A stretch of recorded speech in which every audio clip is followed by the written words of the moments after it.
from 10 teams to 6 teams to 4. We continue to narrow the field here in the Brazil League, and with the Montreal Major fast approaching, we still have some work left to do. We need to lock in our top 3 and figure out who will be representing Brazil on the international stage. That's what this weekend is all about. Between Liquid, FaZe, Furia, and W7M, who will punch their ticket to the major? A lot of exciting siege ahead with the semi-final day here in the Brazil League, everyone. Alongside Fast and Jansen, I'm Jonas Willinger. And safe to say we all expected a grand finale to this Brazil stage. I feel like we always see an electric finish, but even still, yesterday's games from Furia and FaZe, those performances were mind-blowing. Oh, they were. We had 2 best of 3s, and both of them were a 2-0, so a very fast day we had yesterday. I don't expect the same from today, given that the quality, and especially at the top from what we see in Brazil, is always just extremely good. So I'm expecting some close games today, and that's what we're hoping for. Yeah, that's kind of been the story of the stage, that every single matchup, you just never know if it's going to be an insane upset, if we're going to see a 7-1, or if we're going to see an 8-7. I feel like with the 4 teams that left, you just never know. But we'll give you an idea about how the day is going to shake out, because like I said, we have 2 semi-finals ahead, and with 4 major spots up for grabs, that means that a win today, Anne, is enough to put you in Montreal. Yeah, that's the good thing, right? You still have to play out the final to see who really can be crowned the winner of Brazil League Stage 2. But even if you don't win today, you still have that major qualification game tomorrow, which gives you that second chance of still making it to the Montreal Major. But ideally, you just want to make sure you win today, so you already punch yourself that ticket and don't drop down to this little alligator swamp where, you know, it's still very risky if you get your ticket or not. Right, as we said, anything can happen, and I think the games yesterday a perfect indication of that. E1, they had such a dominant group stage. Furia were struggling the entire way through. Only at the very end of the stage did that storyline shift a bit, and Furia really proving that in best of 3s, it is a very different ball game. And I think in Brazil, this has kind of been one sentiment that every single team has agreed upon. In every interview, every time you've had a chance to sit down and talk with them about this, they've said, best of 1s are fine and all, but when we get to best of 3s, that is when you're going to see the true power behind our roster. Yeah, we're hearing it a lot from the players in interviews, and I believe Felipok said that he actually prefers the best of 3s over the best of 1s, and similar to KDS from FaZe saying that, you know, in a best of 3, you can actually allow yourself to risk a little bit more, do some funky strats, do some cheesy rounds, because even if you lose those rounds, it isn't over as quickly as it is in a best of 1. Well, exactly, right? You have that map pool, you have that depth, and you can get a little crazy with it. But for our top seed, at least here in the bracket, Stage 2 has brought out a pretty significant return to form. It was the big story. In Stage 1, Team Liquid struggled to find their footing there, having to go on a very impressive LCQ run. That has obviously not been the case here in Stage 2. After an impressive showing in Manchester, now they take the top spot and have a potential chance to be the very first team to qualify for Montreal. Here's Ike with a little bit more on this impressive turnaround. What's up, everyone? Ike here, analyst from the Brazilian channels. Let's get straight to the point. Today's topic is the Cavalry. That's because the team led by Hugzord finished the first part of the second round of BR6 in first place, with undeniable 6 wins in 9 games, ahead of W7M, FaZe, and E1. By the way, speaking of Hugzord, he was one of the most questioned names on the team in the previous split. For those who don't remember, Team Liquid started the year very poorly in the Brasileirão, accumulating 4 consecutive losses, which placed the team in a humble 8th position at the end of the round. And it all fell on the shoulders of the Cavalry's coach. But what happened next completely redeemed Liquid. The team crushed its opponents in the LCQ qualifiers, kept winning in the LCQ itself, and finally beat Fluxo in the final to secure a spot in the major in Manchester. In fact, over in England, the Cavalry had the best performance among the Brazilians, finishing among the top 4 teams in the world. Well, Now it's time to hear from the representatives of this renewed Team Liquid. O split foi bem melhor, só gratidão, porque no split passado foi muito sofrida, começamos a ter 4 derrotas e tal, então foi bom, a gente conseguiu evoluir durante esse ano, a gente continua evoluindo. E agora, mano, concentração pra reta final, agora melhor de 3, a gente gosta de jogar melhor de 3, então falta no próximo step agora. O que mais mudou do primeiro split pro segundo é maturidade também, que a equipe vem adquirindo através do trabalho e em si o trabalho, né? A gente teve mais tempo dessa vez, no primeiro split, o primeiro jogo, se não me engano, a gente tinha 8 ou 9 dias de treino. Então, assim, a gente estava se encontrando ainda como time. A gente conseguiu até a classificação pela LCQ, porque acredito que tem dado mais tempo pra gente treinar. E agora o que mudou, acho que é só isso mesmo, mais tempo de treino, que era o que a gente precisava, que faltava pra gente conseguir ter resultados melhores, né? A gente se mostrou uma equipe muito mais consistente e muito mais madura em vários aspectos, mas ainda tem muita coisa pra trabalhar. Tell us, guys, this stage is worth celebrating, isn't it? Well, all of this is true, but it's important to remember that the final round of the second turn brought a ghost into the Cavalry's life. None other than their biggest rival, FaZe Clan. Yep, we saw a 7-1 score in the last match of the final play day. And with that, Liquid's chances of qualifying for the Premier Finals, the BR6 Finals, disappeared.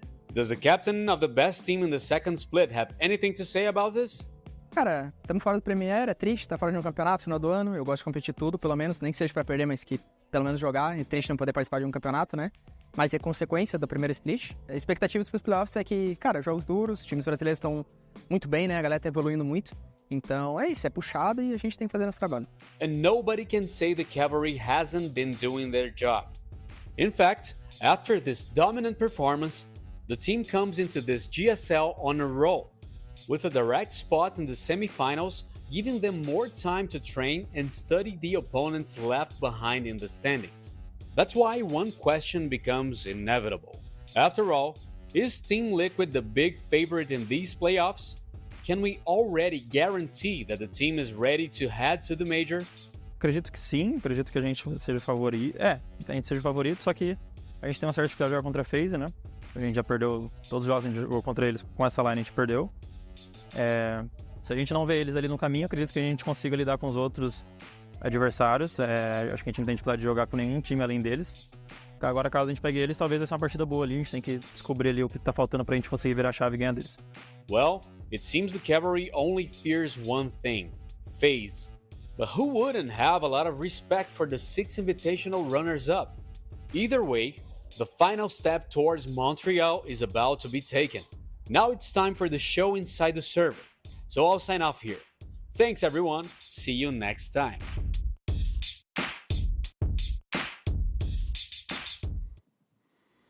The old adage, practice makes perfect, and might be a little cliche for a situation like this, but for Liquid, right, that's been very much part of their path this stage and the path to their improvement so far. 100%. I mean, we're seeing it. This roster got together at the early part of this year. They needed some time in that stage one.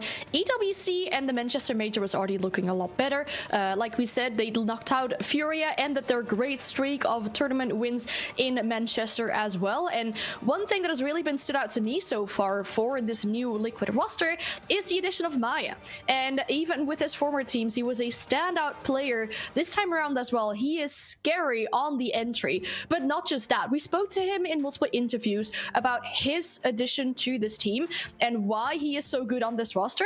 And I think it comes down to the positive influence that he has on this team. We know Liquid to sometimes be a bit of an emotional team, especially when they're facing some losses, but you saw it in the video as well, the way Maya behaves on stage in Manchester. He just gets so active, and I think that's exactly what this team needs.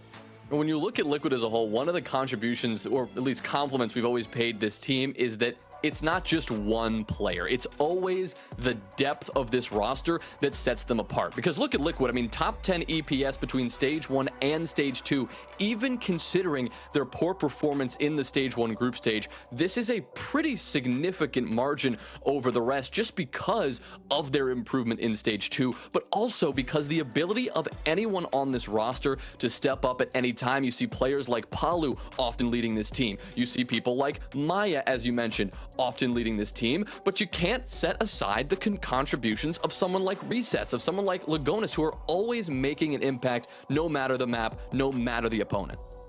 And we're seeing the attack and win rate for this roster as well. Something that really stood out to me during EWC was the diversity they have when it comes to these attacks and how they can do some really direct takes and then some really slow takes afterwards as well. Just keeping you guessing as to what is going to happen with Liquid. And what you mentioned with those players as well, I mean, you got Lagonis coming in with the plans. You got Paula coming in with the consistency of having a high rating.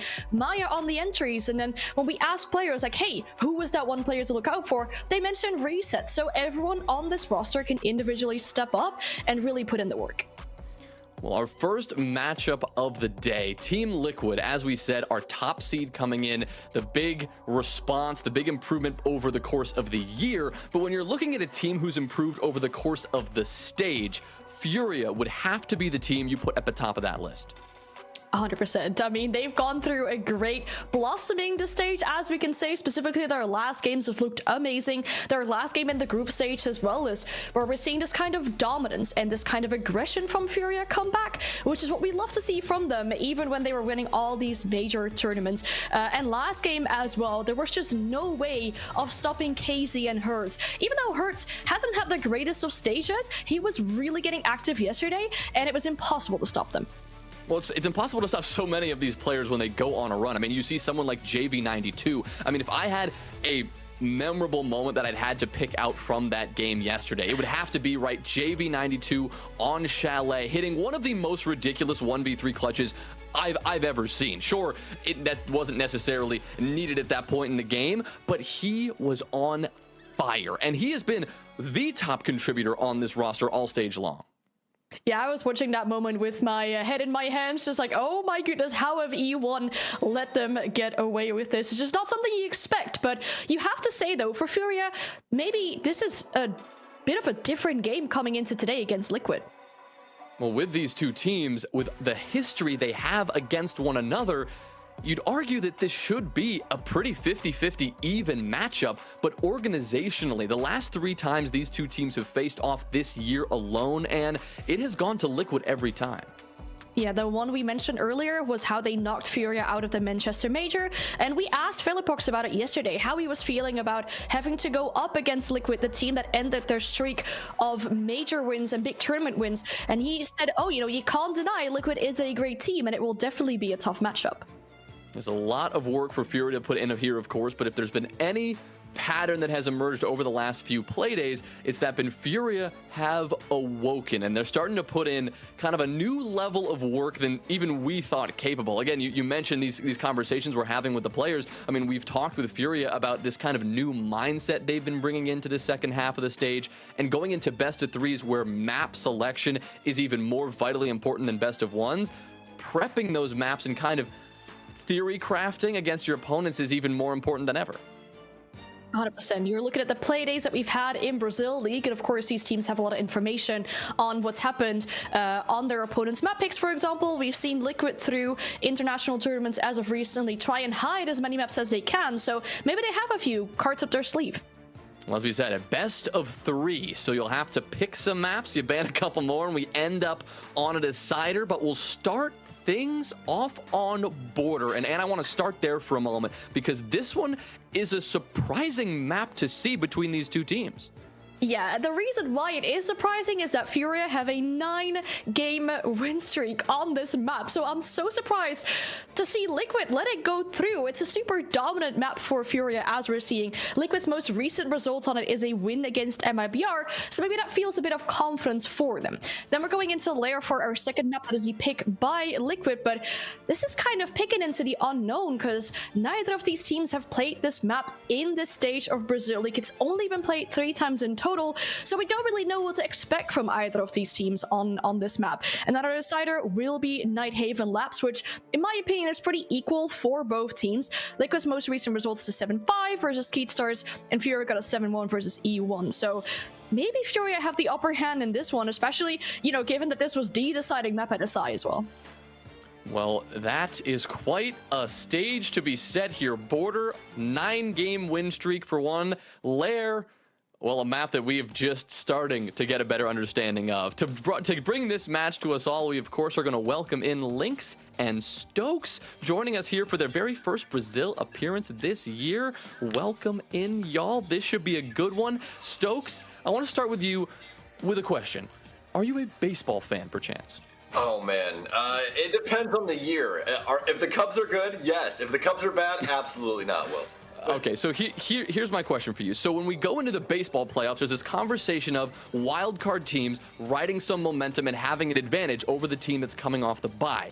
How much do you think that could factor in here as Furia, they are riding hot off the tails of a big win? Liquid, they've been sitting and cooling off on the sidelines.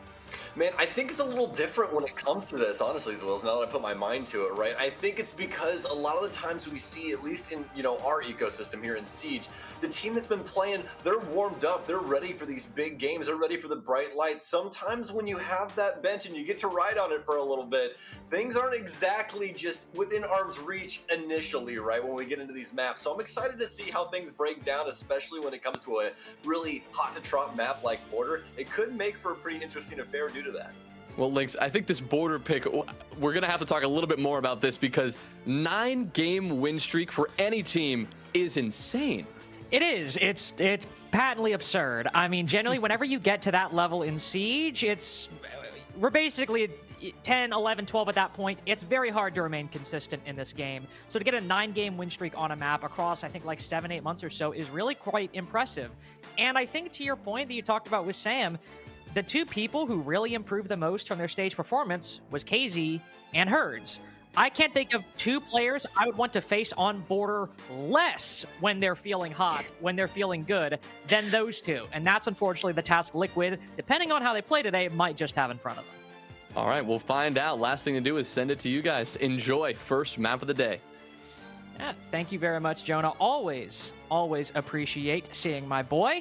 And of course, thank you, Anne, as well. But I have to say, Sam, Liquid versus Furia as you and I's first match into Brazil. They're treating us right. Yeah, I don't know what we did. I don't know if you and I just said the right words when we were in Sao Paulo earlier this year, but I mean, hey, they're giving us the goods right off rip, so I can't be frustrated. I can't be mad.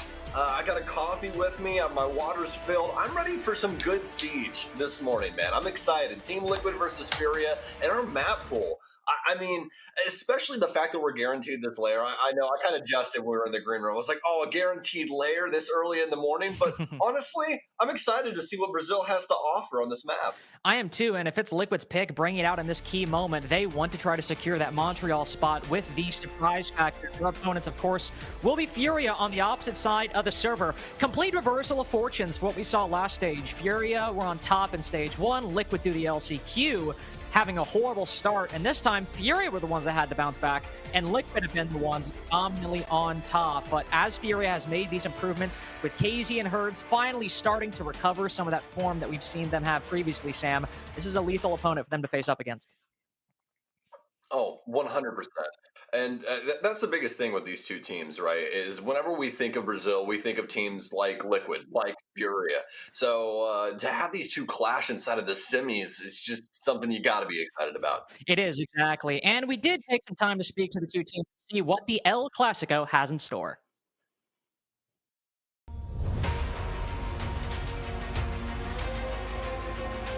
Confronto contra o Tirinho que vai ser pegado. É sempre um clássico contra eles, né? A gente tá no top 4 ali, melhores do Brasil e tal, sempre classificando para os campeonatos. E o jogo vai ser bem pegado, trocação de tiro. O jogo contra a Fúria, eu acredito que eles vão vir com sangue nos olhos, porque os últimos combates aí a gente acabou vencendo, né? Os dois times se conhecem muito bem, a gente treina poucas vezes, mas ali dentro do servidor a gente já se enfrentou várias vezes, né? Na hora do campeonato, me refiro. Cara, eu acho que tem que ficar de olho no Resets. Ele tá desempenhando bem aí as últimas partidas da Team Liquid, sempre trazendo pra Team Liquid ali, resolvendo mesmo. Quem tem que ficar de olho na Fúria, acho que é o Eris. Acho que é um cara muito oportunista, tanto no ataque quanto na defesa. Ele sempre tá buscando a melhor jogada pro time e é um player extremamente impactante. Então é ele que a gente tem que ficar de olho. Aí, Hugo, fica treinando jiu-jitsu aí pra dar medo nos jogadores e tal. Mano, tu tá frango, pai. Peita aqui, ó, o peitoral do pai aqui, ó. Peita. Rapaziadinha da Fúria, estamos treinando. Eu sei que vocês estão treinando também, estão se reinventando um pouquinho. Que vença melhor. E, enfim, o time que se reinventar melhor, que se moldar melhor, que vença a partida.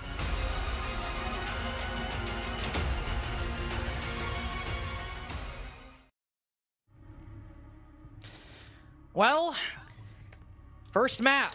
Border between Liquid and Furia. Potentially a chaotic affair. I mean, it's border. It typically always is, Sam. But with Maya on one side, Herds on the other, KZ versus Nesk, this should dazzle us with the gunplay we'll see. Oh, that's the first thing you think of when these two ever come up. And really, whenever the top echelon of Brazil comes up, right? We're going to get into the bans here. Monty removed. Deimos also spot banned here. This is something that we've seen be very common play in North America. But for Brazil, I'm going to assume his play's been somewhat the same. I'm going to check the ban rates here to see if it was a little bit different from what we've been experiencing. And just a little bit. Only a 10% ban rate, 22% pick rate there, Lynx, which is a little bit less than what we've been seeing in NA. So this is a in-the-moment kind of ordeal here for Liquid.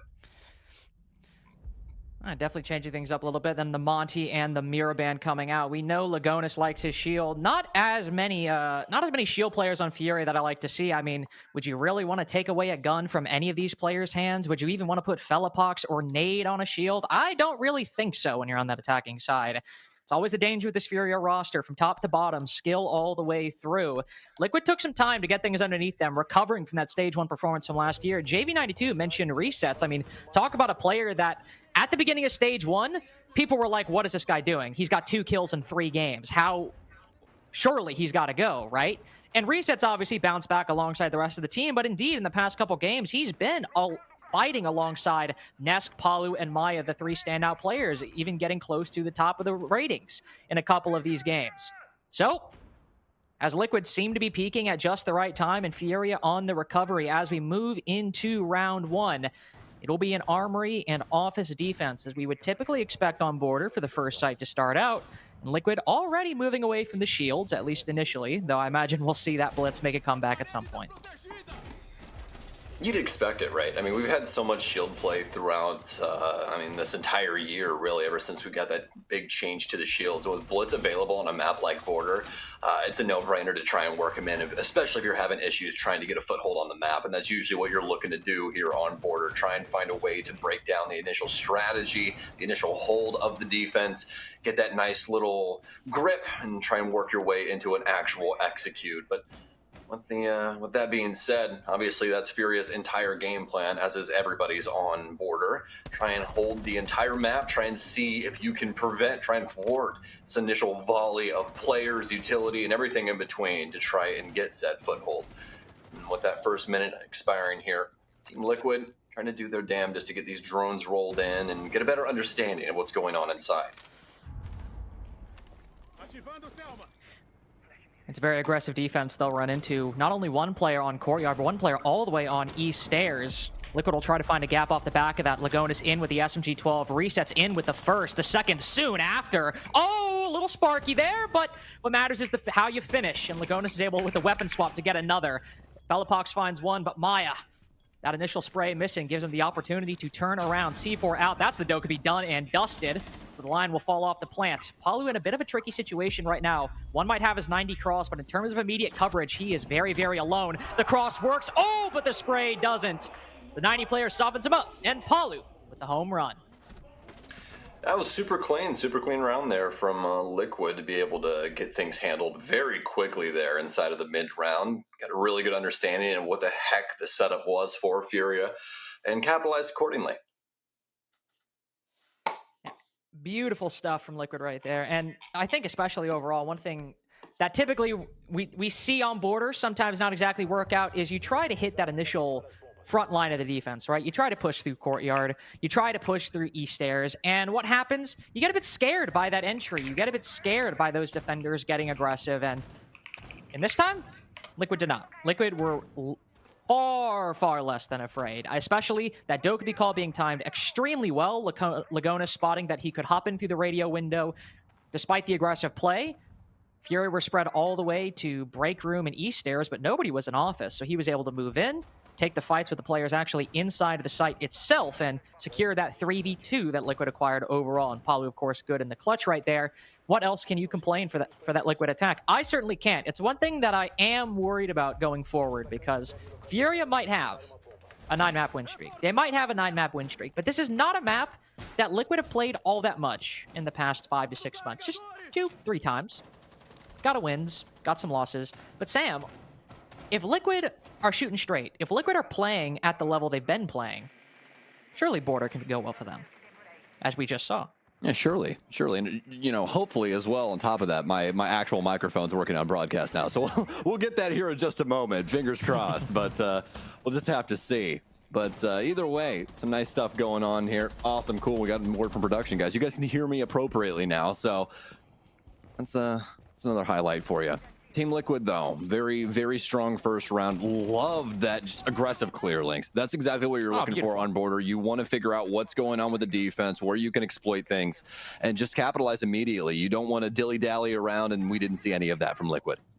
No, and shocker, next round we have the Blitz actually back into the lineup. No Dokkaebi, but that Nook can fill a very similar role. Sometimes the Dokkaebi calls that immediately sprints into a position. The Nook does the same thing, but just a little slower, a little sneakier. It's the Blitz that'll do the most of the pushing, the most of the blitzing, no pun intended. But how will they be able to deal with this smoke? Because Furia, despite the, I suppose, unceremonious dispatch that their roam received in round 1, are running this basically exactly the same on a different bomb site. One courtyard on the balcony, one east stairs. The utility's being expended, but Fellapox is able to find that opening between the window and the deployable shield. So Ness goes down, resets, catches one on the lurk down below, but this roam on east is completely successful. Down in a very strong manner. The big thing is now for Liquid, they get the trade onto KZ, but with a weak Lagonas, this is going to make things really, really difficult. Blitz is kind of a difficult character to play in the proper way when you're on such low HP. You can get immediately punished, and things are just not exactly going to go down in the way that you would exactly like. Team Liquid do still have to be concerned with a lot of these far-reaching rooms. You can see Herd still up here with this hatch and the ability to drop down to customs, which you will use accordingly. There's only a minute remaining. Why wouldn't you? Start working your way back towards site, and especially with a pickup like that from JV92 and us suspecting Lagonas, the back of Horseshoe will get punished. The one out on the balcony, and JV's looking for it at a fantastic stage and looking to make it even more so here in the playoffs. Lupox will have a very nice frag as well. Team Liquid finally stunted here in round 2 after that initial roam has worked so successfully to Furia. Well, Apollo and Reset's now creeping in. Reset's on for 3, the only one for Liquid doing anything, but he's found the 4th, he's found the flick! Surely not the clutch right now. Player on main will hop over, catches Palu, just 4 seconds. Can he survive on time? Resets on the hunt around the corner, but Herds! He catches him lacking. Catches him worried and unprepared. Fury answer back with a round of their own.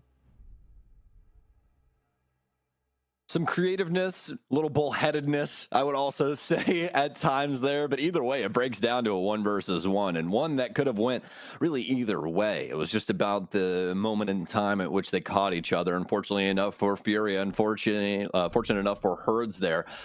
He's capable to hear that man barreling his way down metal as he flings himself over the stairwell. Got a little risky there. You and I have seen quite a few clutches, especially in recent history, that have made us not only scratch our heads, but just turn dizzy in the way that things had broken down. That will definitely not be one of them, as Herds cool, calm, and collected in the moment, and he'll pull it across the line for Furia. Off the back of that, Furia will go back to Armory. It was Resets with the only kills acquired by Liquid in that round. JV92's praise, clearly not without merit, as it might have been impactless overall, but in terms of at least the progress they made, it was all Resets all day. So as we reset back to this Armory archives, Furia clearly love Courtyard and East Stairs. It's been a facet of both the sites we've seen so far, and seems to be the case again as they retry Armory. The actual lineup changes, don't think we actually have any. I think the addition of the Valkyrie instead of the Doc, but beyond that, the Valkyrie's a bit more of the normal pick. I'd probably expect this as the standard lineup instead of the other one. No, it's a solid set. I especially like that we've got Doke and Grim in here. All that infill utility is just so solid.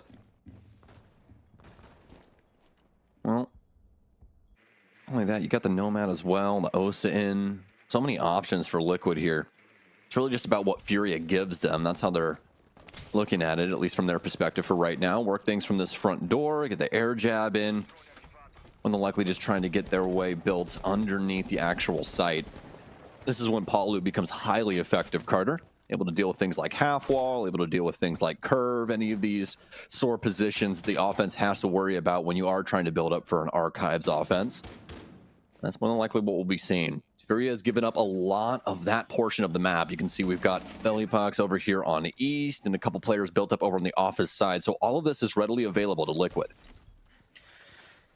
It is readily available, and with those air jabs, they're trying to stop any retake of down below, but Palu could be shot just from outside of the hallway. Ooh, an aggressive challenge by Herds. Downs Maya on the ventilation window. Massive pick. It'll stop this Liquid execute for at least another 15-20 seconds. Thankfully, he doesn't die, though, and he still has utility in pocket, so that might burn some time. The KZ cutting down Nesk, the backstab completely hindered. Now Furia can fully focus on this execute coming from the east side. 3 on east, 1 down below. They know exactly where this is coming from. Herds manages the cross, but Maya ready for it. Low HP be damned. Herds overheats and burns up outside of vent. Resets on for another. Pushing aggressively up the 90 hallway has now taken Fountain away from the defense, but Furia retakes just as quickly as Liquid take that space. Lagonis tries to push in the C4 and the smokes. Oh, I thought they might have been out of position. But Nade quickly slips back into the site, and every single time one of these teams gets an edge, the other immediately neutralizes their position. But that might have been the killing blow for Liquid. The death knell being that C4 flown over the bookcase as Maya on 1 HP. He's not picking up the diffuser. That man's not recovering. It's likely Palu to try and bring this back, but he's down through the soft wall. And Maya, it's not happening. Furia take the lead. Strong stuff there from Furia. Some awkward moments in between the two, though, Carter. You could definitely see that, right? I mean, they're constantly trying to find the timing on each other. We have that awkward backstab moment from Nesk as he's trying to slip through the cracks and just find that kind of off-kiltered timing to be able to take out the Furia member, really just cause a big issue, cause a big chasm in the defense as they have to then worry about if somebody's going to come crashing down in from that security side. But nothing happening there for Liquid. Furia find that big pickup there on the window. Not initially, obviously, as the player just ended up going down on the likes of Maya, but it did enough. It did enough to delay things out, make things awkward for Liquid and force them to try and find some greener pastures. And then past that, things just getting a little odd when it came to everybody trying to find those challenges. You could see Furia trying to find their moments, trying to pick and choose when they could go for those big swings. And some of those moments not working out, especially with what we saw inside of Archives there initially, but it all panned out at the end of the day for Furia as they were able to clean up the rest of those frags as Liquid tried to pour in on the windows as well as get that plant down off the balcony.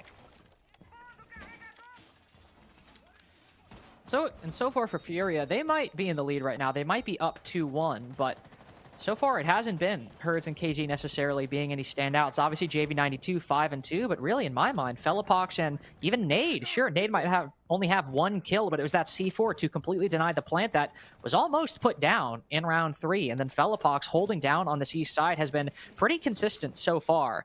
So we've yet to see the two-headed beast that can be Herds and KZ have the impact that you often predict that they at least could have. Whether or not it appears is certainly less certain in Stage 2, as Herds might be one of the highest rated players over the course of the year, 2nd overall, as you saw on our screens earlier, but in Stage 2 alone, recent form, he's only down to 4th. He's below a 1.0 going into at least this weekend. Perhaps yesterday's games will change things. This is not the dominant Panther that we saw in Sao Paulo. No, most definitely not. But doesn't mean that he can't turn up at a moment's notice. That's the one thing. When somebody else is fragging out in the way that JV92 has been, you don't exactly get extra kills to try and pick up and, get your own stats going, do you? So, wow. Oh, there's no way. We never see that one, man. That is a just huge oddity when it comes to Border, but Palu makes it work. He gets it done. He'll take out KZ, who's currently scratching his head right now. Oh, did he really rappel down? Yes, he did. He clipped you on the door. Now Nesk, very low HP as well. This is not going too hotly for Liquid, although a creative start. Nesk will gun back. He'll take out Herds and fully box as he tries to challenge the East Stairs. It's down to a 3 versus 2 with 1:10 remaining. That might be a 2v2 momentarily. JV92 catches one on East, and with the whirlwind Nesk found himself in on East Stairs, he might find himself an untimely recipient of 1 bullet signed, sealed, and delivered by Furia. JV92 creeps forward. Palu is watching the cutoff, but he's watching court right now. Not to the right. Oh, he's blissfully unaware until the last second. The instincts say something is amiss, and he reacts in time. Nade takes a shot from somewhere. He's inside of the site. He's got to make that rotate. He does have a C4. He'll send it over the wall. Oh, but the nade destroys it. The patience doesn't pay off. He gets a little too antsy, and at least 1 bullet lands. The second, not so. This game so far is going exactly as these rounds are. Nobody with a decisive lead until somebody manages to win the 2vx. And I mean, let's just be honest, Lynx. That's what we expect out of a clash between Team Liquid and Furia. We expect it to be kind of a Rubik's Cube for a while as these two teams try and figure out exactly what puzzle pieces work.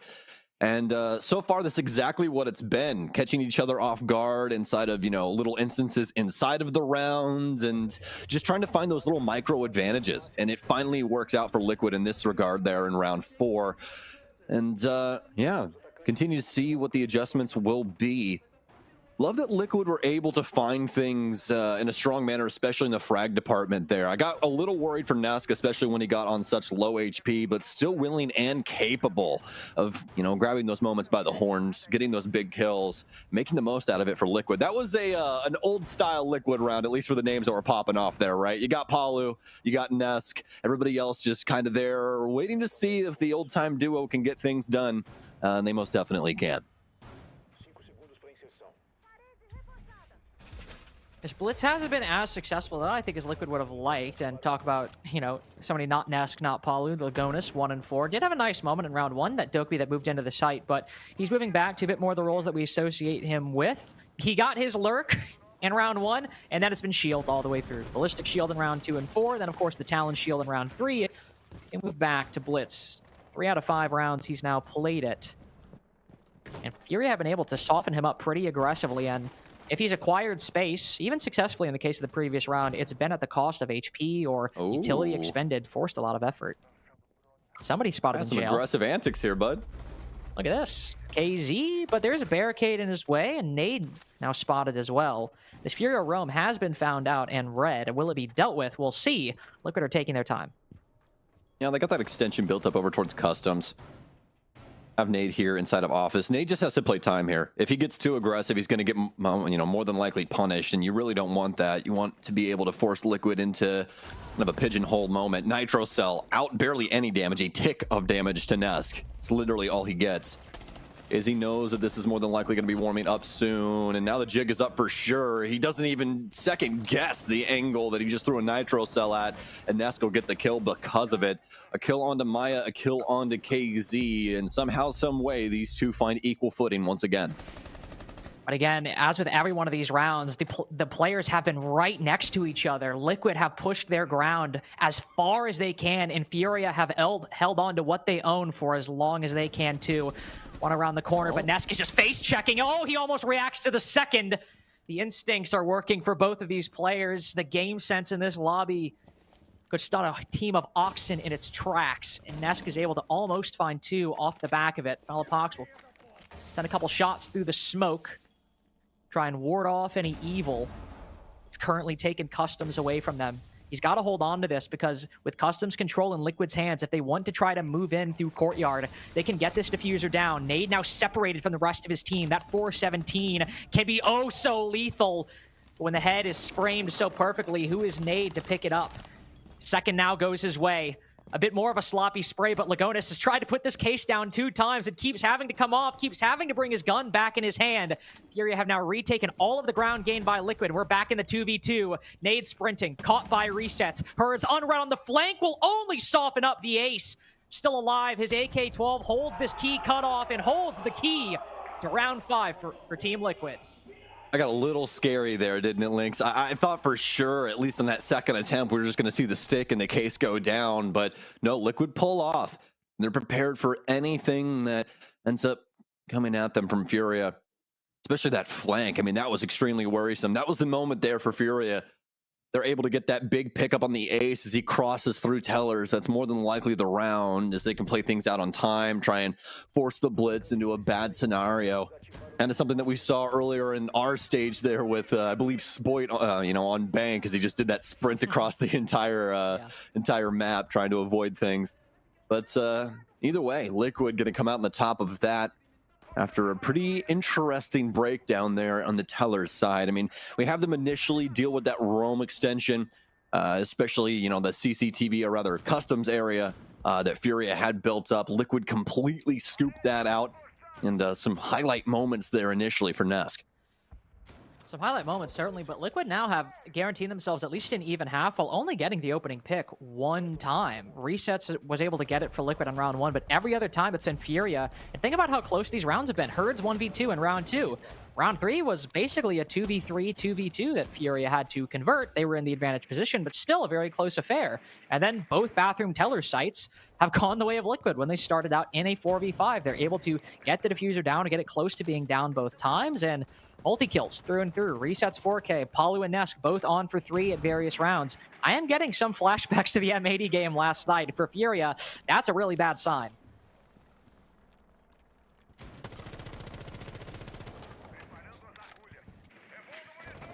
Well, I'm going to have Lagonas back on this blitz. And it just hasn't been very successful, has it? I mean, we've seen them get space with it, but that's really about it. We haven't seen any highlight reel moments from Lagonas just yet. We haven't seen him get any big frags or anything of the sort. But I will say, at least for this regard, Liquid have done a good job of working off of it, working off the space that Lagonas is getting. So at a bare minimum, it is working in that way. But we're just used to some very lethal blitzes in this current instance, his current patch. We get spoiled in North America too. I mean, we got Spirits and Forest who literally pull off some schmovement with the blitz, and Lagonas is more like, I'm a support. I'm gonna live and die for my team. Yeah, we have like 3 of the 5 like shield gods of the entire world in North America, so it's a little different over there sometimes. Not to say that Lagonas can't get something going here, but yeah, I would definitely agree. We're a little spoiled. We are a little spoiled indeed. Furia for the final round. Running back the same East Air setup they've done every single time, though Fellapox on the Fenrir this go around, not the smoke. KZ peeking out of East. We'll find one, supporting Fellapox close by. This aggressive roam. It has not necessarily been a guaranteed win for Furia, but it has made it competitive every single time. All of these rounds have been competitive. At most, 3 players remaining by the end. Most of the time, 2 and even 1, but the wins might shift here as KZ might spin around. Hello, Lagonas! You gotta hit those. 2, 3, 1 remaining. Not so in round 6. It is a flawless as a UMP rips the head off Liquid. Like they opened a bottle of lightning. Like grease, man, just slick. Furia flying through that round. It just seemed like we were just going to have a little bit of a skerfuffle there on East, just a bout between Blitz and a few proper foes. But that's not the whole case. That is not the entire kit and caboodle, is it, Carter? We got everything going on in what feels like a matter of moments from Furia. They take every single fight across the board, and they win every single fight. This is what we expect out of Furia. They set a precedent very early on this year that they are just an extremely talented roster across the entire board. And, I mean, hey, that's one of those moments that only Furia can make happen as they dust Liquid there. And, again, what seems like just a drop of a pin. But Liquid are still fine with that. This is their map pick. This is the map Furia have won 9 times in a row. 3-3 half, keeping it as close as you can. It can be 8-7. You can win by literally 1 round, but that's a win. And you've got a completely unknown quantity on the second map, though I'm sure Furia, with their support staff, with Fellapox, do have some plan for Lair. Especially reading that Liquid didn't have any VODs on this map. They had to assume that maybe there's something. So winning border for Liquid would be massive for their chances overall, and both of these teams talking about the defensive side, in Stage 2 so far, both these teams rocking above a 60% defensive win rate. 66 for Furia in Stage 2 alone, not the whole year, and Liquid was 65. Now, Furia, the attack was their weaker side, but only getting away with 3. Look to round 7 and see how this round goes for Team Liquid, because if it is looking like they earned that 65% figure, they might run away with it before we could even realize. Yeah, most definitely. I like the respective strategies that we're bringing to the board here.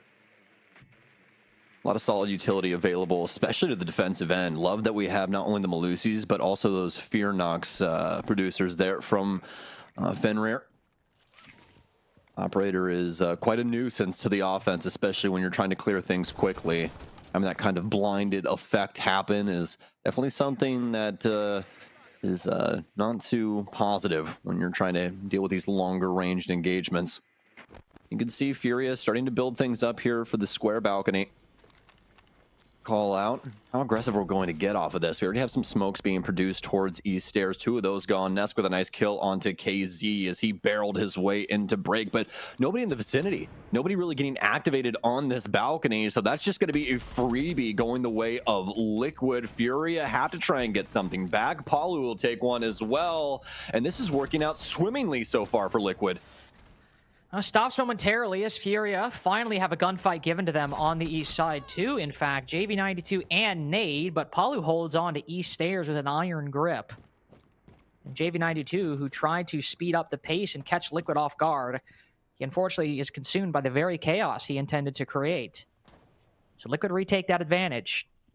Resets on low HP could provide an opportunity. Felipox now looking to creep up the main stairs. That 3 armor can be a little loud, a little clunky, but it's clear Liquid are not anticipating it. Default camera not activated. If anybody looks, it could be Raps, but there's rotate right there. Oh, Reset sees him, but still that low HP. Little you can do. Gives Felipox the ability to react, and now Liquid are a little separate, but Palu can win his ones, and Nade's walking in by himself. Both feed their lives to the MPX as Liquid take the lead.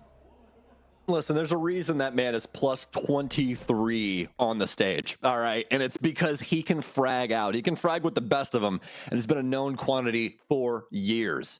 Liquid get around, but let's be honest, it was the Palu show there for the majority of that one. Round 7 goes the way of the blue as they'll look to build off of that successful defense. Let's roll the replays here so you guys can see some of this late round action. Look at this beautiful crosshair placement here from Palu.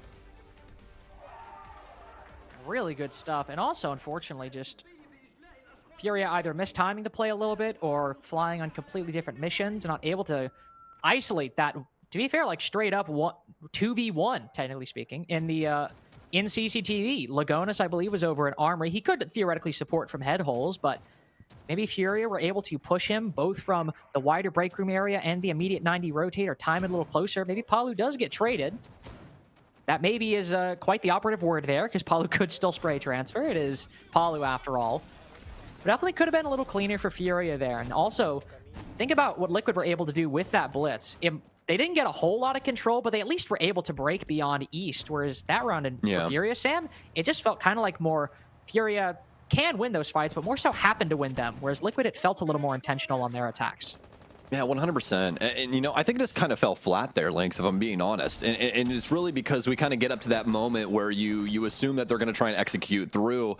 You know, we start getting utility port in the windows. Everybody's starting to pressure these doors. But really only one horse jumps, right? That's all we have. And nobody really trying to pressure things in through East. The smoke kind of thwarts their game plan for the main door. And no influence over the windows. So KZ just gets gunned down for free.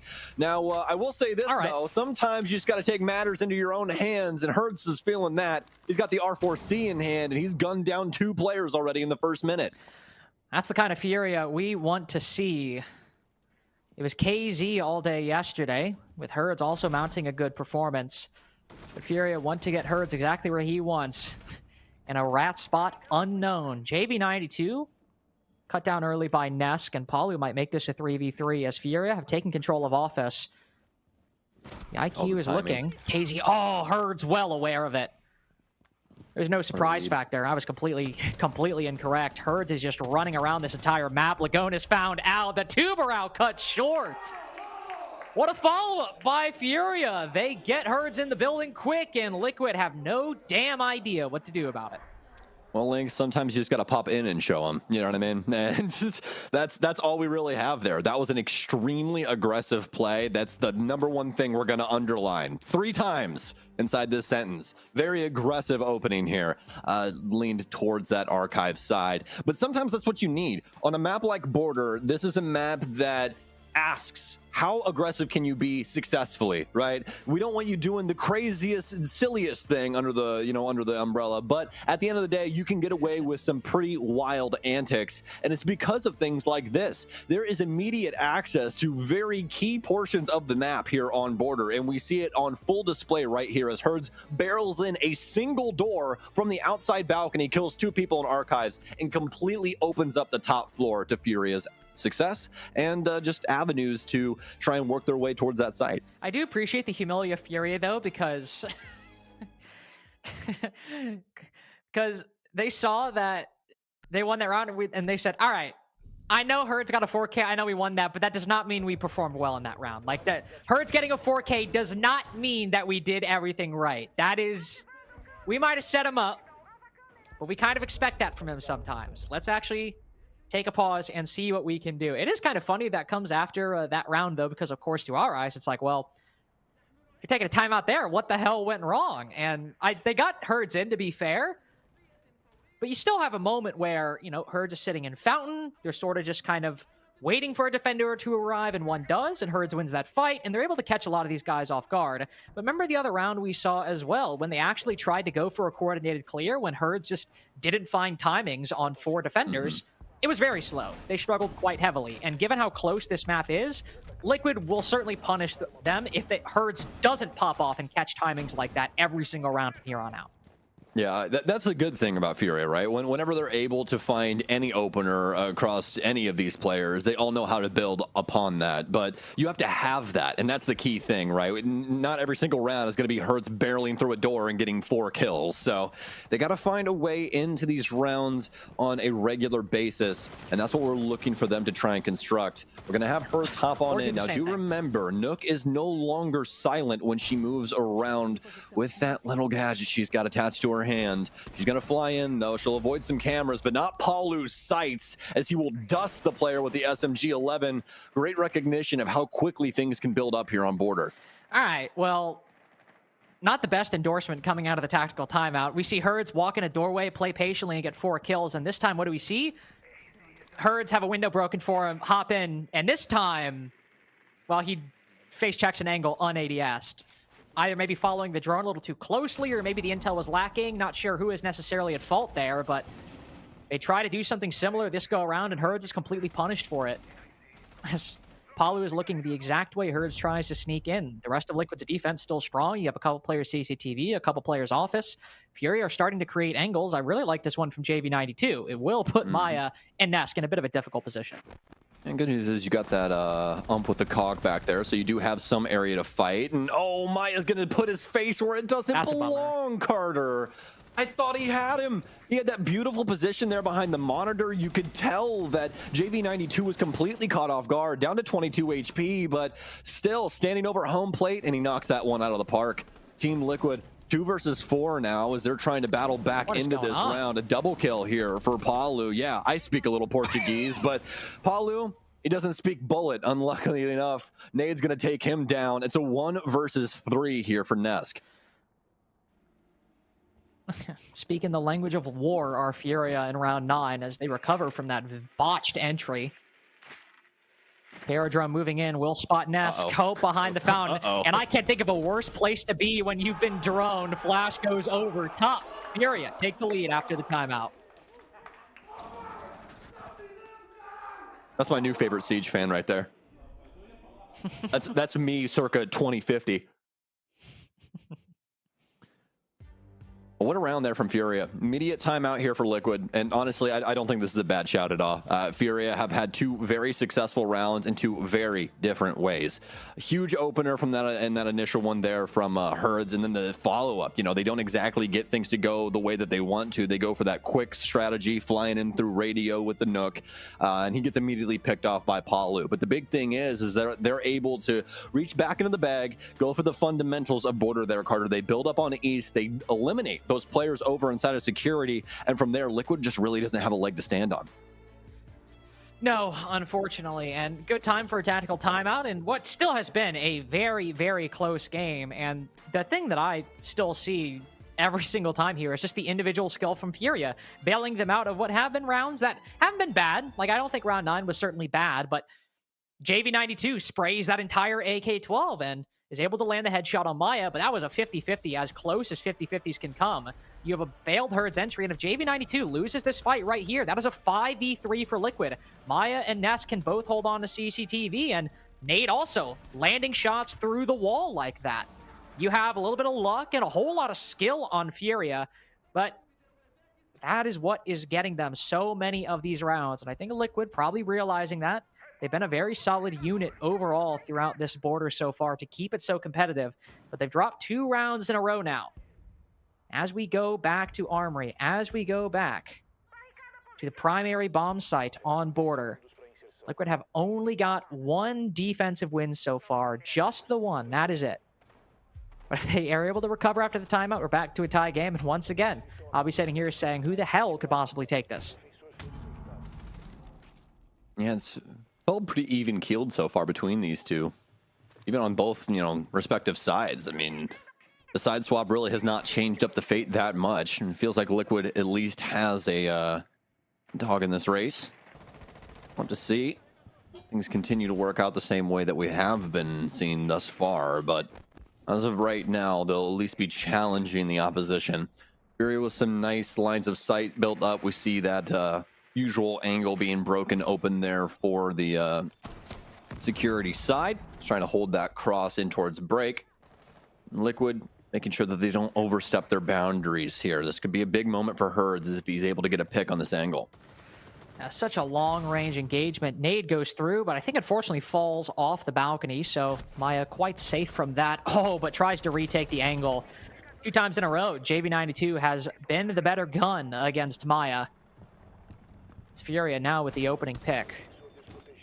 Recreating some of the success from round 8 as Herds was able to get that 5v4 on the Ash R4C. On the opposite side, East is where Furia find their opening this time. Liquid have always been playing a pretty consolidated defense. Furia were extending all the way to East Stairs and Courtyard, and Maya might have been there, but the bulk of the defense is around CCTV and Armory, not nearly so far flung.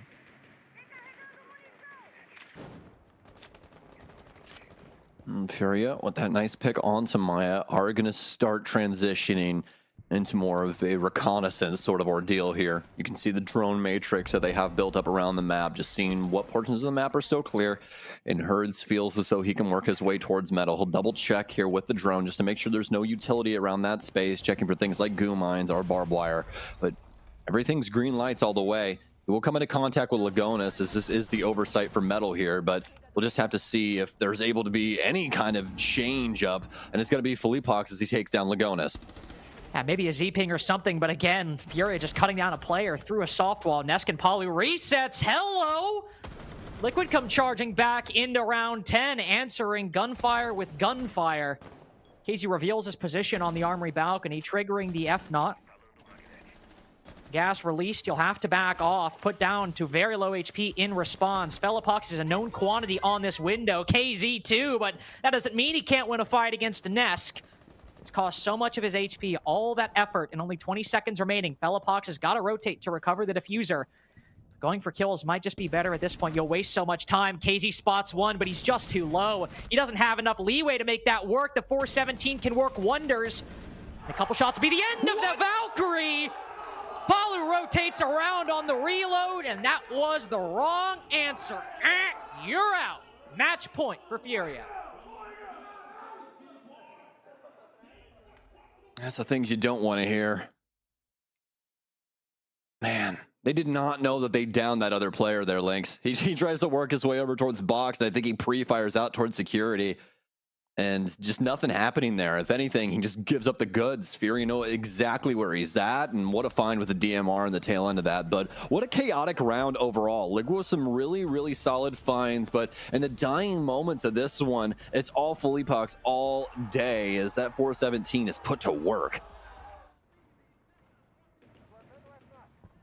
The individual performances from Furia, I think, are still just what I'm looking to. I mean, every single player on Furia, within 1 kill of each other. 3 players on 8, 2 players on 9.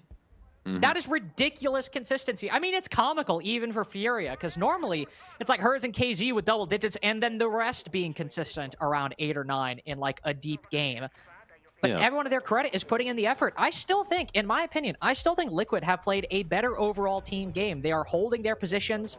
But ultimately, they are, just by playing a bit more passive in CCTV, playing an Armory, allowing Furia to get a lot of room. And then when all these players are in solid individual perform, they have the opportunity to win these fights. And unfortunately, it's just one of those days where any engagement seems to intrinsically favor Furia. Yeah, that's what I was going to say. These initial gambles that we've seen from Liquid, especially, perfect example with what happened with Maya last round. He tries to take that little angle on the window, immediately punished. And that's been the story for him as well as Lagonas for the majority of this game. And that's really what you got to lean on here for Liquid, because that's where Fury is taking them to the cleaners. They are finding these big frag moments. Yeah, it might not be so clean strategically, but when you have the mechanical goods of a god, then you don't really have to worry about things all that much as long as you're still bringing things back to bear and making yourself refraggable. And Furia, they've always kept that at the center of their gameplay. I mean, looking at the scoreboard as of right now, does this not make you think back to February of this year, Lynx? I mean, come on. Exactly. To be fair, it's been similar across the board. I mean, we've had 4 thinking about February, 4 Furia, minimum 3Ks, 3 3Ks, 1 4K. Similar for Liquid. Also 4. 2 3Ks, 2 4Ks. It is individual performances, and unfortunately, I think that bottom half of Furia just a bit closer to the top. Lagonas 1 and 8, Maya 3 and 9. You've got 3 players on fire, but when you've got 5 players that are clocking in and working a 9 to 5 like Furia are right now, not much you can do. KZ works his way into sight, but Liquid are fine with that. They're working a retake, but Furia don't care. They've got this vertical angle covered. The Solus, just a little around the corner. He's trying to spot it, but he simply can't. The angle does not favor him, and the gamble does not pay off. Liquid with a sorely needed victory. A drought from round 7 to 11 finally broken as we move to round 12. Siege is a game of inches. We see it yet again as Solus's head just dancing through that angle, but just cannot find the headshot.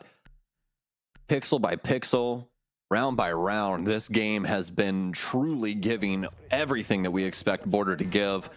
Liquid with a flawless round there to back up their talk and say, hey, we're not going to go quietly into the night. This might be your map pick, Furia, but we're going to make it a living hell as long as we still draw air. They're trying to push us into overtime, and not something the manager ever wants to hear, but I'm sure that Fury is good for it. I'm sure they are. The threat of this consistent performance is still there. They can pull these rounds over the line, even if they have no business doing so. Liquid get their flawless, get the momentum boost they need. A very nice recovery as we move down to bathroom and tellers. Sight only played 1 time so far this half, as we've been bouncing forth between Ventilation Workshop and Armory Archives every single other round. Fury were able to win this at round 8, but that was the Herds 4K that sparked their own tactical timeout, saying, all right, we can't exactly bet on that for these continued victories. And now that we're 12 rounds in, now that Liquid are a bit more aware of the sneaky plays Furia can pull out, I don't think they'll let him get away with that again.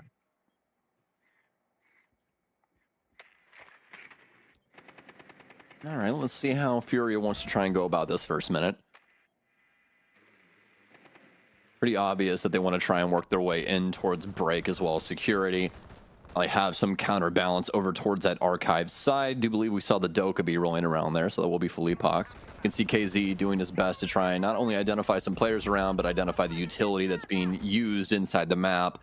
Big thing is going to be these Valkyrie cameras of Nesk. They want to make sure that they know where these things are, because if they don't, then there's a good chance that Team Liquid get a heck of a read on this situation, unbeknownst to the offense. And that would throw everything up into the ether. You really never want that. You want to have things be consistent, concise, and, well, in the likes of Border for the offense, consolidated. You want to make sure you're all working around that proper portion of the map. Don't get things too spread out. The defense can end up punishing you. A nice find here from IQ. Knows one's underneath the desk. And this is a heck of a read with the IQ scanner. Hey, he's got a nade to try and bounce over the top. No way this Valkyrie knows. There it goes. Oh, but it goes far too wide through the doorway. But Nesk holds fast. Nesk doesn't care about this. Another drone comes to check him, but he's got impacts to escape. Bellapox creeping into the site can only get one.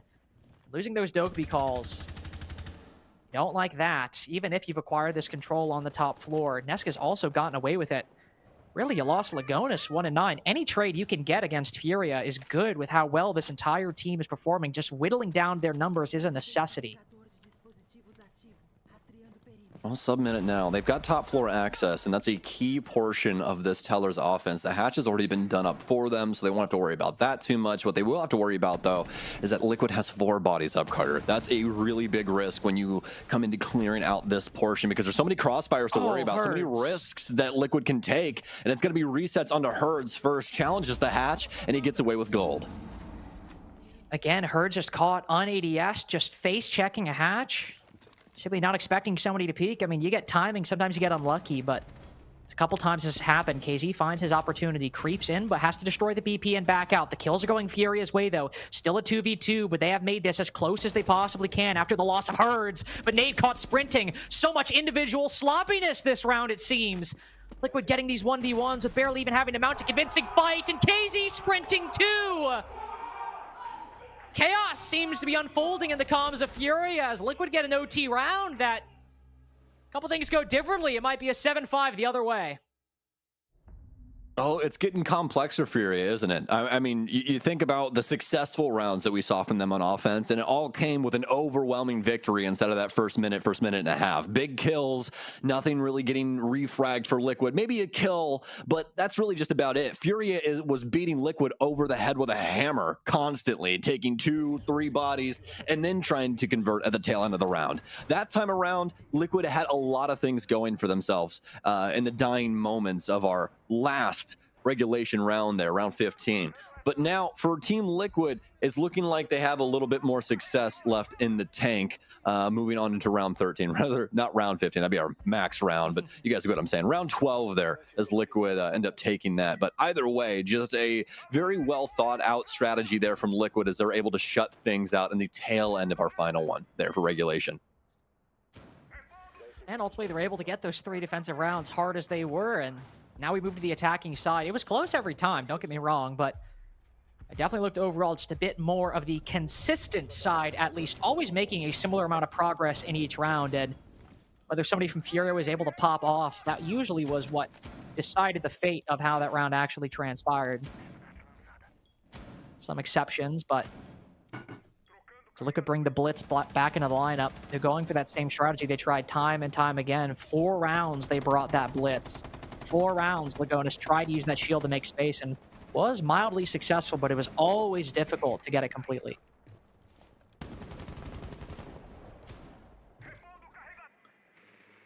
Liquid seemed to want to double down on this blitz strategy.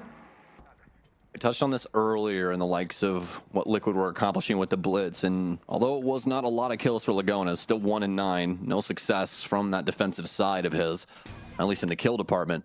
But the blitz making a lot of space, and bringing the Finka along too will definitely assist him. And not only getting through a couple of key pieces of utility, but also just getting that gun up in a more ready fashion. So, I'll just see what they can potentially produce now. This is Nesk and the rest of the gang building things up for the security side take. Now we've rotated to the opposite side. So much focus previously was on Courtyard, but this go around there, heavily focusing on CCTV, trying to take down that F-Naught to create a little bit of a gap if somebody wants to go for a backstab later on, I'd imagine, and also just prepping a hole in the wall, though there's one in turn from Furia, somebody prone looking over towards the balcony as Liquid continue to set up. I think it's going to be slow rolling here for a little bit, Lynx. The big thing about these OT rounds is that, I mean, they're few and far between, right? It's a best of 3 rounds. So you really want to make sure that you cross your T's, you dot your I's, and you know that when you go for this aggressive look, you're prepared. And I think that Furia was a little bit more ready than Liquid was. They call on the ball. They say, hey, here comes the execution. We need to step up. And they do in grandiose fashion. KZ, a double kill for him as he decapitates resets at the bottom of metal stairs. Furia will get things done for our very first OT round. Now the Blitz Rush completely falters. Lagonas was at least able to push Furia back a little bit, but this time Furia win every single fight. And Liquid are the ones left looking silly. The most successful iteration, I would argue, of that armory defense from Furia comes in that round. They were able to win it 2 times, but it was always late in the game. It was always with only maybe a couple players surviving, save for the very, very final round. And that looked a lot more like that very final round. And to be fair, that was a flawless that time too, so I might be being a little uncharitable to Furia. Match point now, on their own pick. So we still have Lair coming up. This might be a must-win for Furia. If they're caught off guard by Liquid on Lair, we'll certainly have a 3-map series. But a strong defense now must be mirrored by an equally strong attack.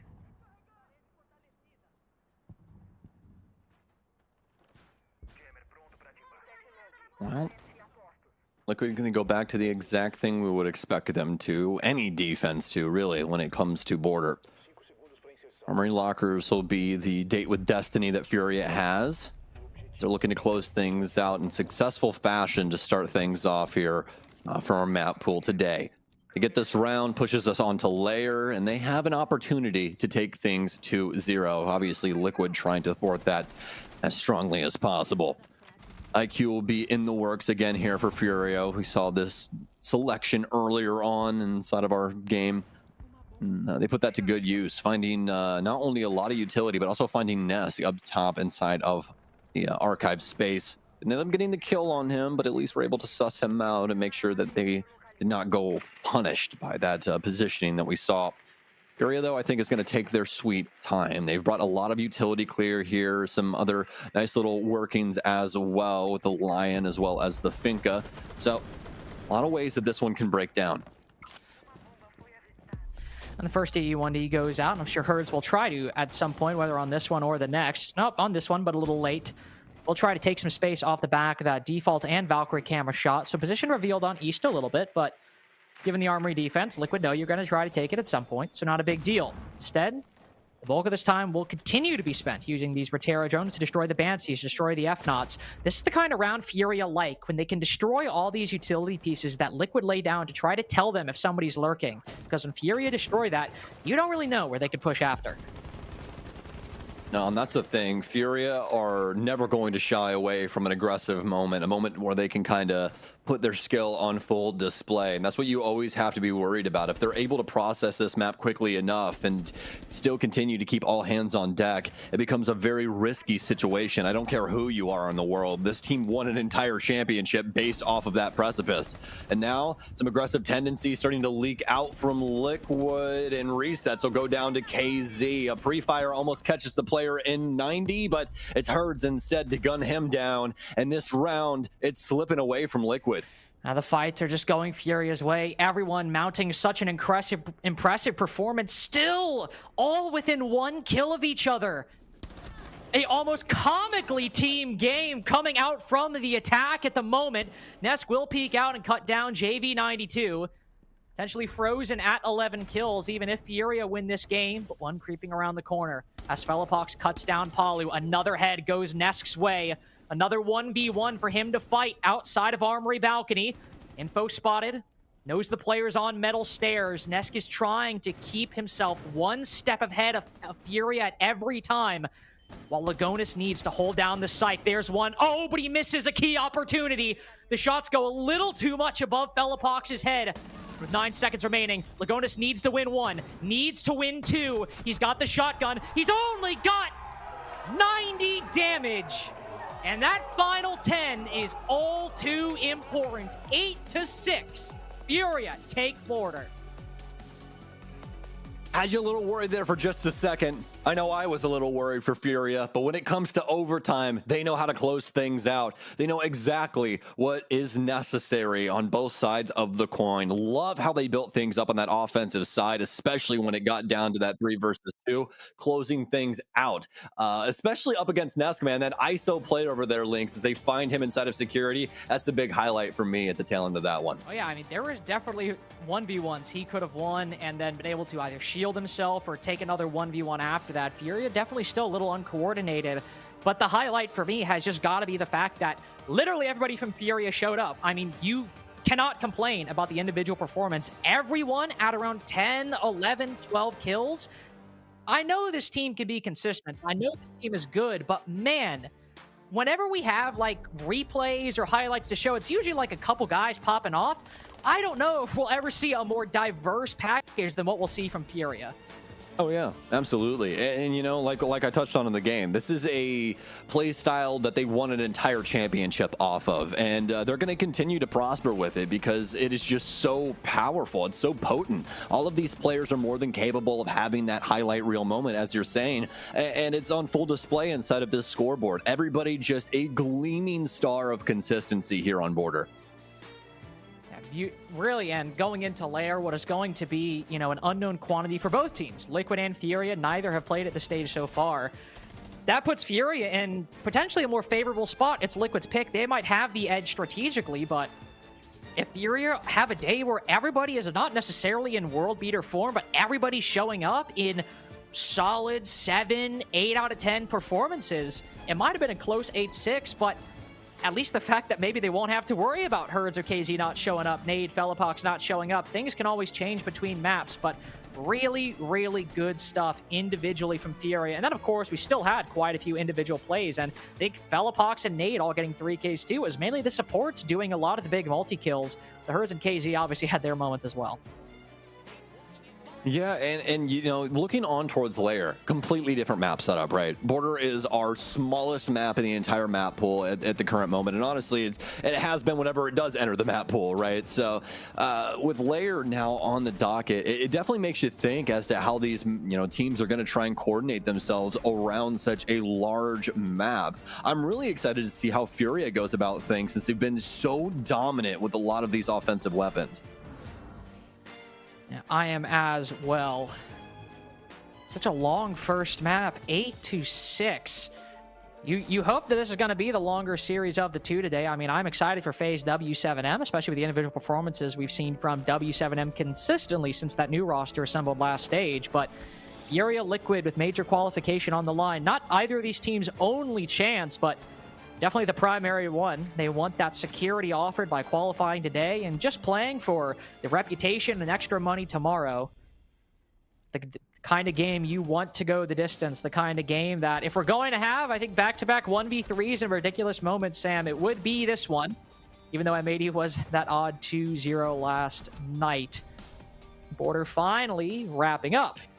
What do we have to offer? Well, one of the most consistent team performances we have seen, not only in Brazil this stage, but in one of the global circuits overall. And I'm sure, like, when we take a look at those stats, Sam, it is only going to reflect that. Because when you look at Lagonis and Maya having a bit of a poor game, when you look at them having a bit of a poor game, and it was still 8-6, Lair might just be closer than any of us expect. But we have that coming up right after this. So don't go anywhere. We'll be right back after the break.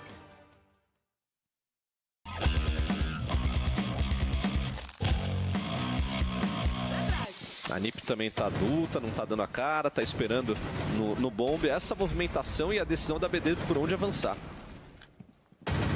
Pode ver, ó, os jogadores nem aparecem ali. E a BD acha que tem alguém que vai sair e forçar a troca. Exatamente. 20 segundos. Olha o Condes. Flash dos dois lados.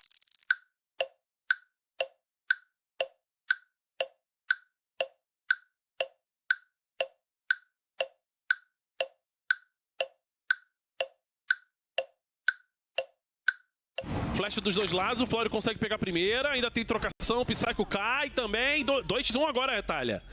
Olha o Condes, perigoso, tentou trocar, Black Dragons! Garantiu mais um round, Retalha!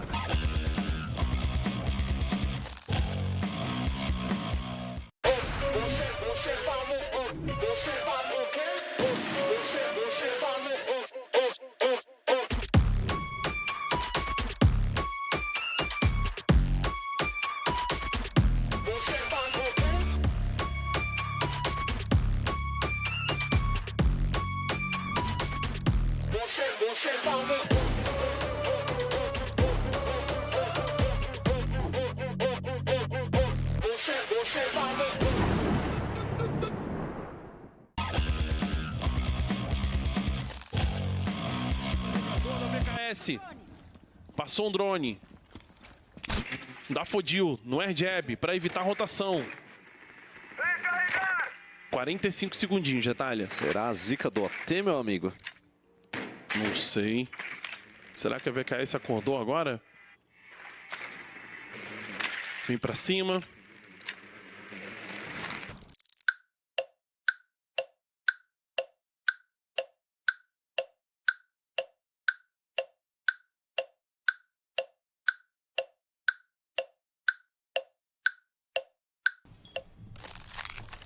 A gente vai vendo granadinha de impacto. Tava desconfiado provavelmente ali de um drone. O Lenda sofre dano, trocou de novo, caiu. O Raps consegue uma bela eliminação. Do outro lado pelo air jab, acaba caindo surpreendido, foi na armadilha. Ainda assim, olha o Fluxo acordando pro jogo mais uma vez, Retalha. No 2x1 agora. Vamos ver quem leva. Fluxo conseguiu manter a vantagem numérica. Tá difícil, esse ponto cego pode ser ruim. Vem pela sua esquerda também mais um jogador para tentar enganar. Direita, agora trocou. Luke vem para uma triple kill. O Fluxo consegue levar finalmente um mapa, um jogo.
Vai sendo caçado também mais um jogador. Achou, tentou trocar, demorou demais. Luquid foi mais rápido.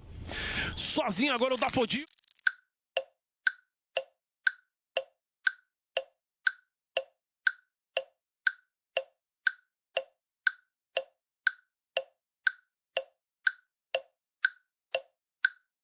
Agora o Dafodil tenta engatar na segunda agora. Derruba mais um. Impressionante, Retalha. É 3x1. Tem mais um jogador na frente. Vai ver se consegue fazer o avanço. Tem jogador à sua direita também do Dafodil. Perigoso. Abre novamente para o outro lado. O plant vai acontecendo. Tá todo mundo marcado. Jogador à sua direita. Tá complicado demais para ele. Ele ainda tenta trocar. Meu Deus do céu. Dafodil no 2x1 agora. Vai tentar fazer o drible. Vai ver se consegue achar o jogador na sua esquerda ainda. Ele tenta derrubar. 1x1 final. É o 4K do Dafodil. Um animal, Retalha. Respirou. Tem 30 segundos. Tá tentando ver se consegue encontrar o jogador. Raps. Acaba com o susto do Fluxo, Retalha. Mas isso não pode acontecer de maneira nenhuma, Retalha. Era um 5x1, era pra ter engolido o cara.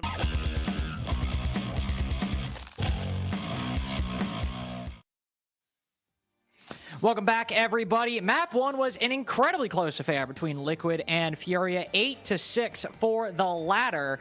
And you could look at it, I think, one of two ways, Sam.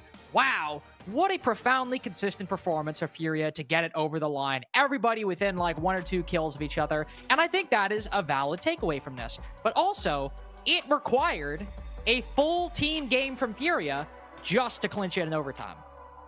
Yeah, it was a little interesting at moments, but I think that's really all up to what we saw from Paulo and Nesk, right? I mean, resets, I think a star of consistency throughout that, just finding his moments, getting his frags. But the big thing is that Furia, across the entire board, as you can see, anybody with eyes can see, that, you know, they were so very dominant. I mean, every single player positive, every single player finding big frags. Maya and Lagoda's just not really showing up inside of that game.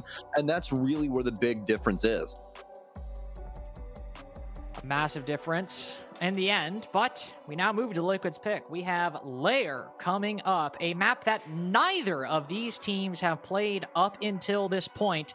You expect Furia, if they're going to have on any of the maps in this series, they're going to have a comfortable team performance. It should be their pick. It should be the map that they are now on a 10-game win streak on. Border. But unknown territory, maps that, to be fair, neither of these teams have played on game day, Sam. Even for Liquid, with their pick, with their prep, with their strats, this is going to be somewhat uncomfortable territory for both. Yeah, absolutely. I think a lot of teams are going to be feeling this pain, not only from this stage, you know, some teams already feeling this burn, but teams now that we get into the playoffs, because this is something that teams have been cooking up for a little while now, right? You got to remember, these teams, they usually know when something's coming into the map pool before anybody does, so they can start cooking things up for their stage. And now that people are starting to pull the veil off of their version of Lair, things are just going to become more and more strange. People getting different looks. People will start implementing different strategies, and it definitely is going to start to, you know, come to a bigger form when it comes to the actual event. Once we get to Montreal, Links, think of the things that we're going to see when people start pulling Lair out of their back pocket. But fortunately enough for you and I, we get to see a little, you know, version of that here today between Liquid and Furia. There's a lot of different ways that this could go, but one thing is true when it comes to this map. It's very large, and you have to pick and choose the portions that are necessary to your strategy. If you try and full clear this thing, Links, I mean, we're going to be here for a solid 2:30 waiting to see what you get accomplished. I mean, honestly, I don't even think we'll be here for a solid 2:30. We'll be here for the entire 3 minutes, because you'll like get through to the first floor and be like, ah, crap, we ran out of everything. So it's really not a necessarily advisable option. Ban phase has gone and transpired. Monty taken out, which I think if you want to attempt something, if you want to clear as much of the map as you can, I think Monty is probably a necessity. Just the ability to walk through and face check, gather intel, clear positions, be that human drone that can secure control at the same time. And as Liquid bans the Flores in response, I think a good tool, because think about how many times Furia liked to use that Rotero drone on the last map to take down Banshees, to take down F-Knots, prox alarms, anything that might give away a position where Herds or KZ or anybody really, for that matter, might try to go for a flank and catch a Liquid off guard. So it's good. It's a normal ban in general, but I think specifically for Furia, getting rid of the Rotero drones and that function of them specifically is a nice target to Furia. Yeah, and you know, I honestly think it's really good for this map in general as well, because you don't want to take away another shield option for you. They already removed Monty. You really want Blitz, and especially you want Dokkaebi, because this map's just so large that you'd really be hindering yourself at the end of the day.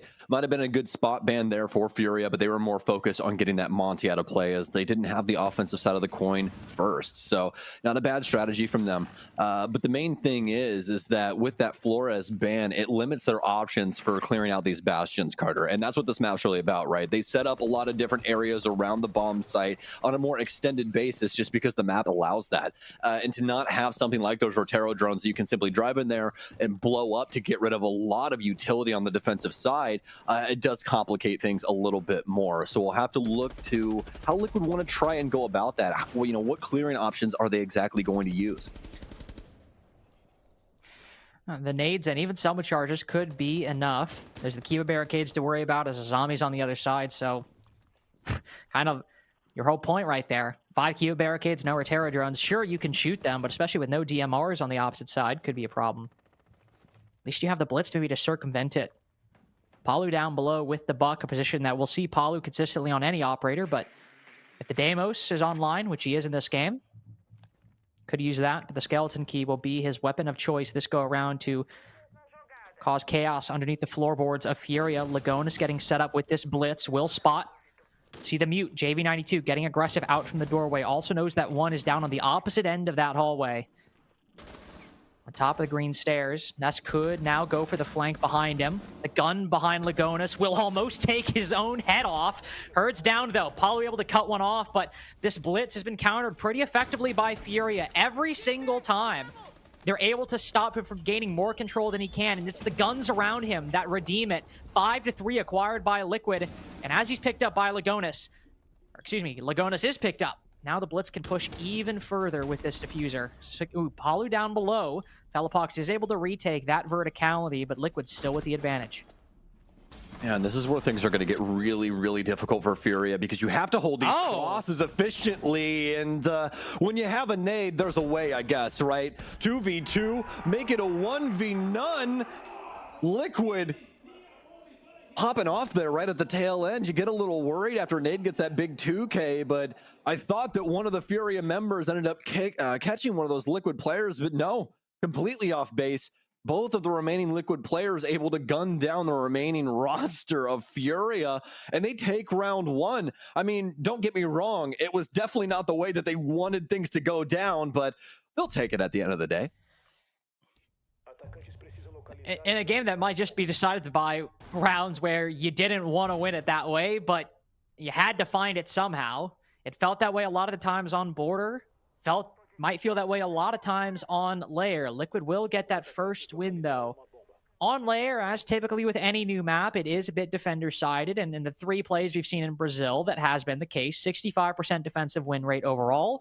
Every site supporting a positive defensive win rate, save for Lab and Lab support all the way down in the basement. Hopefully that will dissuade teams from picking that gray blob mess of a basement. But if not, I'm fine with that too. You know, I hope if you keep talking about it, Ubisoft eventually just put some paint downstairs. I think it's a nice little paint job. Literally, it's not even that I necessarily hate that part of the map. It's just it's all gray. Because they did good with the stairs, right? We got blue stairs, we got yellow stairs, we got green stairs, we got color coding, which I appreciate. Thank you for that. Plus the top floor is very brown, it's very bright. Middle floor is a bit more monotone. But then as we get to the bottom, we overcorrect a little bit. Yeah, you really, this is like that, can't think of the ice cream right now. It's just like 3 different flavors blended together. Cosmopolitan. Yeah, there you go. This is like a cosmopolitan for a map. I mean, you really got 3 completely different things going on, right? If somebody handed me cosmopolitan ice cream that was brown, gray, and more gray, I'd sue them. Yeah, not exactly something that I would find too edible. But when it comes in map form, a little bit better. Definitely say that. Now, if we could get it more pastel, like what KZ is going to do to Paulu's head, then, might be a little bit more palatable. We'll just see, though. But what a start off here for Furia as they get away scot-free with that one. If your blood's pastel colored, you should go to a doctor. This is medical advice. 5v4 now established for Furia. As Hertz looks to get aggressive off the back of this Kiba barricade, and will at least annoy Liquid for the duration it is there. Roaming around the map with 3, he has plenty of options to cover a door frame or a hallway to try and allow his rotation back.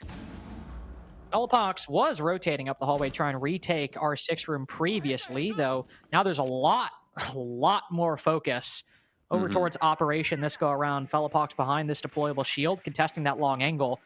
A lot of layers for Fury on this side, and Liquid are fully buying into it.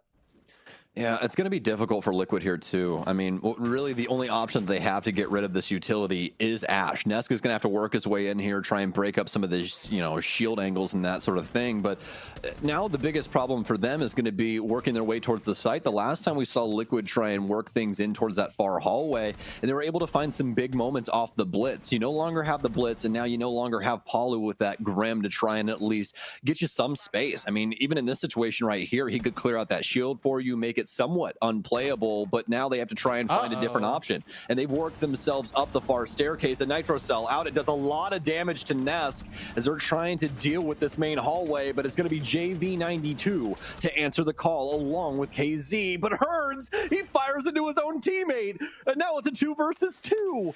Reset's able to cut down Fellapox, and Herds can shut off that point of entry. Liquid players separate on opposite sides. Herds will try to over-aggress. He can retake the angle from inside the room itself. Nade wins his one, and Herds wins his. Furia fight back. as it's a bloodbath in R6 room, both rounds in a row. I had to remind myself that Nate and Handy are brothers again. I was like, you look awfully like, oh yeah. Like oh man. But yeah, what a round there from Furia. I mean, from start to finish, it was really just all Furia all day, wasn't it? We get that big pickup on Apollo initially.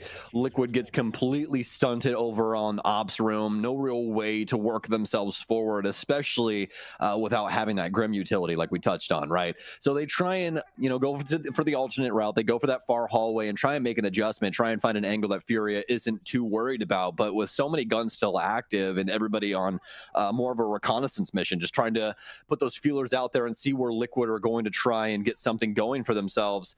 There's just not really much you're going to be able to do there, especially with those mirror windows implemented and some solid utility to boot. There's a lot going on for Furia, and they're able to pull things across the line, even though it does boil down to that 2 versus 2. Now, rolling things over to round 3. Some interesting things unfolding for both respective sides. Yeah, we're going to touch on it. Don't you worry. You already know I was getting towards that. We're going to have the Nook here for the offense. I really like this just because it builds really well off of all the info they're bringing. You got the Deimos, you got the Doke. It's going to help out resets a lot. There's going to be a lot of chaos going on, and hopefully you can capitalize off of that. But we kind of have a counteractive tool here for Furia. Now, the Doke call can definitely help with this, but that Cav being implemented, Carter, I think this is going to be the only map that I've ever allowed this. I mean, if you have a map that is this just wide with so many corners and rooms, it makes sense. But unfortunately, the Cav has been spotted by the Deimos Deathmark tracker or by a drone, so she's both known and can be tracked. Oh, Nesk spots him, but you're wishing that wall went a little further to the right as he's got to stop, crouch, and that gives Herds the ripe opportunity to peek and win the fight. Loses a lot of HP, but, well, if you wanted to hunt down that Cav, getting the Deimos, probably the best operator you could have found in the first minute. I can't think of a better contender, because now KZ can run a little freer. The Liquid still know about his presence. You're feeling a lot more confident going for flanks later on. 100%. And now it's just about delay for him. They have to worry. That's the beauty of this. What KZ has done is he's provided a little just agent of chaos right off rip, just with his presence, Carter. You get what I mean? Because this map is so big that now you have to respect that the Cav could be anywhere. She could be sitting on site. It doesn't really matter. You still have to check every single corner unless you know she's there. And that's the big risk now for Team Liquid. That's why I respect this pick so much here. And you know what's a big risk? Running that Nook when Cav is on the board, because Nook is meant to look at this, fly on gaps, meant to find spots where you might not be read. Oh, but KZ walks straight into a flashbang, and well, all that hype is now gone to waste. Resets will find Herds inside of the site itself, so the advantage changes hands with 2 rapid-fire kills. All the way down to the basement lab and lab support. I guess there is a little bit more blue in the ambiance than I gave credit for initially, but Furia will give us a lot of looks towards this bottom floor as the 50 seconds we have remaining. Liquid will instead do vertical up top. Yeah, you got that little like purple light over there inside of missiles as well, but I mean, there's a bunch of missiles in there, guys. So we know that's missiles. You could just you can put the purple light somewhere else. We can call that purple, you know. Let's meet in the middle here, right? But Liquid, they're gonna start working their way down these stairwells. Over towards B they go. These Fear Noxes are going to start boxing out Liquid. A lot of info is going to go towards the defense, but they got to win these fights, and they got to do them right now as this offense is starting to pressure in. Paulu's going to find the first one on a JV92. Down to a 2 versus 4. Stuns in and a plant now going off for Lagonas in an undisclosed location as everything is bright. The lights too for Furia as Liquid knocks it down to 1. I don't know how far Felipox is getting here. Doesn't seem too far as this path leads to a dead end. It's going to be Liquid to secure things once again from the offensive perspective. I might lose that Deimos early on, but the ability to recover those couple of kills in the mid round, especially resets creeping up to the site and cutting down Herds, that Azami can be very problematic. Just completely shut off entry into the site, especially on a site like Basement that you and I talked about earlier, can be so difficult to full clear, which Liquid did try to do. They spent a lot of time dealing with players on that second floor, worrying about Herds at that door frame, spent time clearing out the middle floor, and their efforts did pay off here, but they still only had about 30 seconds left when they actually went into the site. But being able to shut down that Azami early on and not have to worry about any Kiva barricades stalling your remaining time, all you have to worry about at that point are the F-Knots that are still there, which can be very problematic, and the smoke canisters as well. So not exactly no tools that Liquid had to concern themselves with, but less than they were before. Scopos in round 4. I'm always going to celebrate it. Of course, of course. I think it's a great implementation of this operator as well for the map. You know, such a big map. We already kind of touched on the potential roam options that you have. It really brings you back, especially to maps like Villa, where we'd see a lot of extensions, just a lot of things you could get away with antics-wise. So maybe a little bit better. I would definitely argue that although this basement isn't all that great, Carter, definitely better than Villa basement. Oh, well, for sure. It's actually somewhat relevant on this map. Cold dead take, but this basement, a little bit better. Little doing a lot of heavy lifting, but definitely a little better. Well, Herd's at a door frame. Shocker. Yeah, I know. That's exactly what I was actually going to say. You read my mind. Stop doing that. Stop it right now. Oh, Boss G shot just onto the drone. One shot too. Yeah, the warm-up. feeling himself. That's the warm-up. Here's the follow-through. 5, 4. Oh, that's not good. bet you wish you had that other one. bet you wish you had hit the reload there. Unfortunately, now Reset's going in for the kill. We'll spot. No, nope. It's all good. Don't worry about it. You did not see anything. Resets with a beautiful recovery. Resets with a recovery on the Felipox. Put down to 4 HP though. He's cleared out the initial levy of defenders. Oh no! I literally thought that was a defender with how still he was sitting. I won't even lie. Liquid have.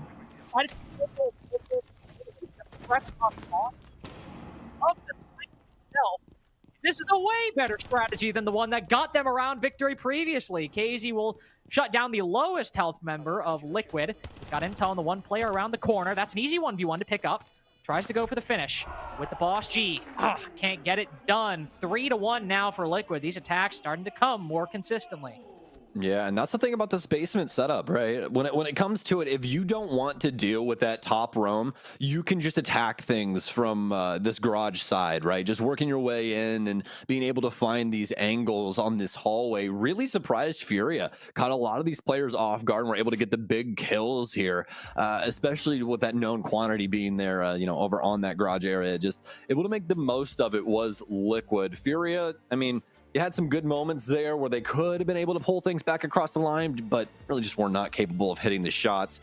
And now they're forced to kind of problem solve this. These last 2 rounds downstairs did not go well. Do they lean back upstairs? Do they try to go for something on the mid floor? I mean, it feels like the world's kind of their oyster at this moment in time. It is. And I mean, they've won, Liquid have won our 6th room. The other side that's been played aside from basement, they won it once. And to be fair, there's a very real possibility they won it both times, or win it both times. And now basement's gone their way both times. I mean, what do you do now from Furia? What site do you go back to? Do you try our 6th room again? Do you try one of the middle floor sites that requires you to extend up to the top floor? It's a bit of a difficult decision. As you have a tech pause, you can't actually speak any of this out loud. You got to just kind of ruminate on it to yourself. It will end very soon, though, so I do appreciate that. Shout out. Big ups. And they'll go back to our 6th room. No middle floor site has been tried by Furia just yet. They will go again on the top floor, which every single time has come down to only 2 players remaining on the winning team. Yeah. It's been a pretty solid clear from Liquid, but I mean, at least in that previous round that we ended up seeing up top, Furia found some success in the fact that they were able to shut down Liquid early and not allow that clear in through operational. So we'll see if they're able to thwart the game plan of Liquid here again, but I think this is going to be a little different. We see the blitz coming in from Lagonis. We remember the last time that they were able to work in from this exact portion that we're actually seeing right now. Just get that blitz inside the map, have him start working things up close and personal with Furia, and just try and build off the space that Lagonis creates. Liquid's been very successful with this so far throughout this entire series, not just here on Lair, and we're going to see another implementation of that here again. We got 2 people on doorways now, and the timing works out for KZ. Nesk so focused on shooting the barricade in front of him, it's the barricade behind that does him in the end. You can understand, I think, why Furia consistently going for these spawn peaks because of how much of the map you have to clear, how much control, even on top floor, you have to kind of deal with. Getting a 4v5 early on can be so powerful. Even if it's taking down an operator like Ash, sure might not have the most uses, but Furia keep running Mira, and now those windows probably aren't getting cracked, at least from a distance. Lagonis will wrap around the backside. They've tried to do this every time, though. A BP will likely confirm it momentarily. With a gunfire, Furia more than aware of what's happening.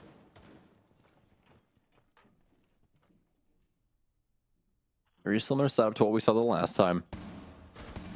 You can see Furia, this Mira window setup.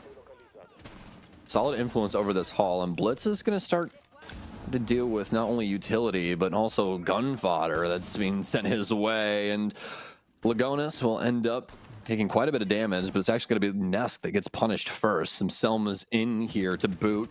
Obviously, Furia losing herds will bring it down to a 4 versus 4.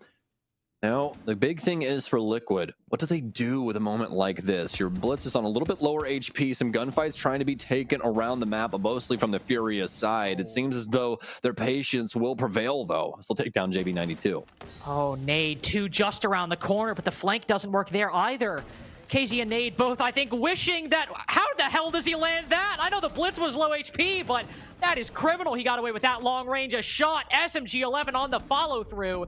3-2-1. 1 HP on resets. Able to put 1 on the floor. He's got the Bs to seal off anybody pushing up, or at least give him time to react. No ability to recover Palu. So he'll try to plant the diffuser, bait out any remaining engagements, but the C4 to play it safe. Furia get a defense win after a little bit of a dry spell in the mid-game.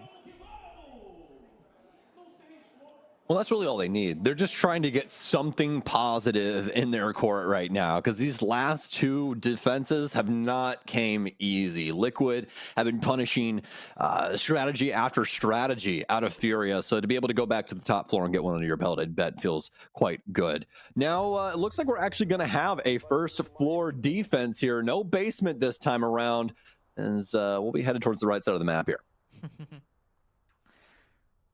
Yes, we will. It will be a bunks and briefing defense. If you can't tell, it's because Nate is in briefing right now. He's getting briefed. Appreciate true. I was also making a statement about I appreciate true cognates between different languages, so I appreciate that. As opposed to false cognates, those are the words. Can't stand them. You know what false cognates are? Of course, yeah, absolutely.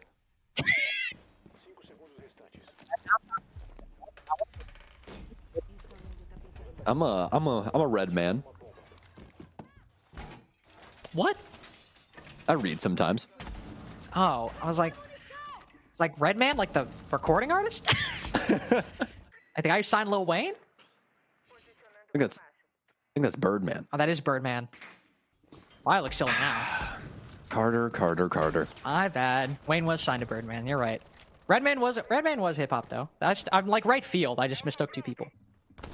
Fair enough. Kind of criminal. I actually conflated Redman and Birdman, like 2 very like one guy is kind of like really like not good, and the other's like, you know, the other's like Redman. Not trying to give you too much grief about it, but I'm just saying, like, a little bit of a self-report right there, you know? That's my bad. That's my bad.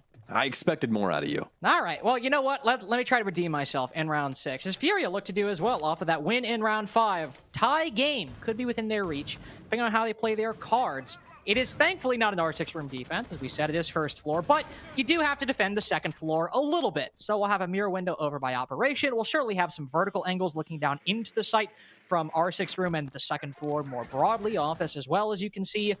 And Liquid will now move in off of the back of this. They open up the Selma charge. They push the player initially back from operation, but Furia will retreat. This is all part of the defense's plan as much as it is the attack, though I don't think they gambled on that one. And JB92 just barely getting away. I think we'll have to play a little more conservatively now. Well, that dope call just hitting Lagonis' pocket, and he's immediately going to use it. Liquid trying to build off of their early success, taking out herds. So far, this map has been complicated for Furia, but they have at least been able to stay in the race. A misread there and a misread here, and it's all falling apart for Furia as they cannot find a single frag up against Team Liquid. JV92 will finally change up that fate, but he's immediately responded on by Maya. And Liquid will quickly dust Furia in the dying moments, or really not even the dying moments of that round, the dying moments for Furia, I guess. But it's going to be a 4-2 half nevertheless here for Liquid. Yeah, very, very good stuff. And I mean, like we said earlier, layer typically, well, not layer, but defensive maps hold on, let's try that again. New maps in particular tend to be defender sided. I had all like the important words in that sentence flowing around in my head because I was so excited to talk about layer. New maps typically tend to be defender-sided. Obviously, layer is no exception to that. It is 65%, as we mentioned earlier. And Liquid able to get 4-2 on the attacking side. And to be perfectly frank, I think a 5-1 is in there if they're able to win that second round on Master Office and R6. Not a bad showing whatsoever. The kind of thing that I think we hope for Liquid in picking this as their map, prepping it and starting the attacking side. We don't really want to see them go down 2-4, but even on a new map, a 4-2, your first time playing it on game day on what is the disadvantaged side. Really, really good stuff from Liquid to start. Oh yeah, absolutely.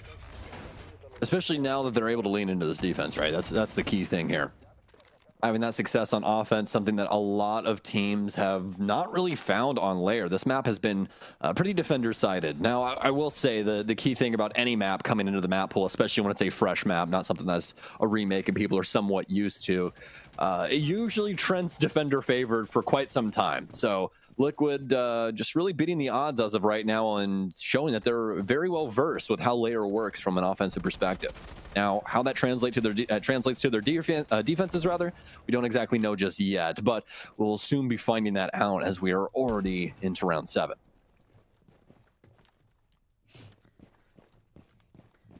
Looking to open the office breach.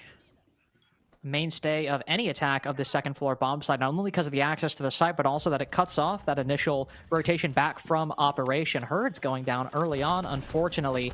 Be trying to lurk and getting punished, but losing the Ying could be a very, very big problem. Most defenders typically tend to be, 4 up top, maybe 1 off the side, but even 5 up top is not necessarily unheard of. So throwing in a couple Candelas can throw all of that into chaos, but Liquid are more than ready for everything Furia are going for. Getting picked off one by one. Nesk will now shut off the window to try to push aggressively, but he's punished for it. Gives JV92 and Furia as a whole a way back into this round.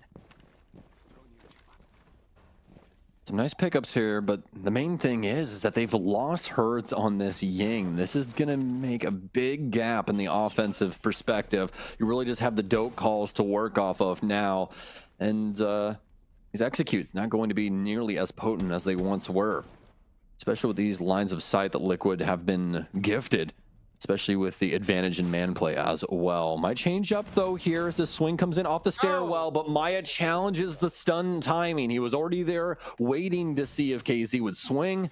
He's able to get things done. Now it's just diminished to these Furia players over here in Ops.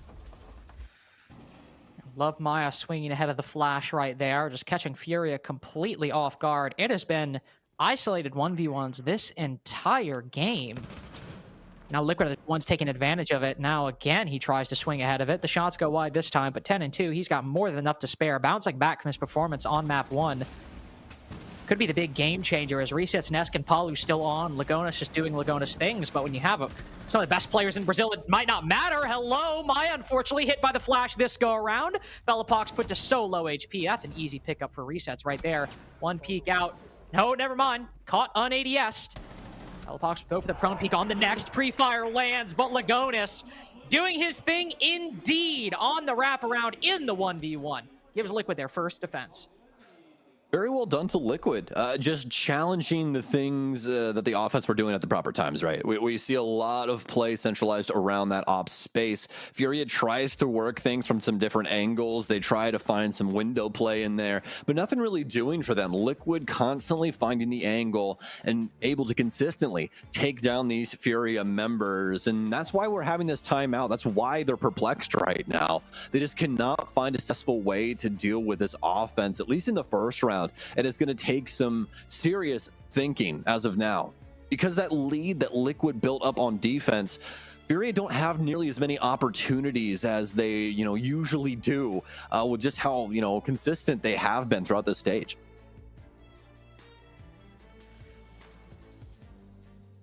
Extreme consistency indeed.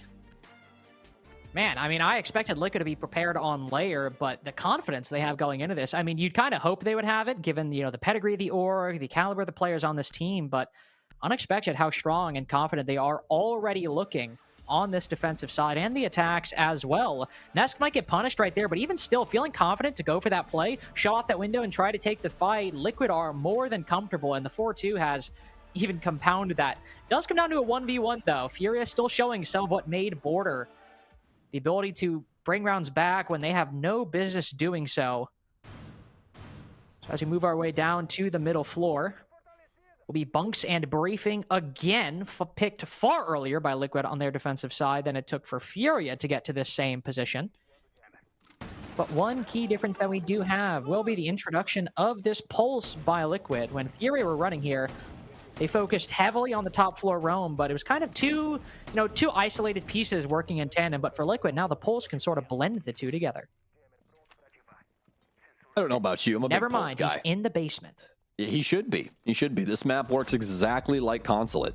In that regard, at least. You can sit downstairs, you can read absolutely everything that's going on in any floor above you, and you can coordinate your entire team. We've touched on it a lot throughout Siege's history, mostly because of a man named Canadian. One of his, star things that he's done throughout the years is pilot this character to the nth degree.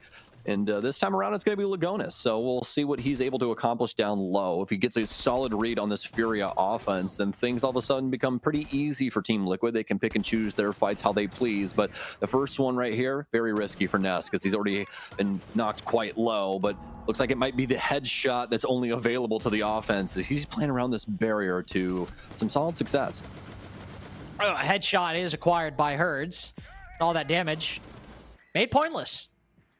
There's one bullet does him in the end. Unfortunately, you lose your Azami that early.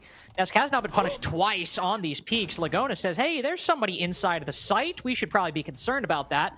Probably might find one, but Fellapox is just trying to find his way around the site itself. JV92 makes this a 4-2-3. How the hell is Fellapox just like standing tall inside of the site? JV trying to come and support him. Will move around the courtyard, but nobody from Furia is in a position to definitively capitalize on this right now. They are all just playing in like nomadic, sporadic positions everywhere, spread out, separated, and winning the fights nonetheless. As KZ comes to support his teammate at the bottom of Rocket, Nade will move in too to put Palu in an untenable position. Chaotic as can be, but Furia finally get a hold of the big picture and recover after the timeout. Oh yeah, the team play there especially. Incredible stuff.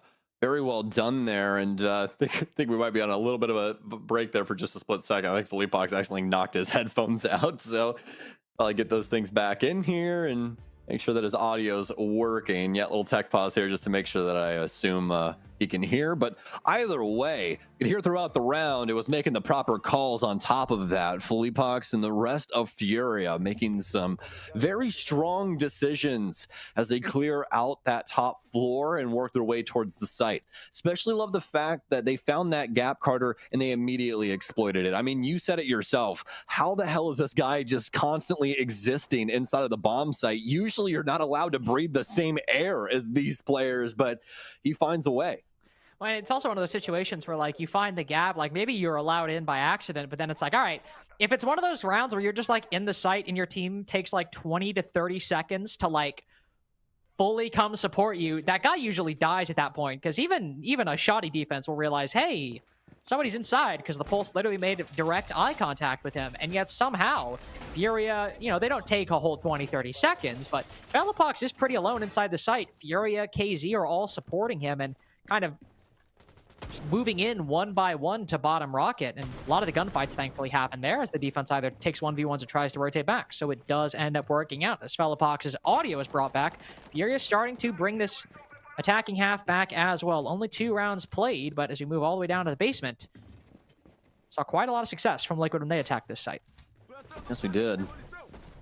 Not only on the full clear as they dealt with the roam game that also consisted of a cav, but also dealing with a more direct take as they work their way in from that garage side down low. That's the key thing here. What does Furia want to do with this first attempt at the basement offense? Well, at least if you're looking for the blitz, it more than likely means that there's going to be some clear. Now, For Liquid, they're more than likely going to try and hold things in a very similar way to what we saw from Furia downstairs. So expect a little bit of resistance over towards that garage side, especially working in towards Missile Hallway.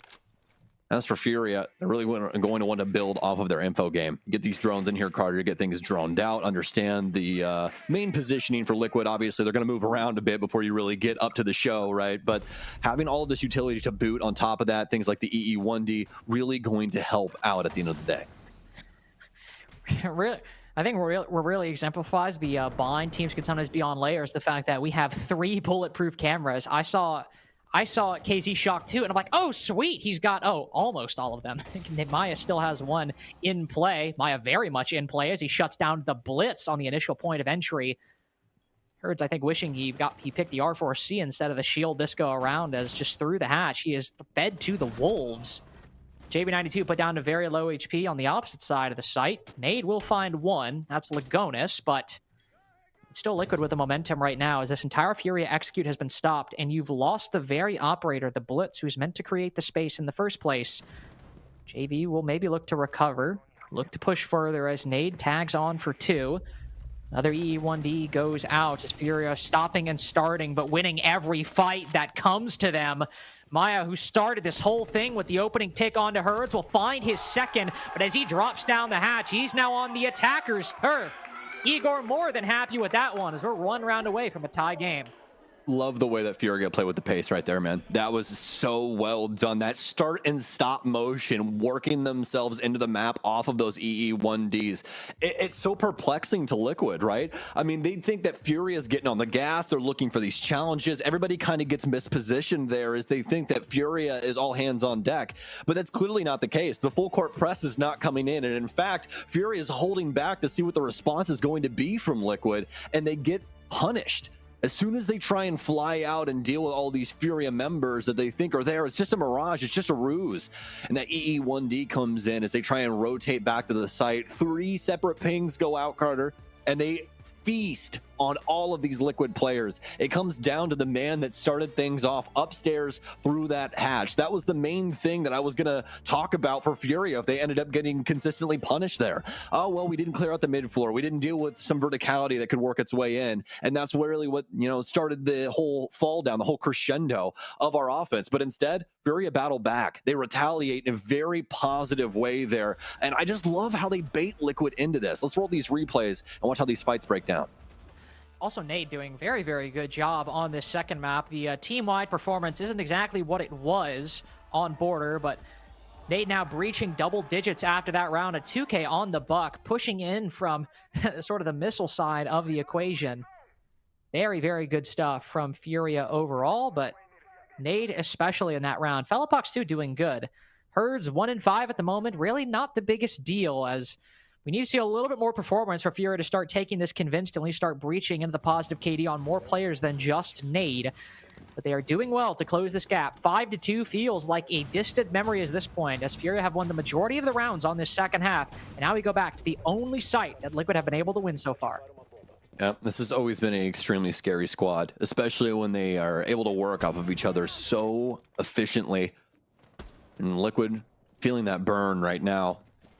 That tactical timeout, probably well called, as they need to find an answer, some air of consistency around dealing with this Furia offense. I always love that Furia knows exactly when they need to get off the gas pedal, Carter. That's the main thing for me. They always know when things have a potential to actually truly end around for them and what they can do going forward. They just lose that blitz. They get the drones in, they try and figure out some extra details, and they capitalize on a lot of the movements, a lot of the errors from Liquid. Now, looking to see what they can do in response to what Furia has created here. Rolling a couple things towards the op side again, reaching around in to deal with this barbed wire, but I hate to be the bearer of bad news, Herds. There's a lot more going on in this portion of the map. Yeah, there is.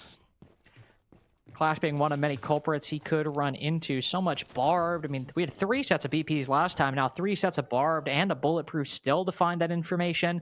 Lagonis can rotate around to either side of the defensive site, depending on where Furia are pushing from. We don't exactly have a lot of tools to directly deal with the shield. The Ash charges, maybe. Thankfully, there's no Mira. With the Azami on the board, you want to try to hold those explosives as much as you can. First of many smoke canisters will go out and push the Blitz back momentarily, but Furia are setting up for something. Finding the remaining intel as KZ likely going to insert himself over on the Sky Bridge. And now the Blitz moves in, but the smoke canister separates the Blitz from his cover. So Furia again stalled on executing just a little longer.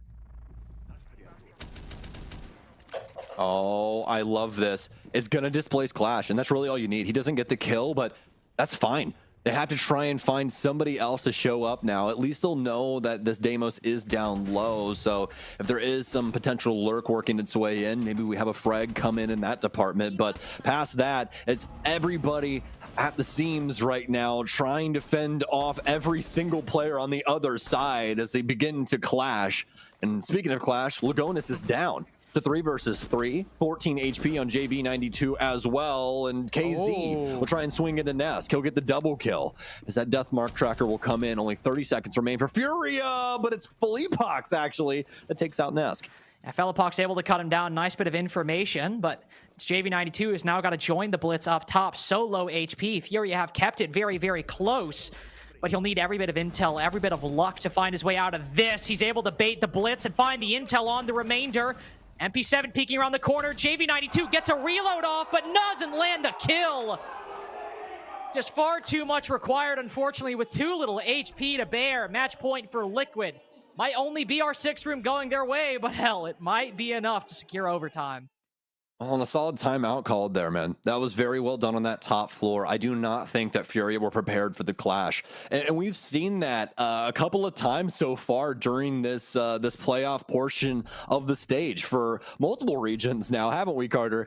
I mean, it feels like whenever it comes down to the wire, when everything gets to its utmost importance here at this portion of the year, people just kind of reach for these things that are, you know, somewhat basic to a lot of players, but are just so very consistent. Clash is one of those things that if you're able to surprise your opponent, there's just not a lot of really easy ways to deal with her. And that's just another solid way that Liquid's able to kind of deal with this time from Furia. They're trying to work their way in off that Blitz, create that space, get themselves in good timing, you know, on top of getting themselves some frags. And none of it is, you know, is coming easy. Liquid's able to slow them down. They're able to get some key, you know, frags there initially and keep things equal with Furia as they work themselves into the map. And Furia never really having any control over any portion of that bomb site. It was constant skirmishes left and right. And finally, Liquid boil out, you know, to be on top. Can only defend our 6th room so many times to secure this in regulation, to push us to Nighthaven. They will need to win one of the sites that so far has eluded them. One on the 1st floor and one in the basement, neither going their way. And so they will move again to bunks and briefing. Try and hold the top floor as best they can. No pulse this go around. So the heartbeat scanner will not try to deliver any, or will not even deliver any intel to the defense early on. It's more so focused on actually just holding their positions.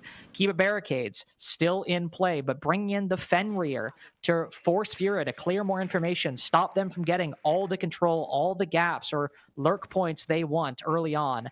I'll have to do a little bit more, put in a little bit more effort to find that.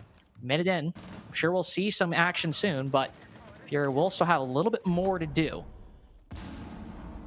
Yeah, you really got to take your time with this initial portion of layer. Usually, and probably 90% of the time is what I mean by that, you're going to see them try and use these drones and really get some solid info off rip. It's just not as readily available as it is on other maps. So you really want to make sure that you know what lies ahead of you before you make your move, because that is what will lead to errors. Maya is going to end up gunning down KZ on their initial frag here. It seemed like more of a 50-50 moment there in between those two, but kind of hard to say, as Furia is trying to coil themselves around this top floor. Do have somebody inside the actual site, and it looks like we do have one Furia player trying to work his way up to that portion of the map. Might just try and sneak his way in. Don't know if they know that player's hopped over the stairwell just yet, but Liquid happy to just hold on to this top floor and try and play the verticality. And they forced Furia back pretty successfully so far. Kept them at bay outside of the site at bottom rocket. Maintaining an advantage all the way through as well. Herd's put to such low HP. JV92 also worse for wear. Some of the key players all in bad spots. JV has a kill elude him, tries to find the second. Will do so, but there's another going in for the trade.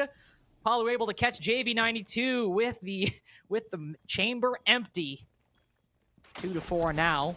So Liquid both on low HP, but too many vertical angles, too many goo mines, too much information. And Lair goes the way of the Cavalry. 7-4, most dominant victory of the series so far, and Nighthaven required to see who from Brazil will punch their ticket first. A great layer out of Liquid there. I really like a lot of the things that we saw implemented, especially strategically on the defense, just the different looks that they gave over to, Furia. It was really great. A lot of solid delay tactics there on top of being able to show up in gunplay as well. That's the main thing there, right, Carter? Because Border, you get a little worried with what was going down in a lot of those moments where Furia were just able to overwhelm Liquid and take those big rounds. But this time around, not so much. No, not so much. And it felt like Furia could get away with just a lot less than they could on Border. Far less multi-kills as well than we had previously. I mean, don't get me wrong, it's still Liquid Furia. We still had, I think, like 3, maybe 4 overall, but it was damn near every round between Furia and Liquid that somebody was going huge from one of the teams in the lobby, whereas this felt much more like a normal game, and in this case, that favored Liquid, something more simple where they could let their setups do the talking, win 4 rounds on the attack and just get 3 over the line on the defenses. It was a pretty normal game on a brand new map, and Liquid overall looked very comfortable. Furia only stringing together 2 rounds in a row late into the game, and a dominant first half was what started this all for Liquid, as you can see right now. Yeah, I think that's the main thing to highlight here, right, is just how solid Liquid was on the offensive side. If they did not have that to work off of, we could definitely see a completely different map here, and potentially Furia taking this in a 2-0 fashion. But since Liquid had a very great understanding of how this offensive side works, at least so far here on Lair, it really catches Furia off guard. They ended up, showing us quite a few different looks. We get a good roam strategy from downstairs. We also get more of a sight hold setup, but either way you cut the cake, Liquid's eating all of it, it seems, is they're going to move us on to map 3. And I think especially once that initial, once they switch to their defensive side, once just the overall setup perseveres, they don't allow Furia to either get into the site and cause chaos. And I mean, think to that bunks and briefing round or the lab support round, Furia got into the heart of the setup overall and just forced Liquid into scattered positions.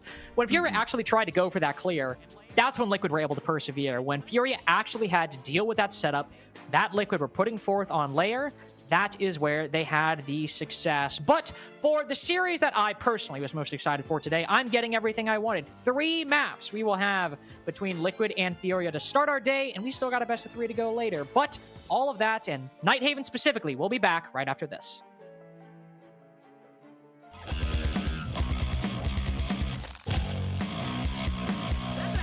A NiP também tá adulta, não tá dando a cara, tá esperando no bombe essa movimentação e a decisão da BD por onde avançar. Pode ver, ó, os jogadores nem aparecem ali. E a BD acha que tem alguém que vai sair e forçar a troca. Exatamente. 20 segundos. Olha o Condes. Flash dos dois lados.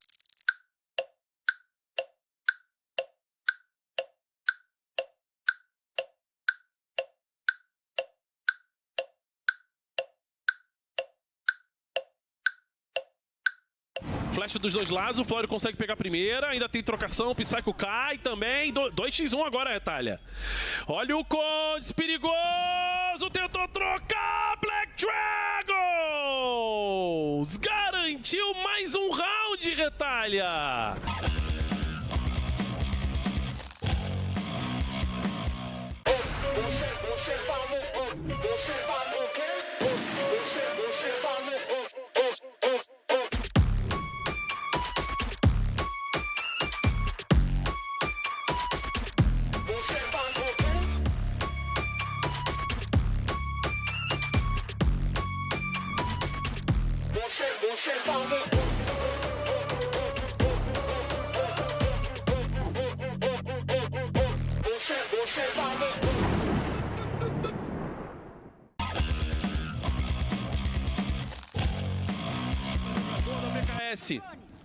Passou um drone.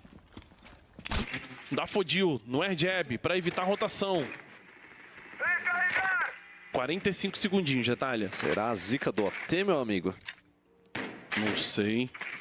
Será que a VKS acordou agora? Vem pra cima.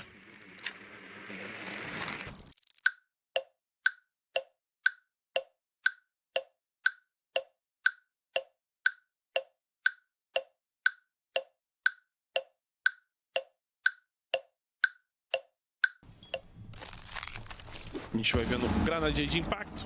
Tava desconfiado provavelmente ali de um drone. Lenda sofre dano, trocou de novo, caiu. O Raps consegue uma bela eliminação. Do outro lado pelo Airjab, acaba caindo surpreendido, foi na armadilha. Ainda assim, olha o Fluxo acordando pro jogo mais uma vez, Retalha. No 2x1 agora. Vamos ver quem leva. Fluxo conseguiu manter a vantagem numérica. Tá difícil, esse ponto cego pode ser ruim. Vem pela sua esquerda também mais um jogador para tentar enganar. Direita, agora trocou. Luke vem para uma triple kill. O Fluxo consegue levar finalmente um mapa, um jogo.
Vai sendo caçado também mais um jogador. Achou, tentou trocar, demorou demais. Luquid foi mais rápido.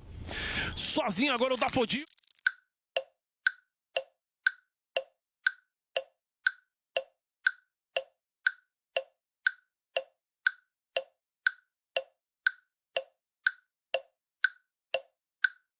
Agora o Dafodil tenta engatar na segunda agora. Derruba mais um. Impressionante, Retalha. É 3x1. Tem mais um jogador na frente. Vai ver se consegue fazer o avanço. Tem jogador à sua direita também do Dafodil. Perigoso. Abre novamente pro outro lado. O plant vai acontecendo. Tá todo mundo marcado. Jogador à sua direita. Tá complicado demais pra ele. Ele ainda tenta trocar. Meu Deus do céu. Dafodil no 2x1 agora. Vai tentar fazer o drible. Vai ver se consegue achar o jogador na sua esquerda ainda. Ele tenta derrubar. 1x1 final. É o 4K do Dafodil. Um animal, Retalha. Respirou. Tem 30 segundos. Tá tentando ver se consegue encontrar o jogador. Raps. Acaba com o susto do Fluxo, Retalha. Mas isso não pode acontecer de maneira nenhuma, Retalha. Era um 5x1, era pra ter engolido o cara.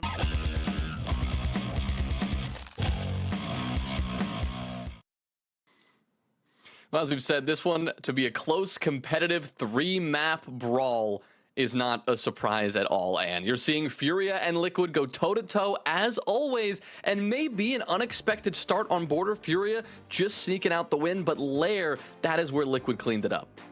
Yeah, to start things off with this best of 3, I think the one thing we learned today is that you should not allow any team to play against you on border, with Furia still keeping that 10-game win streak, but then we played Lair after, as we just saw. And we mentioned prior to the game, neither of these teams really have information on each other, given that it's only been played 3 times, and neither of these 2 teams were involved in those 3 matches in this stage here in Brazil. Now, the one thing I'm happy to see for the side of Liquid, and the one player that they needed probably the most on this map to really step up, was Maya. We talked about him being active on the entry. He's doing that here as well, specifically on those attacks, helping Liquid to be able to enter the map and set themselves up for a good execute, but he was doing significantly better. Then if we put another player on the side of Furia up with that comparison, we have to look at neighbors.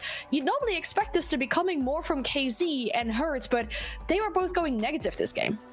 Right, it's a complete switch from what we saw on map 1. That was the big difference when we moved to Lair. Maya, who went 4-12 on map 1, 0-3 on the entry, then absolutely flips that almost completely. 3-0 on the entry, 13-6. And you mentioned Herds. You see these players on the side of Furia who also were not performing the same way we saw on map number 1. On border, Herds was a decent contributor, like every single Furia player was on border, but when things shifted over to Lair, it seems that they just could not match Liquid on this map, even though we haven't seen this map very much, including haven't seen it yet from Furia. A good response for Liquid and really showing that they have a better understanding of that map. Yeah, and Hertz was a pretty risky player on border. Once you let this player enter and do his own thing, he's pretty much unstoppable. That's even what we heard from Philippox as well. Once the game is going well, he is just off the leash. It's impossible to stop him. But I think that was exactly what Furia was doing, or sorry, what Liquid was doing, was to shut him down early on into the rounds. And this attacking half for Liquid ending in a 4-2 was great, given that we do see Lair on a 65% defensive win rate. It did set them up successfully for their second half. I think it was still a relatively attacker favorite Lair that we saw. Both teams setting themselves up well. We saw Liquid sometimes having to come off the back foot on their attacks, but using that shield to pressure, having their angles covered, catching the Furia players off guard. And whereas Furia on their own attacks, I think what they did very well was use the information where they had that Deimos. I don't know exactly what round it was, but they used the Deimos to dislocate the clash and just find these players from below with the verticality that you can do on Lair. That was something I really enjoyed seeing. Well, this is the most important question and the final thing we'll say as we get into this one. And Labs, where is this going? I have to give Furia the upper hand in this. This was a deciding map at SI. They have a really good history on it quite recently with a 7-1 against E1, so I say they might have the better cards going into it. All right, here we go. Lynx, Stokes, it's all you. Well, I like to think it's all Liquid and Furia, personally. I like to think that it's the teams that do the talking, as much as my beautiful visage does add to the experience quite heavily. But going to Nighthaven, historically, though Furia obviously have very important victories on this map, Sam, Liquid have quite a few good wins, and they played it a whole 4 times at Manchester alone and won it almost every single time, and only dropping it overtime one singular time. This is a very good map for Liquid on the decider. I think coming off a victory, they'll be feeling really good. 100%. And, I think the thing is that both of these maps were pretty even killed. Both maps really exemplifying why these teams are talented, right? Border, purely a Furia playground, whereas Liquid able to bring things to bear here on Lair. And now we're leaning into Labs, where both of these play styles are actually pretty applicable. I'm very excited to see how things break down because you have a lot of different options here. It's not as large of a map as Lair, but it presents a lot of similarities in the sense of you have these 3 floors. There's a lot of roam potential, but there's also a lot of potential to try and fend things off with some solid positioning and some solid utility to boot. We're already going to have one of these things getting implemented as of right now. It's going to be the Clash being brought in by Nade, and we'll see if they find any success with the Shielder. Yeah, a couple off-ops, the Clash and the Scopos, defending the second floor of Nighthaven right out of the gate. Clash can rotate to either side, but the Scopos, yep, I was about to say, well, we have one in sight and one off site. Seems to be the meta now. Just having that early flank and the ability to just rotate back extremely quickly. See if it causes any problems for Liquid early on. Most of this first minute will be dealt with the breaching, trying to open up IT and connector. Though, the one thing you do have to worry about is Liquid are crammed a little bit for hard breach. They've got 2 sources, the Selmas and the hard breach charges, but with no Thermite on the board and obviously Maverick being banned, that alone, as teams typically want to open up a pretty big hole for connector and IT, could find themselves a little short-changed depending on how this round transpires. I had the mute in play.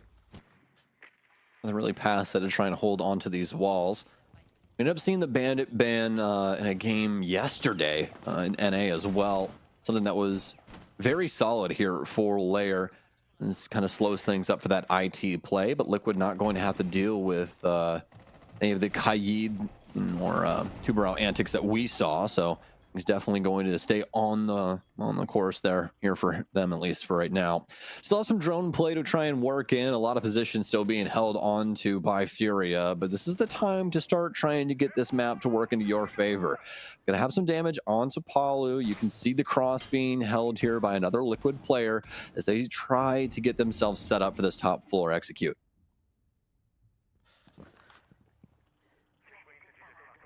First bits of utility will land. Della's going through. I like this positioning for the Scopos. If Felipox wants to go back to site, he can immediately support the player inside of Electrical. Play to get the trade as well. Very nice stuff. C4 goes out, but caught on the window. JV92's got to retreat. One bullet could have punished him right there on 1 HP. Almost all the Ying's utility gone through. It results into a kill onto Maya. Herds cut down in connector as resets and Liquid as a whole start to move around the B bomb site. JV has retreated behind the Scopos, playing behind the shield as well. Oh, but such low HP, it doesn't matter. He dies anyway. It is ineffective, and Liquid have their way in, but they might be on their way out. Lagonis put so low, Maya down by the electricity and gunfire. And so Felipox and Nade both will look to pinch the remaining Ying, who finds one. And now looking for the second in the post. Lagonis needs to hold strong, needs to land the shots required. 1v2 for Liquid's IGL to take round 1 in force. It was not pretty. It was not pretty at all. But at the end of the day, when the dust settles, Liquid makes it out on top. And what a crazy play there from Lagonis. That Ying working wonders in the site, especially with that LMG. Up against the Clash especially. I mean, we see it, the Clash switching over to the secondary weapon, but not able to find that kill behind the server stack. And it's life just getting a little complicated there for Furia at the tail end of things. I think they did a bang-up job of delaying things out up against Liquid, but some key moments there where things kind of fell off the wagon, not only with, that 1v2 going awry with Lagonis there for them, but also that moment in behind the Scopo shield and Electric. That could have been a really big moment there for Furia if they were able to get that one under wraps. And what has continued to be a very, very close game, though obviously 7-4 on map 2. You want every round you can possibly get, especially now that Liquid have the momentum after that win on Lair. Furia fighting a bit on the back foot when it comes to the energy, the vibes, and even the capabilities. As we saw with those stats, Herds having a shockingly poor performance, though unfortunately one that, maybe not that bad, but one that has been all too familiar this stage. A .94 might be okay for some. Maybe it's an all right stage for Nade or Felipox, but the star player, one of the co-MVPs from Sao Paulo back in February, we need to see better. We need to see better. Furia need to see better. We'll see how it happens, though. As we move down to basement Sam, we'll see a full clear. Thankfully, it's Liquid doing it this time. Wasn't exactly great for Furia when they were on the attacking side on Lair, now was it? No, it definitely was not. Now, fortunately, the square footage worked a little bit more in Liquid's favor here than it did for Furia on Lair, but they're definitely going to have to make sure that they work their way fully through this. Going to find Vigil up top, SMG-12 in hand, and a gunfight brewing. He's going to take the angle. Going to pre-fires things out, but very low HP and willing to try and go the extra mile. Tries to work his way back in towards that conference space, but decides against it. I like this from JB92. You want to try and waste as much time as possible, and a minute off the board just isn't going to do. No, it's not, but he holds on. The RC can at least waste time.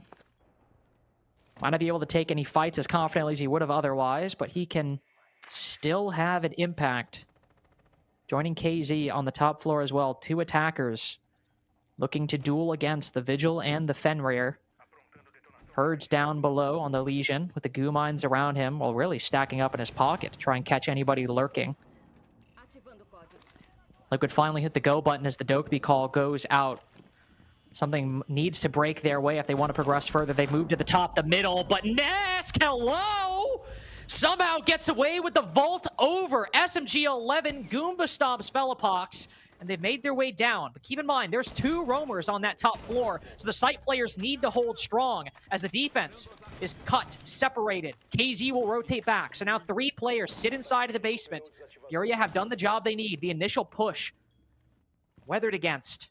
Though so many defenders have taken damage, Maya still looking to get something up top as JV92 lurks in IT.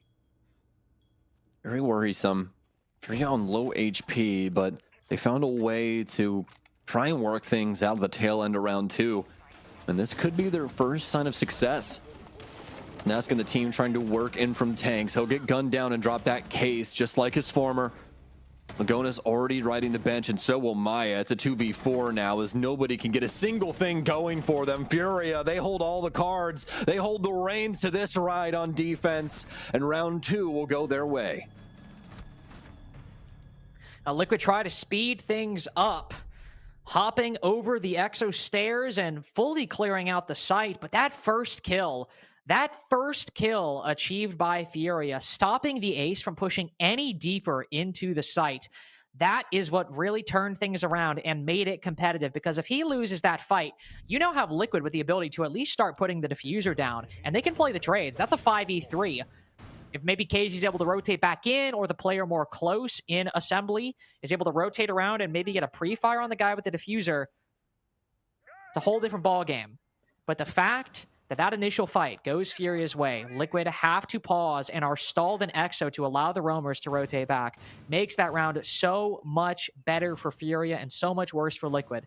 Going back to the top floor, tie game again out of the gate, just like it was on Lair. Still boiled down to a Liquid win by the end, but still could be a close one. Furia look to try and redeem themselves on the second floor.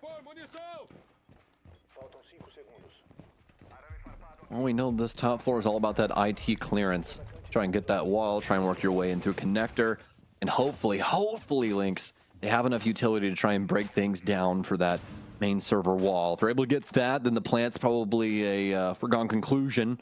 But for Furia, more than likely going to try everything in their arsenal to try and slow that up. We've seen that pretty often from them, that they really like to get aggressive, and I mean, they're leaning back into a very similar strategy to what we saw prior on this top floor. No clash this time around, but no additional denial here for that main wall. So this should be pretty easy once they are able to get these EMPs in, at least for the mute jammer's sake. Epox is going to lose one of those. Some Selma's over on the far side, and this is going to be mute jammered as well, I do believe. Actually, no. I have that thing breach itself pretty easily, as they'll gain access to IT too. Yeah, Fury seem to be okay with it. They've castle barricaded off that single door to garage and probably have a rotate to duck around and contest it. So they're like, all right, Liquid, you can push in, but we can still contest and maybe throw some kind of explosive, or maybe they prep the castle barricade to fully catch them off guard. More hard breaching will make this easier for Liquid. As you can see, IT open, connector open, and start pushing forward. But without the Scopos and the addition of the Warden, it's a little different this time. A little bit more close quarters. 3 shotguns for Furia right now, and all 3 of them have an SMG to back up that close quarters weaponry. Liquid still taking their time, still droning. The first couple shots are exchanged, and it's Liquid who are worse for wear afterwards. I'm gonna start moving their way in. You know, if you open up the third eye, Carter, we got 3 shotties on defense. One of them's going to fall down. Another one will, too, is Palu. He just eats them alive. And now Furia, they've got to win some sort of gunfight here. They'll get one, they'll down resets, and oh my, what is going on between these two? It's a flurry of kills, everybody trying to pressure all different angles. But finally, Liquid is going to be the one that comes out on top, and it's all Palu all day. A triple kill for him will give Liquid the round. And this time they do set up their pieces very, very well. Before, it was a bit more of a tussle back and forth, a bit closer. Push into electrical, pushed back a little bit, able to win the fight. 1v1 for Lagonis at the end, 1v2 technically, I think, overall. But this time, they open the utility in garage. They have somebody go for the flank in garage as a whole. They have somebody push up IT to pinch that player, then moving in through electrical. All the pieces fell into place at the exact same time for Liquid, and there was very little response from Furia like there was in round one. Both rounds still went Liquid's way, but the stronger of the two, to be sure. Furia will now move down to the middle floor. This tank will be locked for one more round. You'll have to defend this second floor a little bit. You'll have to extend up to the top. Maybe a little bit more room to breathe will be good for Furia, as when it's come to making sense of a pretty tight-knit defense, Liquid have fared the better 2 times in a row now. And most definitely. And, you know, it wasn't that there wasn't no response from Furia there, right? They're at least able to get some fights over on that connector side, but Liquid, I mean, they got the lion's share of map control as well as kills. That's the key thing there. That initial dusting that we saw from Palu really set things in motion for Liquid, where they're able to kind of put all their chips on black and see if the bet was going to pay off. And it most definitely did. JV92, though, he's going to try and punish immediately here. That seemed like a fight all the way outside. There's that window that is across for like the games room, Carter. And I think that's where that went down. Right, good shot onto the ace as well. Still plenty of hard breaching, but this exothermics can feel very limited, especially if you maybe lose one, or if it's muted for too long. Poly will reveal his position a little bit with that flashbang. Another one goes out. I'd feel the need to back out momentarily, given the 4v5 he finds himself in. Fellapox puts himself in the lower angle. JV92 is just running around the entire map, shooting Liquid at every point of entry. Hertz finally finds the Dokkaebi. Thermite in the site is, well, he's found himself in a key position, but very quickly found himself out of the round. Same can be said for Liquid as a whole, as 2 strong attacks on the second floor, and then suddenly we're in round 5. Yeah, I mean, they're just hoping that the quick clear works out, right? They're trying to get some things going on over on that kitchen side, and you know, the signs were pretty early there for us that round was not going to go Liquid's way, right, Lynx? I mean, that initial fight that we see on the cross window goes awry for Maya. Palu's trying to get position inside of kitchen. He already gets sussed out by that little jiggle peak that we see over at the top of the stairwell. And things just left, right, and center for Liquid, not going their way. Let alone the fact that Furia constantly getting them on timing on these rotations. Liquid trying to work themselves into the map, a little blind to the amount of rotations and just players that have solid presence around that mid floor, and Furia make a mockery of Liquid's clear. They keep erasing Liquid's lead, but the pace is still Liquid able to put themselves ahead of them every other round. It might be a 3-3 half, but Liquid are still forcing Furia to be the ones to fight back, to be the ones to respond. But Furia now have the option to go back down to that basement, go back to the site that got them that victory now 2 rounds ago. So an opportunity to steal that away from Liquid, guarantee themselves the 3-3 half, as Furia tried to go for that full clear last time. And as you said, Furia laughed in their faces, spat them back out the moment they entered the building.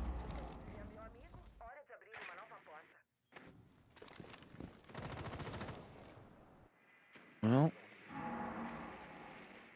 Liquid trying to slow things up just a tad bit from what we previously saw. A lot of immediate entry inside of round 4, but round 5 a little different. They want to make sure that they know exactly what Furia are going for. This is a team that you definitely have to respect when they get going. That's exactly what Liquid's doing.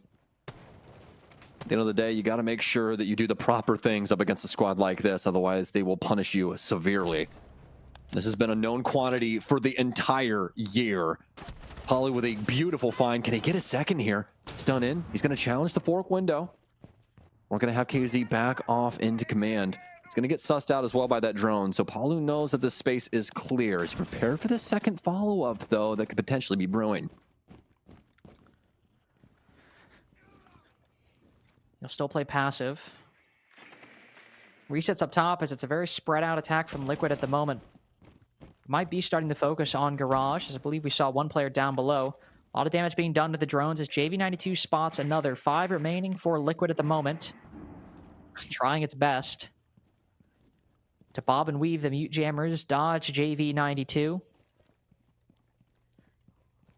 But aside from that early kill onto Herds, commendable certainly.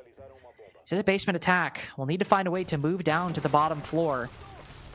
They'll start using these boogie drones to open the verticality, find a few more angles. Lagonis sends out the flashbangs, ready for the drop. Moves down into Animus. Wall opened up, now can plant in the default spot, just tucked around that corner. Everybody from Furia on the right side. Nobody in cargo to try to deny this. Nade looks to challenge, and Maya blinds him. Says, good night, stay away. This is our site. C4 goes out, though. Lagonis doesn't even have to back off. His teammate shoots him, but Felipuck spots him for a second. There's a little bit of a gap. The coverage lapses a little bit, and now Lagonis will fall. But the kills still favor Liquid. Oh, do they? JV92 can rotate, and that Ram is dead. There's still some work to do. Still the buck down below. Now Nesk, the only one who can cover to put this diffuser down. They've rotated sights, but JV's got the vertical angles. He's got the hard pings, a shotgun to make angles for him to look through. He's trying to find where this diffuser is, but there's no time. Too little information overall. Will now drop down the hatch. And a high-low setup from Liquid awaiting him as he tries to retake the B site. Spots both, but both guns come alive at the exact same time. Liquid shut him down. Tie game guaranteed. There we go.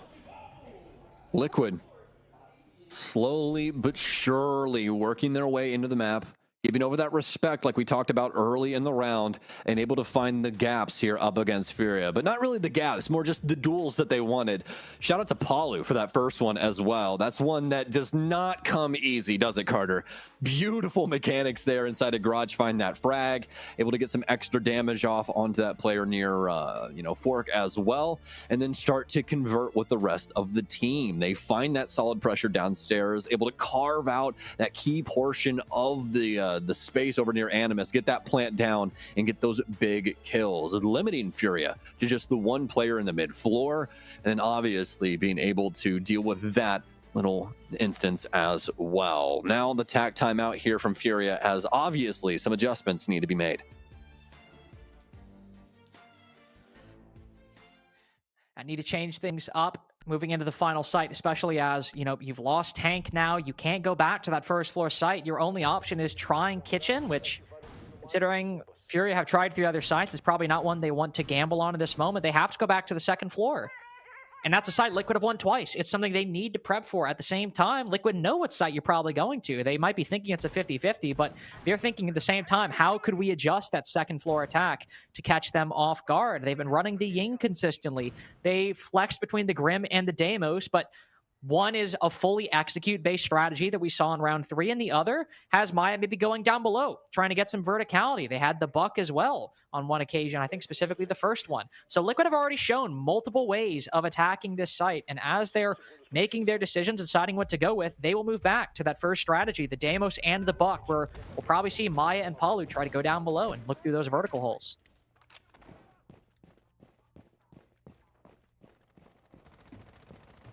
Well, we're finally going to bring some proper denial for IT. That's the main thing that is screaming out to us right now. Obviously the Mira too, just to try and prevent a little bit of Liquid play over on that connector side. Maybe have some nitros implemented for that main IT wall just so they can try and blow some people up as they try and work that breach. But Liquid, a little something that we haven't seen from them. They're going to try and sneak somebody in down low. While we try and work things off the back of Nesk's first call, as that is still building itself up. Usually comes in at about the 2:15 mark here. There we go. It's going to get that on the board, and you can see Furia still trying to find out exactly how Liquid want to try and work this. We're going to get the first little death mark out here, and that nitro cell is going to be sent out as he tries to read somebody swinging in off his tank door. A lot of drone work, but also a lot of active play around the space, and Resets is going to get that kill off the yellow ping. Everyone from Liquid just focused on taking down that solo player down below. They spot the one, well, I guess not the one roamer. You always got to remember, Herds does like roaming on that Mira, does like roaming and moving around with the Vector, so you got to keep him in mind.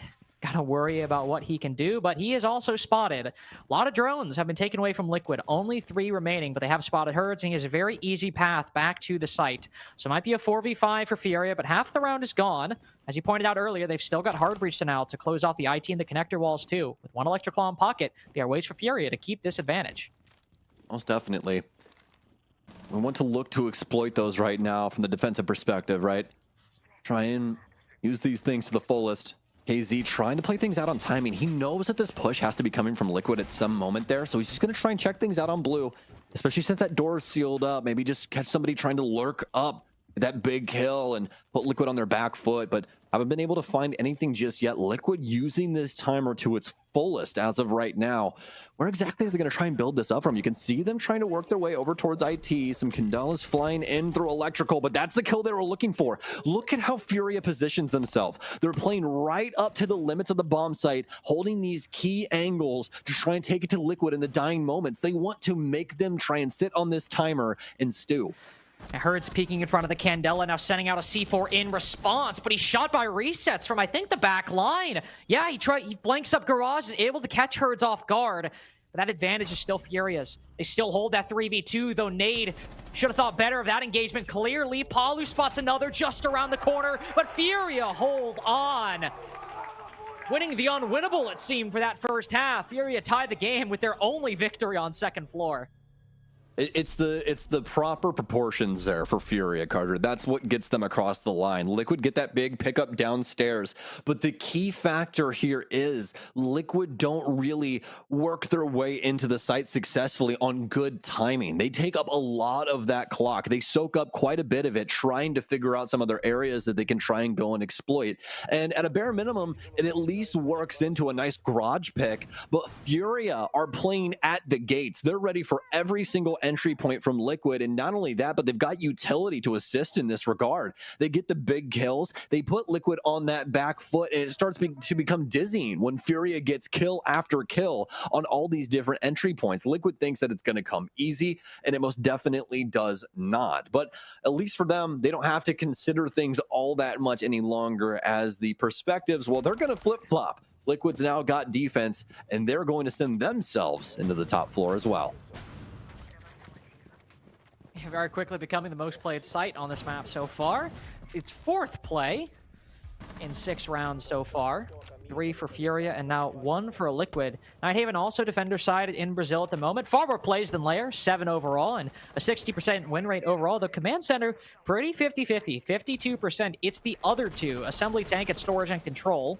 Kitchen Cafeteria has 1 whole play, but it's the other two that are pretty strongly defender sided. So Liquid able to get a win here. We saw how difficult it was for the defense to close it out on this site when Furia were playing it. So able to win here, then maybe go to the more favored ones afterwards. Liquid will be looking quite well, even though Furia tried to give them their best in the first half. Well, it's all about the opener here. It sets a precedent for what the defense wants to kind of lean into throughout the rest of this half. And for now, Furia, they're taking their time, allowing Herd to do his due diligence on this lurk. He's worked his way in his nook. Tries to work his way up this stairwell. Hasn't been able to find anything just yet. This mirror window could be of massive assistance to Nesk. He's going to swing out and he'll find Nook. Sees him playing over the balcony and Herds. It's ill-advised. What an angle here from KZ, though. So hold in between the barriers. He knows exactly what the next step will be. And he guns down Nesk. It's equal footing now in a solid spot here for our Thatcher, but so much damage, so much pressure pouring in on the balcony. It's going to get Liquid back their footing. They'll get this 4v3 in the mid-round. KZ almost has a fortress made for himself without a zombie, but still pushes too far. Liquid welcome him with open arms, take him down. Now advantage acquired for the defense, who can now just hold within the site. It's incumbent upon Furia to make the move now. They've opened up IT, but a bit unclear at the moment how much pressure, if any, they have on Connector. They've opened up some parts of the wall, surely, this early on, but when it comes to pressure, that's what's unfortunately lacking at the moment. So they'll reset, take their time. Some new angles opened up, but in the 3v4, you've got to be careful. Flashbangs go in, will force a bit of movement out from resets. There's nothing to capitalize off of it. Nothing for JV92 at the moment. Still utility clear for Furia. BP might be destroyed, but Furia, if they're trying to find a gap, trying to win these fights, Liquid are getting aggressive, stopping them from finding any opening whatsoever. Maya now shuts down Nade. So Fellapox and JV92, the latter well below half HP. will try to push in, but it's been a very slow death for Furia despite the bombastic start to this round. Long angle engagement will give JV92 the first. In 15 seconds, Furia will make their push. Yeah, and this is where things become even a bigger issue. M590, top floor labs. I don't think there's a better duo in the business, honestly. Liquid going to take that very handedly in the first defense. Furia just not really capable of getting things going for themselves. They try and lean into that garage clear. They try and get an easy pick there at the top catwalk, but nothing really happening. They're able to at least get the Nook in position. I mean, the strategy was there, but at the end of the day, did not pay off, as Liquid were more than capable of not only dealing with that scenario, but also getting the big kills on the tail end of that bout as well, making life pretty difficult for Furia, as they still not only had to try and clear things out, but they had to try and battle back against a lot of different angles from Liquid to boot. Those mirror windows worth their weight in gold inside of that round. Yeah, the shotgun on that top floor really is a lethal force, isn't it? I mean, obviously we saw Rexon make it work last night, but definitely just playing around that single door frame, taking the fights in electrical, IT, you can do so much. So long as you have teammates that can shut down the Aqua side, you really are in a good position. Can't really say the same on necessarily some of the other sites. I mean, there are positions on the basement site, for example, that we see right here, like maybe playing at the bottom of Exo stairs, you can find something, but nothing quite as strong as playing around that electrical door, around the bomb chassis up top. In the basement is where Liquid will try to defend next. No shotguns to speak of, aside from a couple secondaries, 3 to be specific. That's because the roaming does the talking on this middle floor, and that's why you need SMGs galore to hold it. Absolutely. And some quick moving pieces to try and get through that mid floor. EMP's out, and speaking of quick moving, this is going to be a quick breach of the bottom level for Furia. This is usually the first layer that we see the offense try and take on, and it's going to come from both sides. They want to try and get Animus open as well. Not going to be nearly as easy of access available to them via that, just because the exothermic was used on the other side. They'll have to try and vault through that if they want to try and get somebody in, but already trying to make sure that there's nothing readily available to Team Liquid on this mid floor too. We saw how big of a problem that garage space could be if gone unchecked in some of our games in NA yesterday. So some drones now going to pour in for the offense as they try and see what's what inside of this bomb site. Ooh, good drone for Furia. You can see what's what in the entirety of garage with that one. Just a nice little find. Can often go unchecked by the defense given how high up it is and how hard it can be to find an angle looking at that exact position. So as they can cover that hatch and make sure that nobody goes for the retake up top, that'll allow Furia to slowly push into Animus and be a little less concerned about that hatch. Gone 6 goes out, but the mirror window persists. Resets can still play behind this peak up top, throw a C4 over. Lagonis has one as well, but he's all the way over at bottom cargo. So a little bit of a different position. Vector shots ring out through the site, and it'll put Herds to low HP. The Furia have made minimal progress in the preceding 30 seconds, but now the smoke bolts land. Will we see any follow through? Nade and Felipox push forward, but Resets makes him pay for it. So now Nade will stall. Furia have been looking for this opening as hard as they can. Try as they might. Liquid hold them at bay.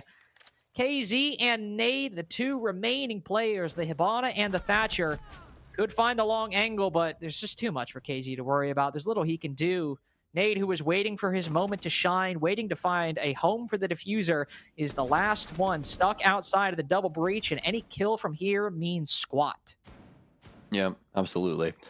1 versus 5 now, and just everything falling apart for Furia there. I don't think it's a bad strategy, Carter. They're just not able to get a big opener there on Liquid. They really need to find a way to displace Resets. They did a good job of getting rid of Lagonis, but you can only firebolt so many areas, right? And Resets makes his presence known at the right time, able to get that kill on the player, hopping in, trying to make space inside of the tank area, and it just doesn't work. That's what Furia wants. They want to be able to work and get that plant down behind tank, and then just just play things out from Animus, but every single step of the way, Liquid are just standing stalwart. They're just like an old bastion, constantly standing there watching guard, and there's really nothing that can be done from Furia. They cannot handle the Ancient One practically, as Liquid are just awaiting them at every single turn, and now they're going to pull ahead a little bit farther here. So they've built this, 2-round buffer. And that third place match looking more and more likely for Furia as Liquid do gain that. It's where they qualified last time. It's not an unfamiliar position for Furia. They've been there a few times, and like I just said, it's how they got to Manchester, and they still managed to finish top 8, though it was Liquid themselves who were the ones to fully shut them out of the tournament. It's a little bit of a different situation here this stage. W7M, this new roster, is looking very improved. Second place finish 2 stages in a row, but if that's who loses, I'd be kind of scared to face them with how hot they're looking. FaZe is maybe the other opponent Furia could face in that lower bracket. We know how those matches tend to go. Despite the SI win, Furia, by and large, the loser whenever those teams meet, especially domestically. So Furia need all of these rounds because either opponent they could face in the lower bracket, I think in this stage especially, are going to give them a really tough fight, maybe even tougher than Liquid. Yeah, it's hard to say. I mean, this playoff form of Liquid looks very consistent right now, especially from the defensive side of things. I think they've looked very, very good. Border was a little difficult, but it's always going to be hard fought, especially when it comes up to Furia and trying to deal with their antics. But when it came to these broader maps and, just consistency with defensive setups, they have been a gleaming star of hope, at least for their future, not only in these playoffs, but also for LAN as they get closer and closer to punching their ticket here. Only 2 rounds necessary in order to do so, as if you make the finals in any of our regions, well, that ticket is immediately sent over. At least plane wise, don't exactly get things given to you scot-free when it comes to actually winning your region, but you'll be happy that you get to turn up to yet another Siege LAN, especially if you're Furia or Liquid. Liquid will make Furia work for every second and every inch up until that point. The Zoto canister will freeze that exothermic. Reset still has 1 in pocket. It's the main source of hard breaching. Of course, you have the mute jammers, but those are more an annoyance than any serious impediment. That sounded nasty. 1 shot from JV92 rings out, but that didn't work, did it? Was not good enough to stop Palu. Quick peeking with that commando. So advantage established for Liquid. Half the round gone. They still hold the second floor. Furia, I think, very confused on how exactly they want to deal with it. There's just no teeth to this, man. They're able to get the walls open, but that's the thing. It really feels as though Palu and Nesk, as of right now, know the exact moment to try and exploit something, try and put Furia on their back foot. This is going to be a key moment here. Push drone in. Does it find Palu? Palu might have the game-winning position here as he's somehow, someway worked his way into command center. A huge nitro cell gets 1, and he finds the second. All of this chaos that they've caused on the top floor, nitro cell out, SMG-11 still in hand, and he still has a moment to try and take a gunfight. It boils down to a 2 versus 2, but Liquid have done a bang-up job of putting Furia into bad timing. And still they've managed to get a 2v2 out of it. Still they've managed to keep it equal. Telepox and Herds, 2 maps in a row for the latter, might not be doing great, but KZ, JV92, and Nade doing well, and it's only the latter that remains. The other players have laid the groundwork for them, but with 15 seconds, they have to push in. Keep a barricade covering the garage door, so that means he's only available from the rotate hole and this doorway right here, but it's barricaded as well. Nade can get this diffuser off scot-free, but Telepox lets Nade die, backs off, misses the opportunity. But Nade's done his work. He's put the diffuser down, and Telepox just has to hold on, just has to play post, has the hard pings on 1. The 2-brow trying to find a way to long arm it around the corner. Telepox doesn't know. He doesn't hear it. He's so worried about the Azami. Resets has won the round anyway. Either too focused or not aware. Either way, Liquid get match point off the back of it. That timing's so hard. It's so difficult. And honestly, it makes me wonder if they had a count on the ticks there, Carter, because as you know, usually when that diffuse is going off and you have info from the defensive side on that, you usually count them out loud for your teammate that's in that clutch. But just not able to bring things back to bear. Didn't even have the angle open. That's the other thing. It was so very close. I think he thinks that the Liquid player was going to get there just a little bit faster on the catwalk, but clearly not. In fact, that barrier complicating things with that setup up top, and there it is again. Just did not have the angle necessary to stop that diffuser. And now Liquid sitting at the precipice of success here in our semifinals. 7-3 on the decider to follow up a 7-4. Be a very, very strong performance for Liquid. And on Border, they were very, very competitive as well. It has always felt like, even on Border, that it felt like they were just ahead a little bit, that it was a really good team performance from Furia, but that as a team, when it came to the structure and the positions they were playing, Furia were making sense of the chaos, but Liquid were bringing order to these rounds more consistently, and they realized that on Layer, and they've continued to do so at Nighthaven. So they've won 3 defenses in a row. A flawless rotation, top, bottom, and middle. They'll go back to the former, move back to command and server.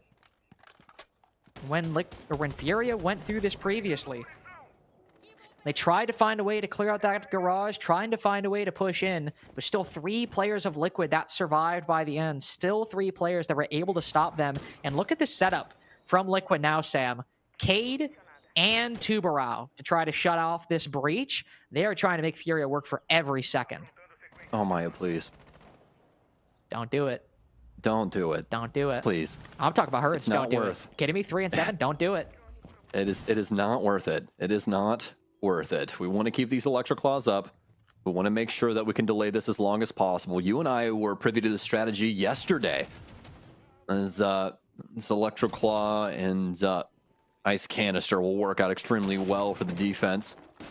Gonna get that buck out, and now the positioning well known, so he's gonna be able to toss this down right when this fuse goes off, and that will freeze things up. We'll try and get the skeleton key in, but we should have Maya with an adjustment soon enough. Might not even go for it, honestly. Might just try and delay things out with repetitive canisters as we see that building up now for Palu. Now just keeps putting Zoto after Zoto on IT. Might be giving it up after this one, but he's got one more to put it down if he wants. Furia just in really difficult straits at the moment, taking so long to get that Electroclaw in the first place, and now so long to actually open up the IT breach. And there's still a clash in their face who can waste time. There's still F-Nut mines from the Fenrir that can blind them as they move in. Still C4s, a deployable shield. So much of this utility persists for Team Liquid.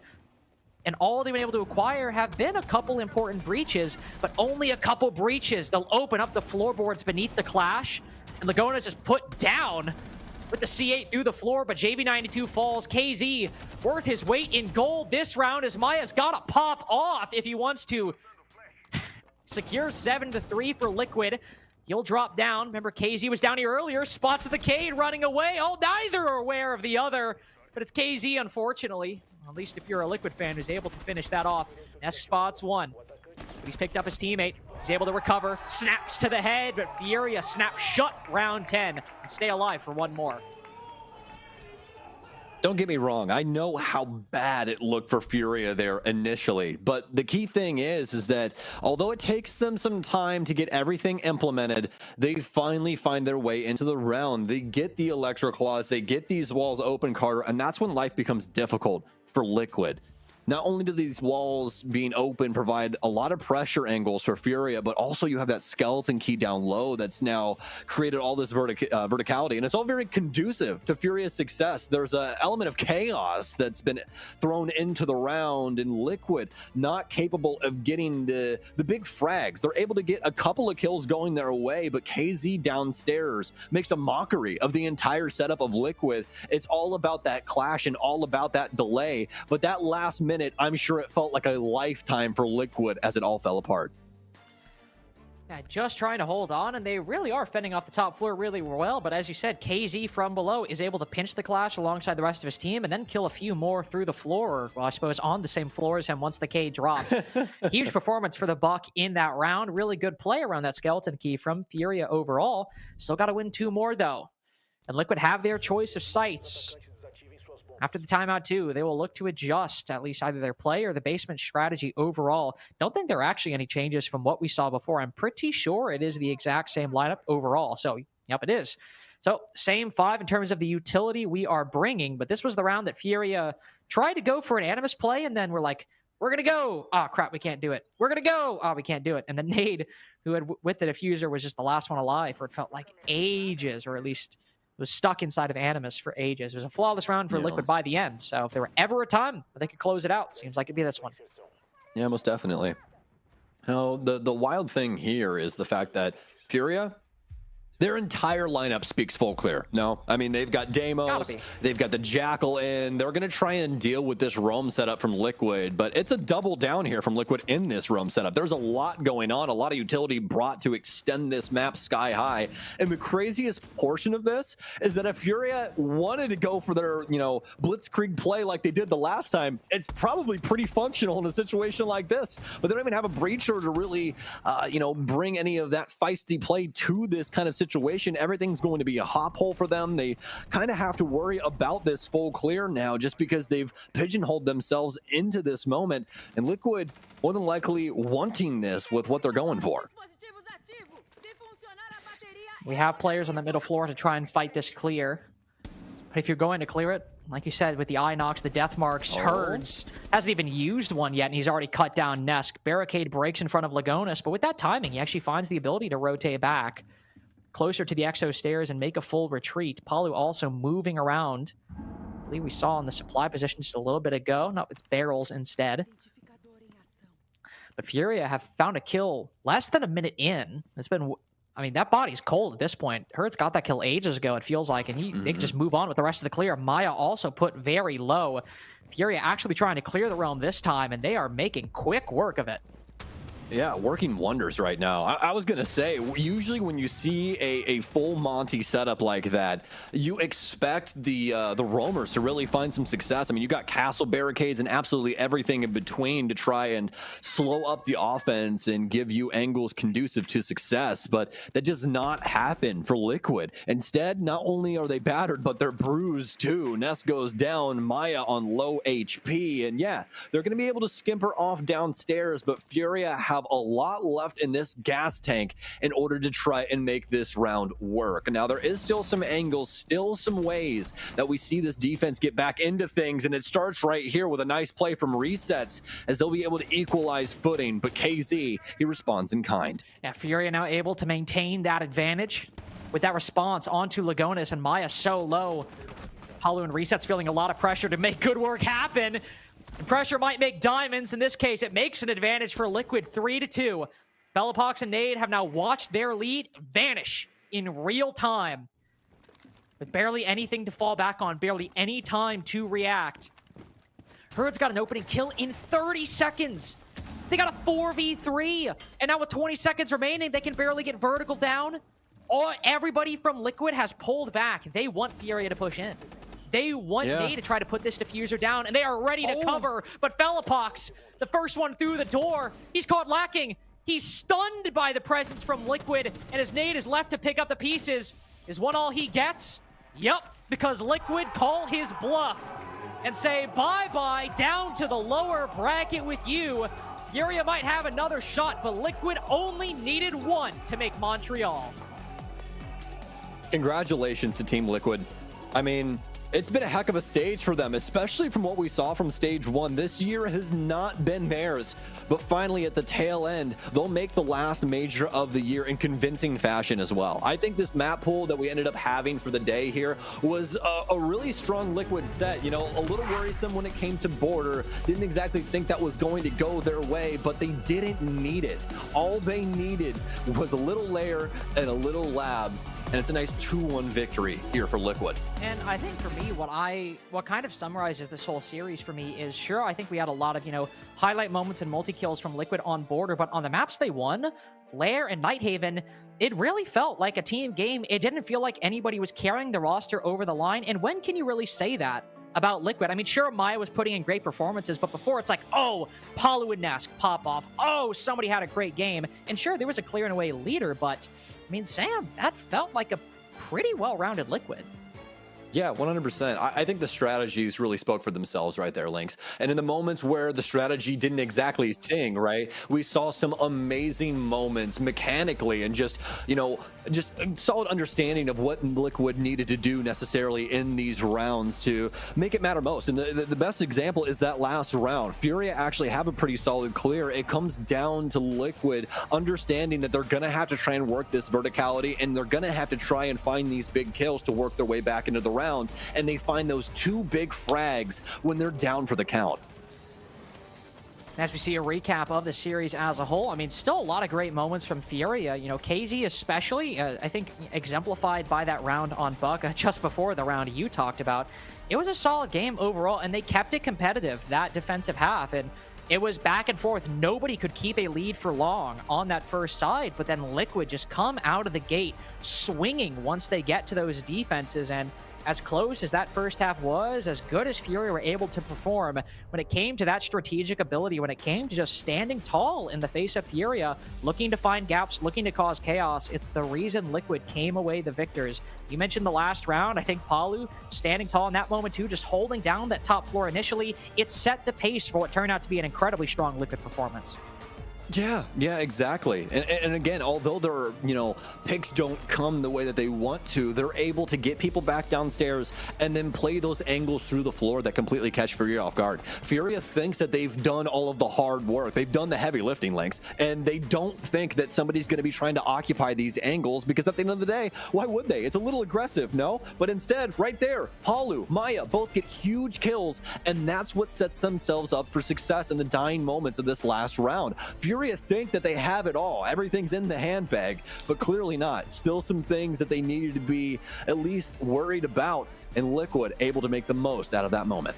Congrats to them. Of course, they are not the first team in the whole circuit confirmed to Montreal, but they are our first Brazilian team to make the Montreal Major this November. We'll confirm our second later, but right now we have somebody important to talk to. We have one of the GOATs from Liquid to talk about their first qualification to Montreal.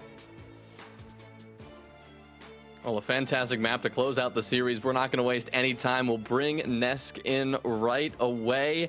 Man, what a win for Liquid as we look to see them as the first Brazilian representation in Montreal. That's going to be so exciting to see. Nesk, let's see if we can get him in here now.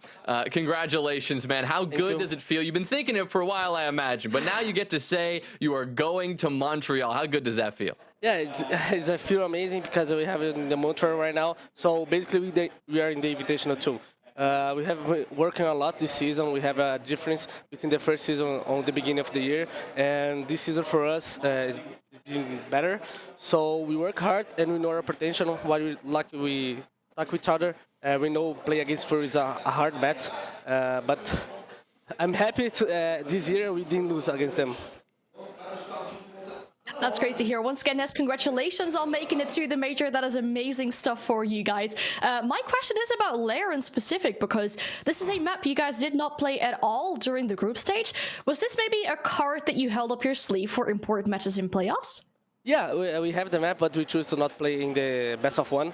We know it's going to be a great map for us in the playoffs if you go through. And we have the map, so but I don't like to watch because the mid floor, I don't know nothing. I have to to know these rules, but it's kind of confused, But we have a great map, and we decide to play only in the playoffs. Awesome, that's great. It really worked out well for you today here. Now, you already talked a bit about your stage being so good. You did suffer the first map as a loss. How did you manage to come back mentally after that? We talked to each other because in the border we are giving too much space to him to work, and we just talk. Don't leave his space too much, Just put your aim and kill them. We basically just talk like that. Amazing, Nesk. Final thing we got to ask before you go. Tell me what it's like being a part of this team to go from stage 1 to now, right? You, obviously, Liquid, not having the best group stage. You had to go through the last chance qualifier. Now you get to sit back. You get to relax and watch the other teams struggle through the LCQ. I mean, what's been the biggest difference from then until now? I think it's our mental is the difference between the season 1 and from now. We have some problems to this arena in the beginning of the team. But like I say, every time we talk to each other, we know what we are capable of to play, and we practice a lot, and we just have to work our mental and put it in the game. It's basically the difference, Amazing. Parabéns, as always, my friend. Congratulations on your win. And yeah, we'll see you in Montreal. We'll see you guys. Thank you. All right. Thank you so much. Man, Liquid close it out here, and in, I wouldn't say spectacular fashion, but it was a grind of a series, as always. And yes, it took them to that third map, as you might expect, but they close it out on Lair, they close it out on Labs, and they looked good while doing it. Yeah, what a comeback, and you love to see it for them, of course, with how happy they were afterwards as well. You can just see how much it means to them to qualify to the international stage, and if we do believe next word, maybe SI as well, so that's obviously great coming up for them here. But that final map was really exciting to see from Liquid, specifically on their defense. I think let's just start off with the 3-3 attacking split. I think that's all right. That's pretty good, given how defensive favored Nighthaven Labs is, but once they got on their defense, what I liked specifically is how they try to interrupt Furia's takes. They made it so difficult for them to do their things in time. We did see moments where once Furia found that gap, exposed it, and started flooding, there was no way to stop them. But in general, Liquid was doing a very good job at time wasting. The crazy thing is that this pattern between these two teams has stayed so consistent over the course of the year. Despite the ups and downs that both of these rosters have had, Liquid have won this confrontation every single time. Going back to stage 1, going back to the Manchester Major, and here again in this best of 3, they win it in the stage, they win it in the playoffs, and Liquid, as a result, head to the Major off the back of a victory against a close, competitive rival. I mean, you talked so much about Maya coming into this game, and I think the big change for Liquid, we talked about this going into map 3, but it was consistent again in map 3, and how you're seeing this guy just step up and contribute in the most important moments. Yeah, I think he's been a great addition to this roster in so many different ways, because once you hear Ness talk about the mental game, I think he contributes to that a lot as well, the way he behaves in game, but also like on the stage. And yeah, he was very active once again on this map, but in comparison to the other 2 maps that we had prior to that, I do think the performance was a bit more balanced between the players this time around. I feel like people were saying, the first map maybe was a 3v5. It wasn't all very balanced between the Liquid players. Map 2 was looking a little bit better, and then map 3 was perfectly balanced, as all things should be. Amazing. Well, as things stand, as we said, overall, this best of 3 goes to Liquid. You see the overall stat line here really showing you how the little things make such a difference, right? It's those top few guys on Liquid. Of course, it is Palu at the top, Mr. Consistent at the top there, despite the highlights we saw from Maya, the highlights we saw from Nesk. It is Palu who makes it so, I mean, it looks so easy every time he's in the lobby, and it's someone who, even though he's not necessarily top fragging, he's MVP some matches, he's MVP maybe not every time, but here in the best of 3, when you look at his contributions to the team as a whole, 5 and 1 on the entry, that's nuts. Yeah, we consider him more of a veteran player in this game, having played this game since forever, but yeah, still getting active on the entry is something that we love to see. You mentioned him as a very consistent player. Well, prior to today, he was the #1 player in cost for all players of Brazil League Stage 2, so a very impressive performance from him to pull his team over the line here. Not saying he did it all by himself, but to help his team pull them over the line to qualify to the Montreal Major.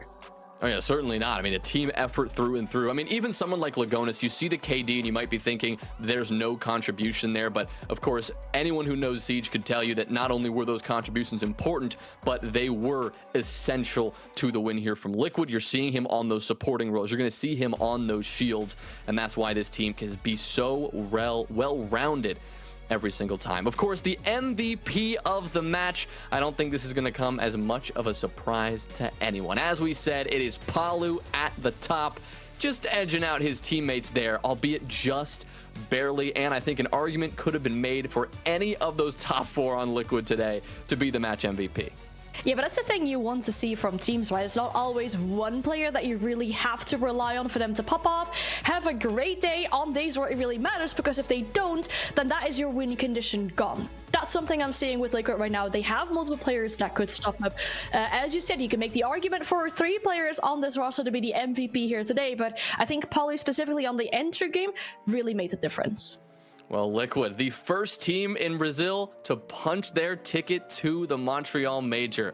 Gotta feel good if you're Team Liquid. If you're a Liquid fan, you can now rest easy. You can sit back and you can watch this next cutthroat matchup with a little bit more ease, a little bit more, maybe less tension on your shoulders. The next one, it's FaZe W7M. We still have one more team to send to Montreal today. Still 2 more on the weekend. Don't go anywhere. We'll be right back.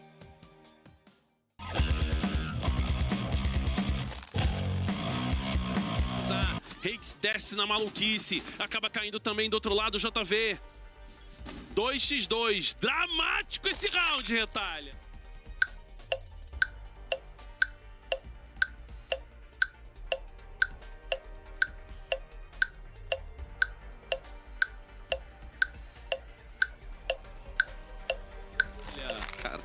Quem será que leva? Olha o plant. Casey vem do outro lado para surpreender, quase que toma no shift. Ele ainda pode buscar, trocou do outro lado para garantir a eliminação. Buscou 1 a 1 jogadores.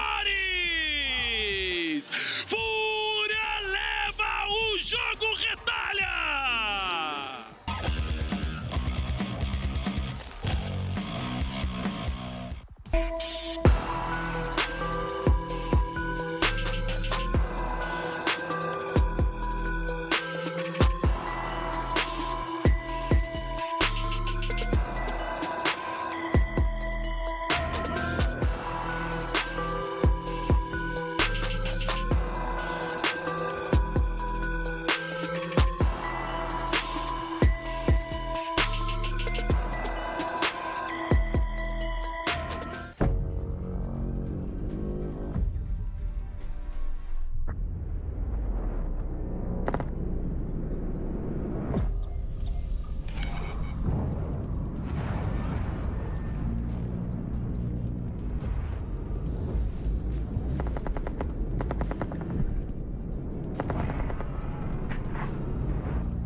Tá tudo igual. Souls, PM lançada. Vai desligar as Fnets. Vai conseguir a passagem. Vem pra cima. No 7 a 1, ele derruba mais um. Hates também cai. Olha a...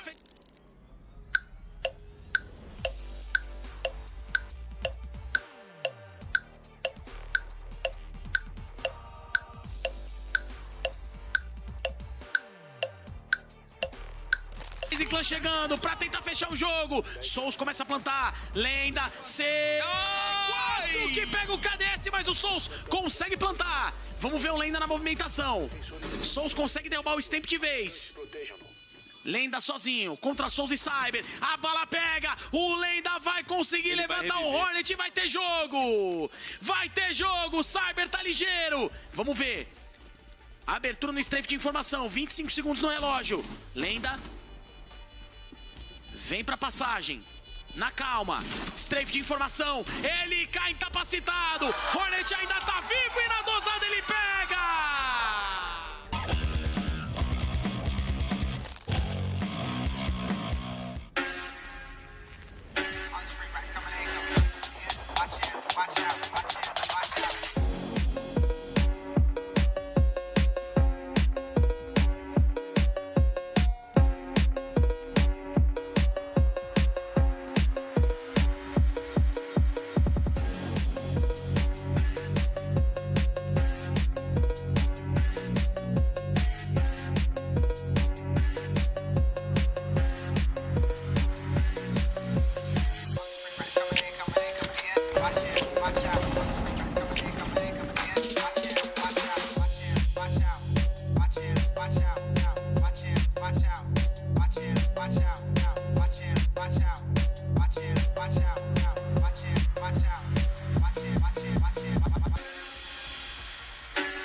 marcação acontecendo.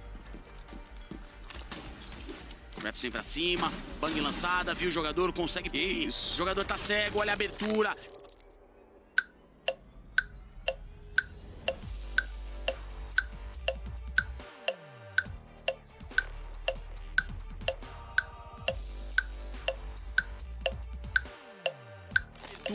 Bala do Dodês, mesmo cego ele consegue eliminação. Vem o prefire do Mitrix, consegue puxar pro... Que isso, Mitrix? Que não é só a careca que tá em dia, a mira também tá! Que balaço do homem! Tá brilhando!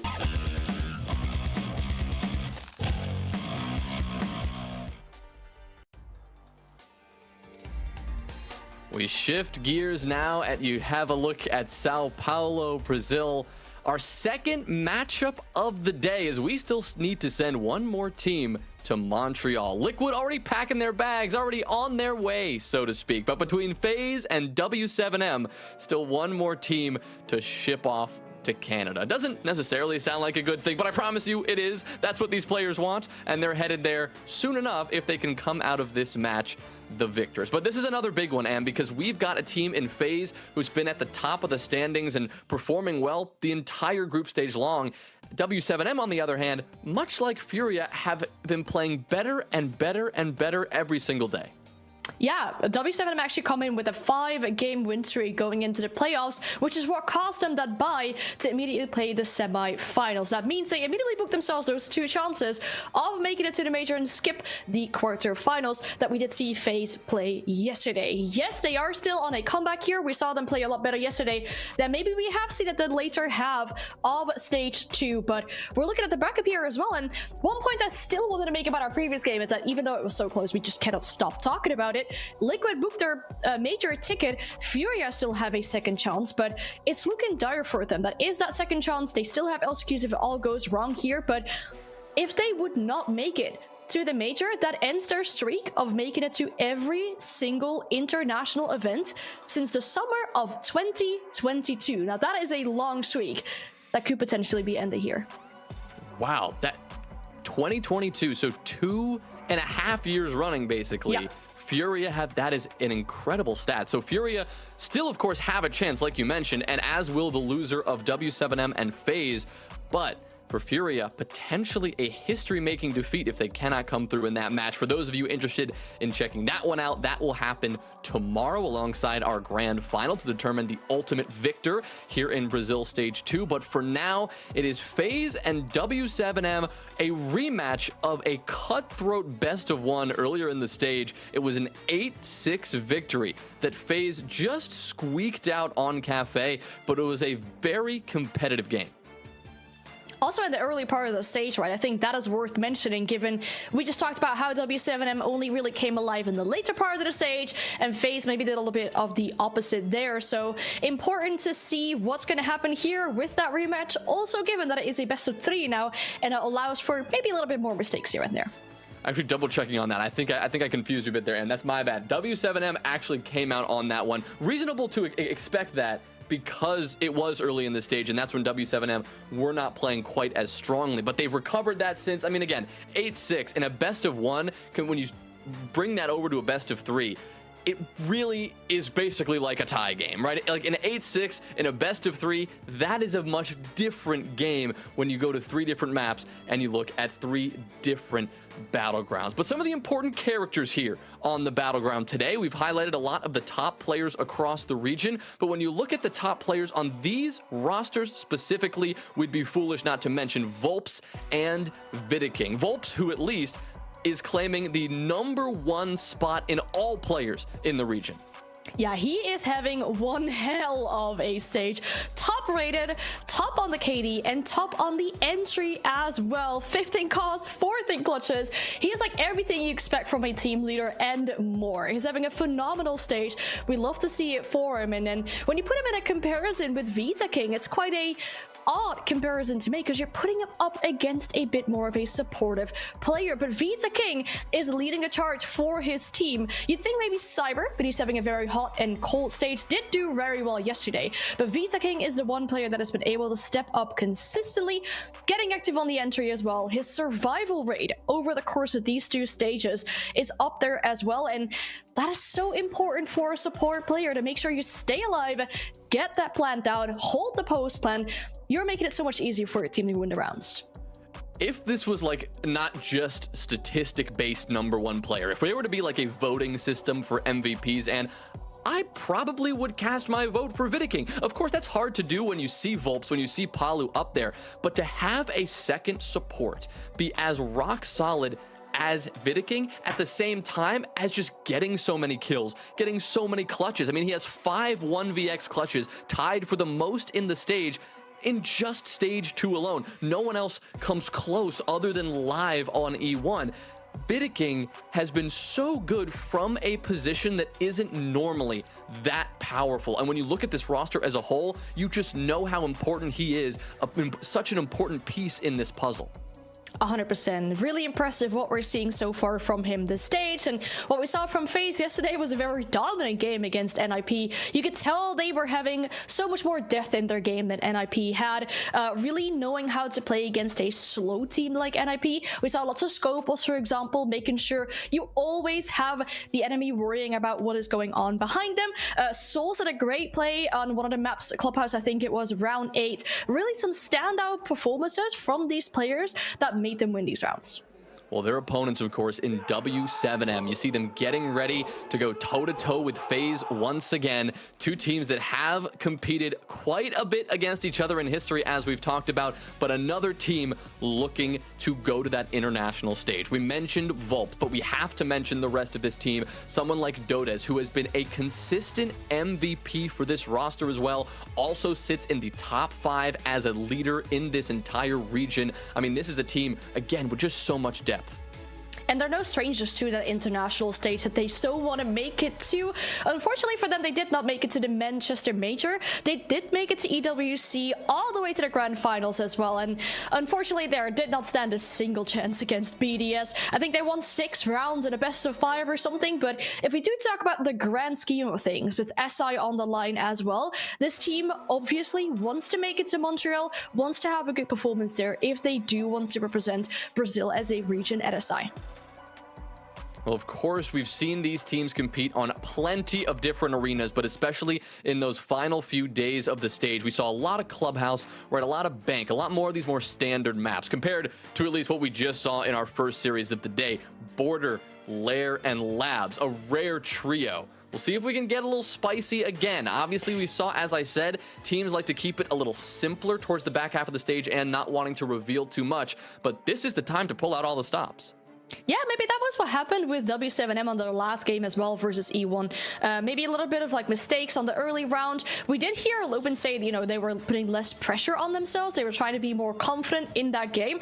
I think that's exactly what they need against FaZe as well. And we heard FaZe, we heard KDS say, you know, once we get to those best of 3s, it allows for us to be a little bit more cheeky here and there. If we do lose a round off of a pocket play, it's a little bit of a safety net that we have when we have multiple maps to bounce back on.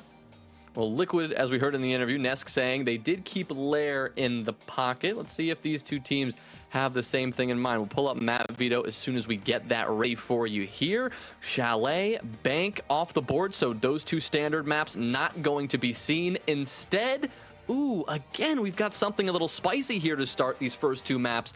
Consulate and then Lair back to back. Yeah, there's a lot to say about Lair, but we'll get to that because we're going to do it chronologically. Starting off with Consulate, it's FaZe's pick. They have the best attack and win rate on this map as well. They recently beat Black Dragon 7-1, and it isn't the greatest of maps for W7M. So a strong start for them to maybe get the upper hand into this best of 3. And then we see another Lair. However, this time around, we have seen it 3 times in Brazil, and FaZe have played it 2 out of those 3 times. So W7M pick into the knowing what they've seen from FaZe on this map. We haven't seen it yet from W7M though, so they are kind of going into this with a lot of secrets that they are going to unveil to FaZe, and then Cafe as our decider, as it should be, given that this was the initial matchup between these two teams in the group stage when it was a best of 1. So in my opinion, a great decider map.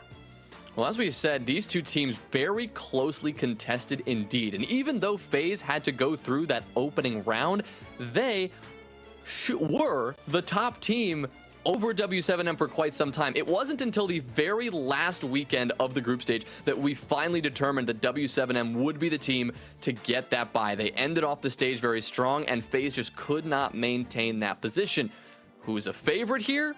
Let's ask our casters as we welcome in Lynx and Stokes before we get this one going.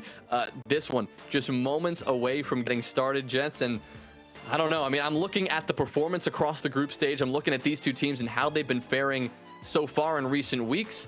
Lynx, when you look at this matchup, I mean, I'll just ask you straight up, who do you got? I mean, listen, you did a wonderful job setting up how W7M, FaZe were so close in the stage. But I've got one match on my mind, because W7M were great last stage too, made it all the way to the semifinals. And you know what happened? They got smoked by an E1 Esports roster that bombed out of Manchester. I remember what it was like when W7M found themselves in a bit of a position, and then it was a closer game against Furia in the lower bracket last stage, but it's the best of threes that count. And W7M had a great stage last stage, but I know how it ended, and it didn't go their way. Well, the reason I bring that up in part, Lynx, is because we look at this FaZe roster and leading in so many categories across the board. They've got some of the deepest talent towards the top of the stat lineup. They also, Stokes, have the best defensive win rate of any team in the league by a margin of like 8%. So that's no joke. And especially when it comes to these first few maps, I mean, Consulate, a map that can get rather hairy on the entry for those attackers. What do you make of that? I mean, honestly, you look at people like what you guys highlighted during your breakdown of things, Volps, and just his entry capability. I'm really worried from that perspective there, Jay, just because he's been so dynamic, especially in those opening moments. It's going to be really hard for that offense to get any sort of a foothold, especially on a map like Consulate. All right, well, the first map, of course, Consulate, we go Lair, and if we get to map 3, that will be Cafe, where these two teams faced off in the group stage. Electric 8-6. Thriller win. Hopefully we get there again. For now, though, Lynx, over to you with Lair to start, with Consulate to start. There it is. We got to send another team to Montreal. Let's do it. Yeah, listen, it's too much. Lair out the gate, too much for me. I've woken up a lot since the morning, but I still need a bit of a warm-up before we get into it. As I think FaZe and W7M both will, as Ann alluded to, Consulate is a map that FaZe, I believe, have an 8-map win streak on. Let's just count. Everybody, get your hands ready. 1, 2, 3, 4, 5, 6. It was actually 6. It was not 8. I would apologize. Well. However, they are 7-2 on it out of 9 plays in the past calendar year. So, like, oh no, they're not 8-0. They have the vast majority of plays, Sam.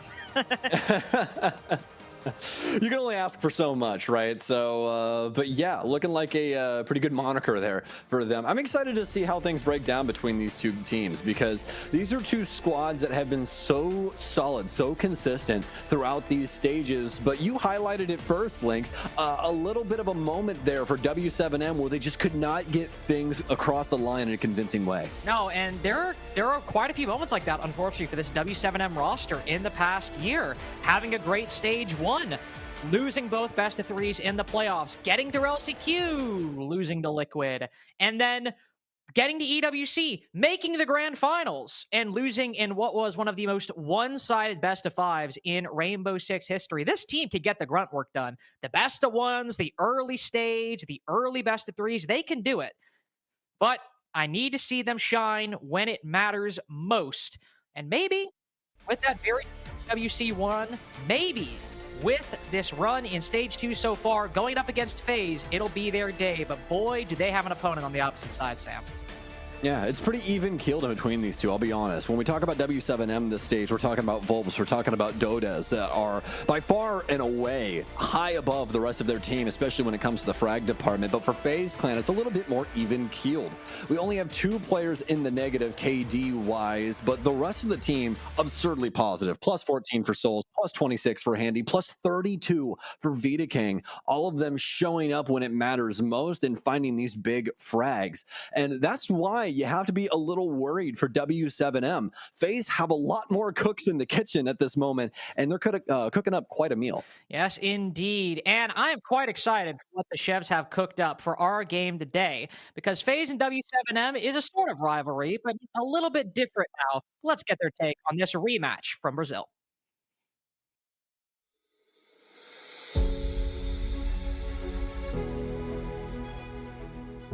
A FaZe, aí sim, é o que eu falei, é um time bom, pra mim, no top 4. Algumas peças estão meio que oscilando, então eles precisam reacender a chama. Um time top 4, é o que eu falei, ainda se mantém o respeito, mas tá estranho. O jogo contra a W7M sempre é um jogão. Eles chegaram na final da Arábia e eu acredito que isso fez com que eles pegassem confiança. Quem tiver melhor ali no dia vai sobressair.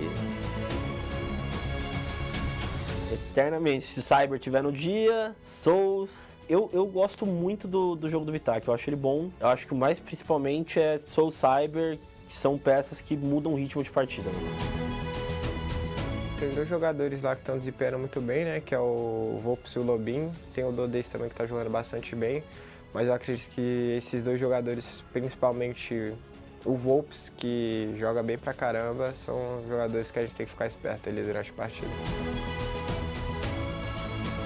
Pra mim, acredito que sempre todas as partidas que a gente teve foi num nível muito insano e eu curto muito essa match entre nós, então espero que a gente tenha mais uma boa partida e que vocês se acendam fogo, porque se não reacender eu vou atropelar. Vocês nunca ganharam da gente essa linezinha aí de vocês e não é hoje que vocês vão ganhar não, esse próximo jogo aí.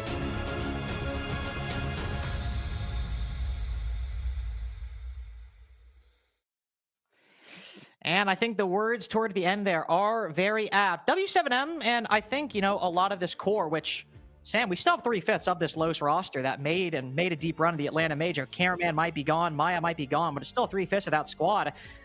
In a game that mattered, to be fair.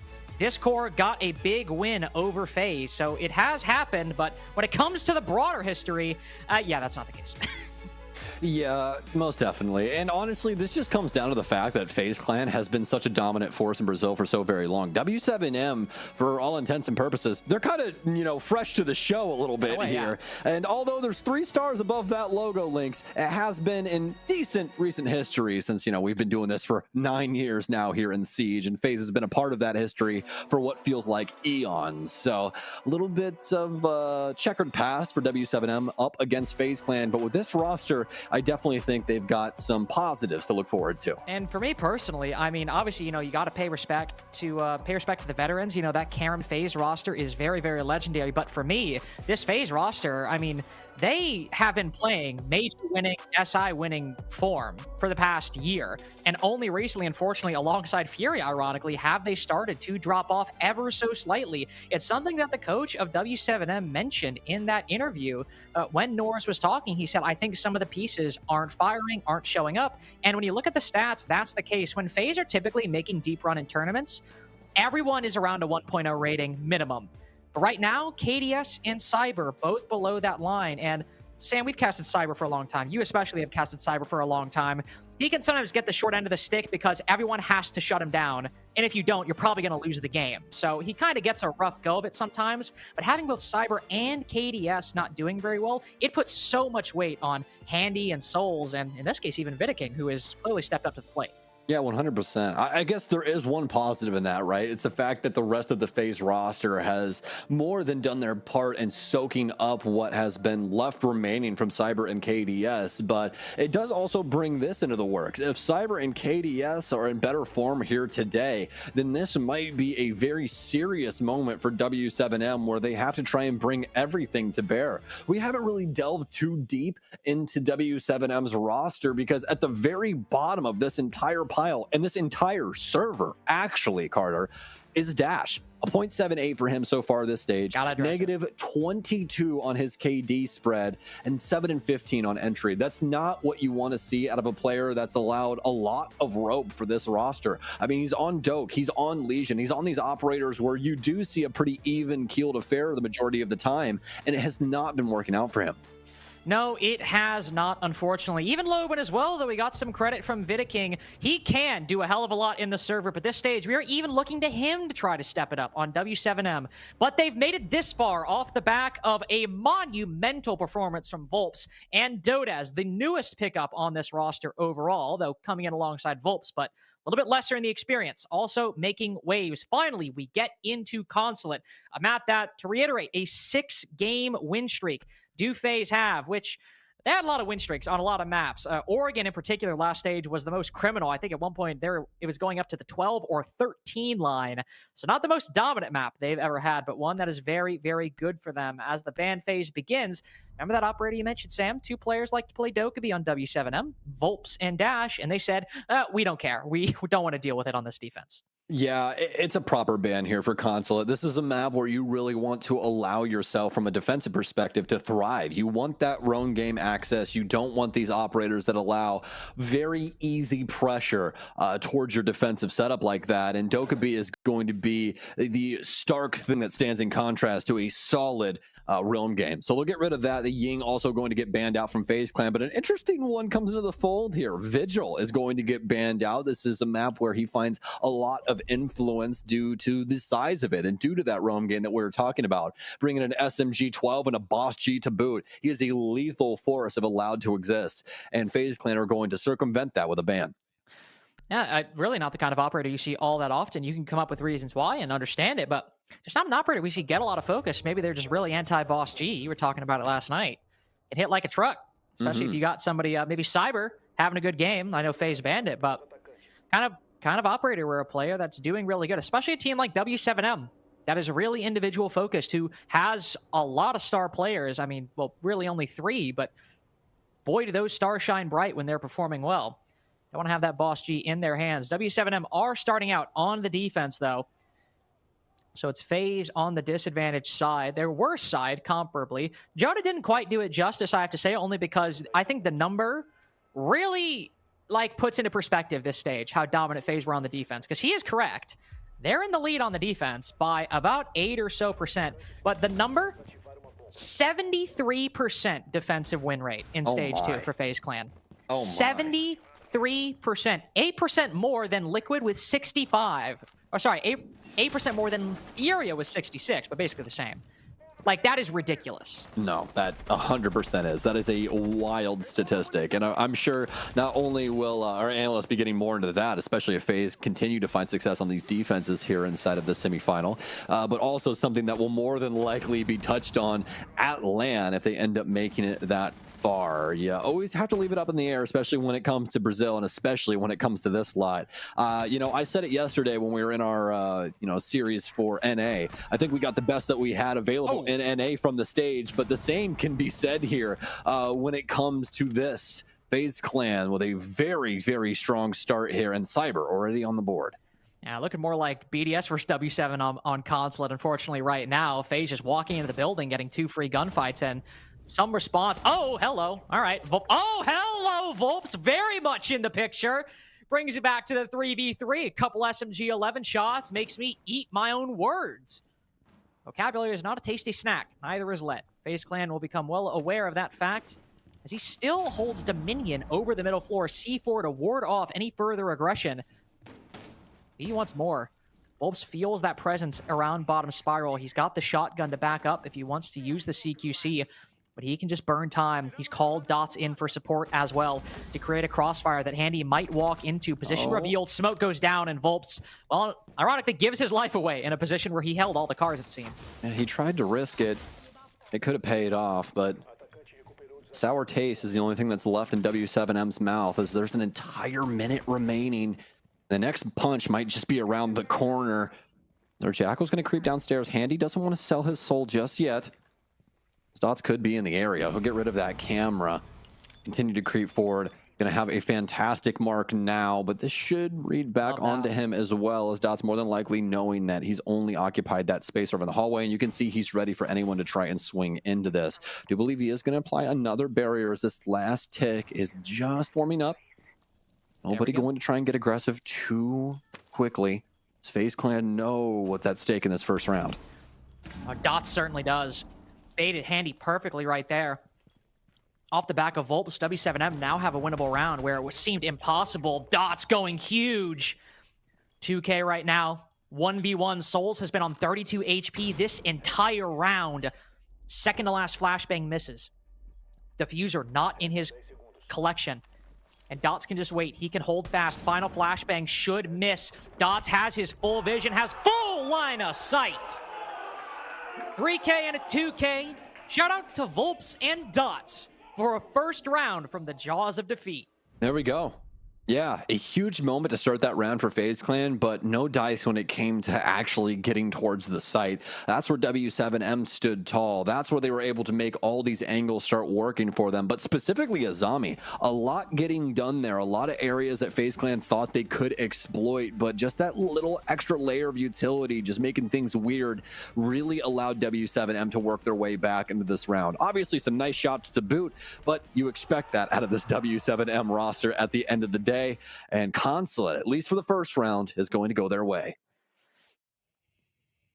These attacking rounds are important for FaZe to win. I mean, you know, they have a really strong win streak on this map. They've got 6 wins in a row, but aside from 1-7-1 where they won 6 attacks, this stage up against Black Dragons, the only max they've ever been able to get on the attacking side is 3 rounds. They've gotten it consistently, but still never more than that. So you can let a couple slip by, but if W7M are able to shoot strong and deny that, they'll put themselves, when it comes to teams that have faced off against FaZe on this map, if they can at least guarantee themselves a 3-3 early on. We'll go up to the top floor now, and this is where, you know, you think a lot of teams can struggle. They get caught up on that admin side. They maybe try to go for a rush. I imagine FaZe will do the former, because this is typically a slower team in general, and certainly a slower team in Brazil. But if W7M can navigate around 1v1s like we saw Volps do, could be very difficult to push forward. Yeah, absolutely. And I think that's the main thing that they're going to want to try and look into here. And yeah, I think you hit the nail on the head as well. This is more than likely going to be an admin take. They have nothing that speaks to an aggressive window play here, specifically Amaru, which we usually see when it comes to those swings. And yeah, I mean, you kind of have to have her. Otherwise, you kind of give up the goods right when you go for that swing. And more than likely, the defense are just getting gifted a kill if they're there in due time. But for FaZe Clan, they're going to try and deal with things across the board here. You can see these Rotero drones working and trying to free up some space on the back end of this setup in perspective to how FaZe Clan more than likely are going to be clearing. And from that admin side, obviously, as we've been talking about, FaZe Clan just trying to make sure that if they do want somebody to work in through this yellow stairwell, if they're, you know, gifted that after this first volley comes through of players and skirmishes, then they can do that, as that barbed wire will not stand in the way. Still trying to see exactly where this setup is going to linger for W7M. You can see they've got some stuff built around this front desk area and have a player inside of vending for the time being.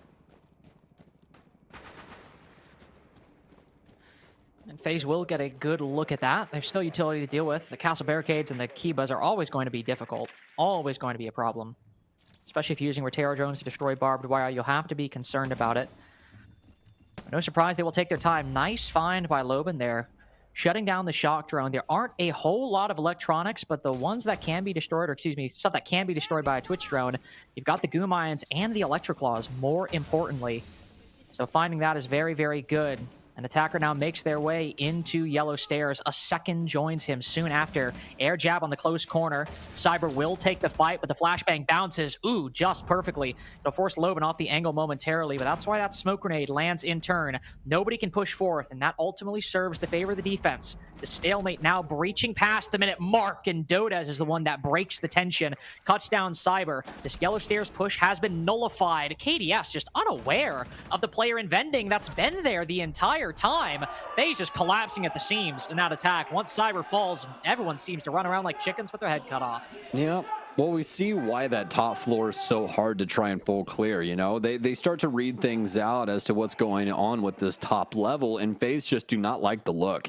They're like, all right, well, maybe we try and convert into something that's a little bit more direct. We try and use the windows, we try and use the stairwells, and every single avenue that they choose, Carter, they are met with just cannon fodder every single time. And it's really just a really, you know, big issue for them, especially because they lose that body early. They're not really able to find a convincing way to get anything going for themselves. And at the end of the day, W7M are going to be happy with just shutting the gates and allowing FaZe to try and work through what is essentially a minefield. Yeah, guns trained every which way. Couple people admin side, couple people yellow side. As good a second floor defense I think we could hope for W7M. Really, really solid performance to start. Tech pause should come to an end very soon as everyone moves their mics back down, and we will be back into it momentarily. It's good to see. Good to see the defense holding strong on a very, very good map for FaZe Clan. You know, it's kind of like, you're really complimenting Consulate defense, but I mean, when Vidiking is having a really good stage and still Souls and Handy are some of the best players in the world right now, pulling out a round like that, only 2 in, is really, really good. Plus, they might force a tactical timeout out of FaZe early on if they just win this next site. If they're able to close out on Exposition and Piano, they have a couple players maybe up top go huge, similar to what we just saw. Could easily see things devolving very quickly for FaZe. Yeah, it's not looking too good right now, as I've not been able to crack anything on W7M's side. A couple of kills inside of round 1 that were a little convincing of their clear, but once it came down to the defense, one thing was clear, and it was that W7M was taking that round, whether by force or what have you. Did not matter at the end of the day, as they had everything built up for some success in that round. Now into round 3, after the flawless, W7M are looking to recreate things here on this mid-floor defense. We have the mirror windows, or one on the bottom, and likely one going up top as well. Create a little bit of a fortress alongside the castle barricades and the Kiba as a combination I think we are going to see ceaselessly throughout this half. First shield comes out from FaZe Clan. Something I did want to note, by the way, FaZe Clan are known to have, obviously Vidiking, but for my money, one of the best Montaigne players in the entire world. But an operator that he has barely even played this stage, I think a couple rounds here or there across, but there were times when Monty was his most played attacker at events or in certain stages, and he has had a gun up most of the time. Probably no small part of why he's putting in a really good statistical performance so far, but FaZe have by and large moved away from a lot of these shields. Even bringing the Blitz is an abnormality, and sticking Handy on the Blitz too, also for my money one of the best players in the world, says a lot. A little crazy. A little crazy look here from FaZe Clan, but they got to do something, man. That's the main thing. These offenses have not looked great so far. I mean, yeah, you get some initial kills in that first round, but past that, W7M have made a mockery of all of your offenses. Now, FaZe Clan, they're trying to find some semblance of a strategy, something that works for them. And I think this might be on the right path here. You have the Blitz up front to draw in a lot of W7M members, potentially get some big frags, at least at a bare minimum, some solid space for your other fraggers trying to work their way in. And then you have that backstab operator working its way in too, in the likes of the Nook. Things are getting activated now for FaZe, and it'll start off strong. Oh, even stronger. Cyber able to follow up on to Lobin. 2 lower rated players for FaZe doing all the action, all the work for FaZe Clan in round 3. No sloppy start anymore.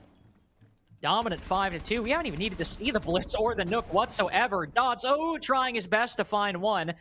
You will find Cyber after a lengthy spray, but Dash has to rotate back to the site, and there's somebody waiting for him.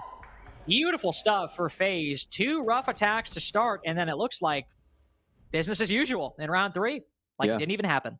Yeah, like a much better understanding of how to deal with things when it came to that mid-floor assault. I especially love the fact that FaZe Clan had a great answer for the top floor. That's the biggest thing that we're always concerned about when it comes to this bomb site. How is the offense going to try and clear things out upstairs? And their answer was the Blitz and some solid gunplay to boot. Not only that, but obviously that Nook being able to finally get that big frag in the dying moments of W7M's lifespan as well. Just everything coming together in the way that FaZe Clan drew it up. Can't complain. Cannot complain at all. Not really. No. I mean, I could quibble a little bit. I could find a way, right? I mean, my personal complaint was I was like, Handy on the Blitz. This will be exciting. Oh, it didn't matter. Well, all right, whatever. Yeah. That's not a strategic complaint. It's more an aesthetic one. It's more a my enjoyment thing that I had a problem with. But as far as actual empirical and objective or factors that matter go, good stuff. We'll go back down to the basement. This was, to be fair, we did kind of by we, I mean me, did give FaZe a little bit of flack, but this round did start off with a 5v3 and 2 kills flying FaZe's way within the first minute. Cyber literally just walking down Visa stairs with an SMG-11, finding one. But then W7M were able to bring it back, thanks to Volps and Dots with some massive kills. But it was still a strong start for FaZe overall. And as they bring the Blitz back into play, 2 rounds in a row now. All right. Hey, a little classic. A little classic. Electroclaw on one side, shuffling on the other. I like it. I'm a fan. Oh. Not a fan of Fan that. of that too. I mean, I am. I'll tell you that. Always down for a little cheeky drone hole kill. And Cyber just not really burying his gatherings there, was he? Unfortunate for him. As able to get that drone hole kill was Dots. And just unfortunate circumstances, man. That's those little cheesy things you never really concern yourself with at the end of the day. And this time it goes awry, and it's on a big player as well, as that Maverick will be sorely missed. Now you all only have that ace. The Maverick's also just so good because you can get a little silent flexibility. You know, think about back to Dirt on Clubhouse. You know, cut a small hole, rotate in later on. Nobody knows. Now you can't do that. Now you can't put Cyber in a position where nobody might be expecting him. It's got to be a lot louder, a lot more obvious, a lot more telegraph for FaZe Clan. Now they've lost that option. Still some surprise factor, though. Vidiking on this Nook, 2 rounds in a row now. An operator that I see him on, and I'm like, what the hell is going on? Is this Vidiking? Somebody take his account name? When does Vidiking play Nook? To be fair, it's not exactly common from overall. His most common operators by a wide margin are Thermite and Hibana, so it is relatively uncommon. But he's still trying to find a way through this middle floor, but unfortunately for them, there's really just nothing being given. Yeah, what kind of a psychopath is plus 32 on Thermite and Smoke? That's just, that's unprecedented. I don't really see that one. W7M, though, they're happy with this initial pick. And they have slowed to a grinding halt, man. FaZe Clan, they've been allowed a lot of space, but do they know that the space fights back? I mean, they think that everything's empty. Volps guns one down with the SMG-11. Kino said that he was feeling himself on the SMG-11 this week. He had an amazing day with the SAS ops yesterday. And today, we've been seeing more fantastic SMG-11 play. W7M trying to nip it in the bud in the tail end of round 4. Now, they'll get my personal favorite, the UMP ACOG. Dodez will fall, unfortunately, but as Handy tries to push forward, oh, there's a Gurjmat in his way, but that doesn't stop him from still putting the yellow on the floor. What the hell has transpired, Dots? What did you do? What did you do, Dots? Another 3K? With each weapon you have in your arsenal? What the hell is going on? Handy's got to recover and move towards yellow stairs, but both remaining defenders have consolidated around the diffuser, and they've said, all right, we're just not going to deal with this. What are you going to do? Lose the round. That's what you're going to do. Dots got 3 kills, 1 with the 9x19 to start, the second with the Deagle, and third meleeing somebody. I got to see those 2 Deagle kills. No, I'm pretty sure it was back-to-back Deagle frags. Dude literally just won gun game. He actually did. He actually did. That's a good point. Oh, man. Good reference, my friend. Heck yeah. I only played gun game. Are you serious? I just really liked gun game. Okay. I mean, fair enough. Honestly, not even my favorite party game back in the day. Sticks and Stones was a good one. I really like that one a lot. But yeah, I digress, though. I digress. Past being a party game loser, the only people that are sad right now is going to be FaZe Clan because things are not going well on these offenses. And they've tried to recreate themselves a couple of times here, but nothing really pointing them in a direction of success. W7M are well vetted here on Consulate. They've survived the pressure check so far, and now FaZe Clan left to sit in the think tank. Yeah, left to sit and stew on this one. Last time they had attacking sides where they only won 2 rounds. To be fair, they only won 2 against E1, but that was also a 7-2 victory. They won 5 rounds of the defense this stage, or NIP, excuse me. So a little bit of an asterisk there, but aside from their recent NIP game, every other time FaZe have failed to get all of those 3 rounds. It's always been overtime, but it has been losses. It has been extremely close games when FaZe are unable to get these attacks, which makes sense for a team that is like literally one of the defending GOATs, are like on the defense Mount Rushmore of modern Rainbow Six would be FaZe Clan. But to keep this wide, to keep this as competitive as possible, 3 threes gotta happen. So they'll take that tactical timeout. Rafadel will hit the pause button as we move back to CEO. And it's back. It's back, baby. Unbanned. in a meta built for him. Vidaking on the Monty. Let's see what he can do. Well, Monty Ori, a very scary prospect when it comes down to it in current meta standards. But then you follow up the name Vita King, and everything just somehow gets scarier, doesn't it? It's just, I don't know how you do that, Vita King, but damn it. It's one of those things you got to worry about. When things go bump in the night, you go, oh, Monty, Vita King, what's going to happen? At least I do. I don't know about you guys. I might just be having some weird dreams. W7M, though, we're going to hope that they have something implemented to be able to slow this down. And really the only two options that stand out to you are the Legion and the Smoke. But we know just how big of a deal Monty can be in this current meta. We're going to look to see if FaZe Clan can exploit this to its fullest potential. Yeah, we'll see it make an impact later. Cyber looking to recreate some of that round one success, just work his way into the map initially, see if anybody's roaming around, see if he can get any good cutoffs. Could go up Visa or Spiral. Either way, his sights will be trained on this extension into admin. Look at how aggressive this is. Not like North America, where we sit and cower behind a shield placed next to the vending machine. No. We got castle barricades and Kiva barricades all the way deep into admin by the printer, into the connector itself, and Dash is making good work of it. Vita King, that Monty. Goodbye. Unlucky. GG, go next. KDS, same to you. Shot on the skylight. Any hopes of FaZe pulling through in round 5 post timeout? They're not gone, but they are slipping rapidly. Yeah, W7M heard us talking about that Monty, and they're just like, shut up. Get a job. Close the door, all right? Ain't no way you're getting back into this one.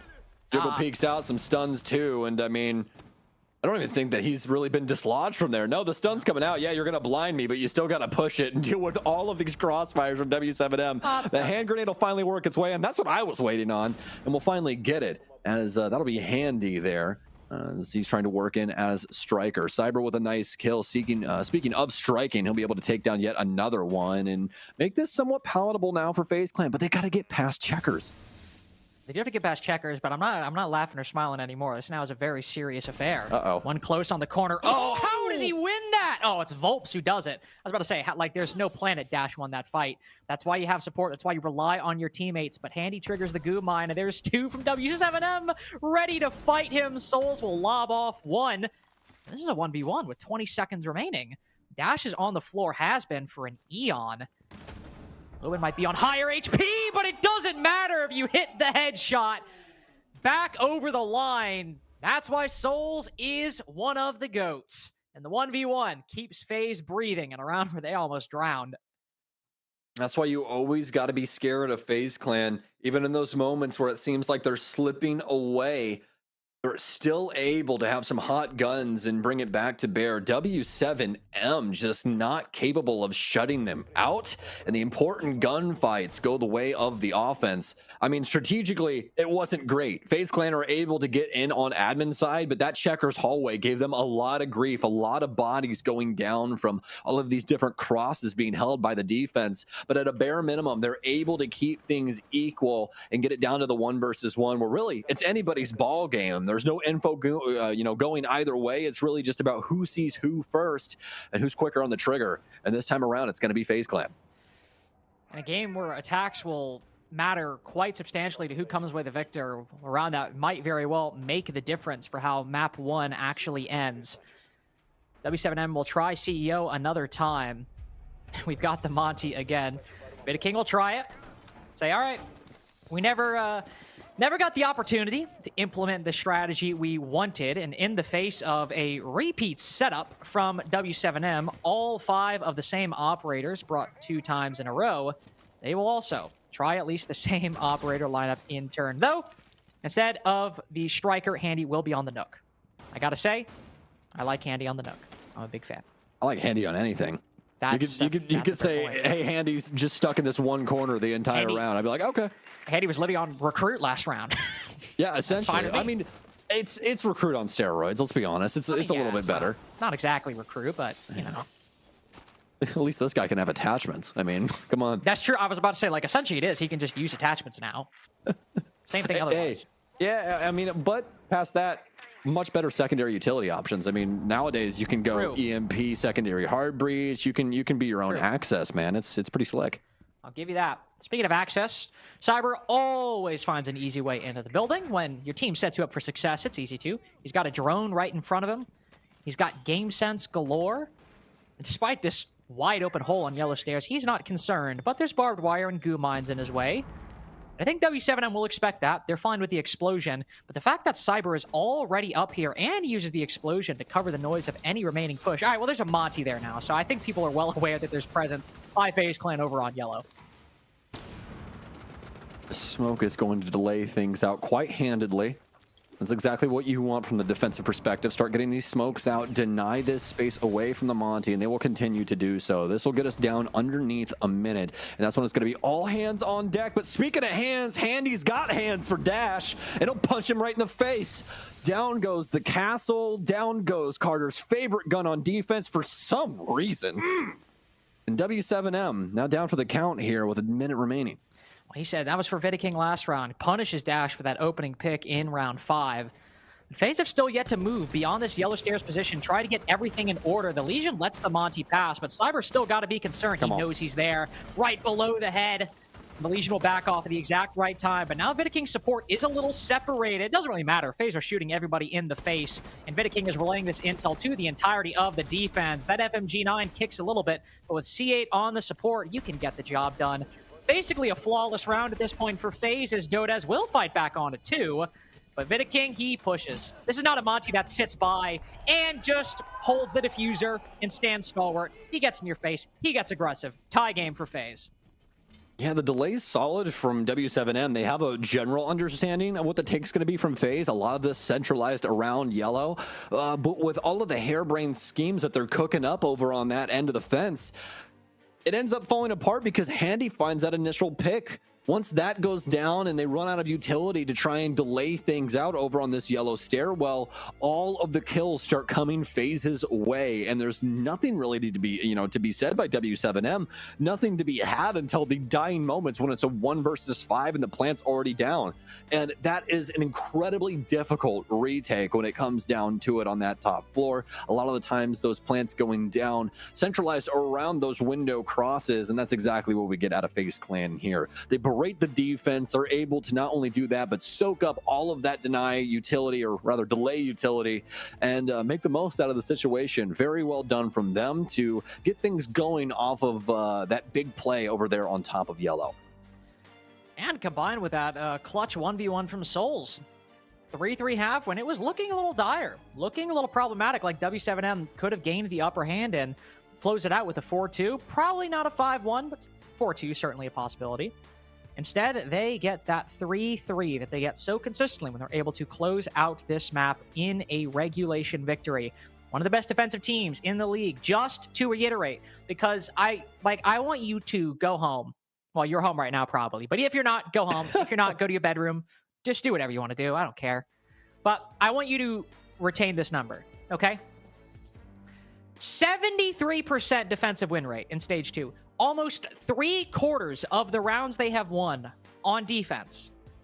Like, that's bizarre. That's ridiculous.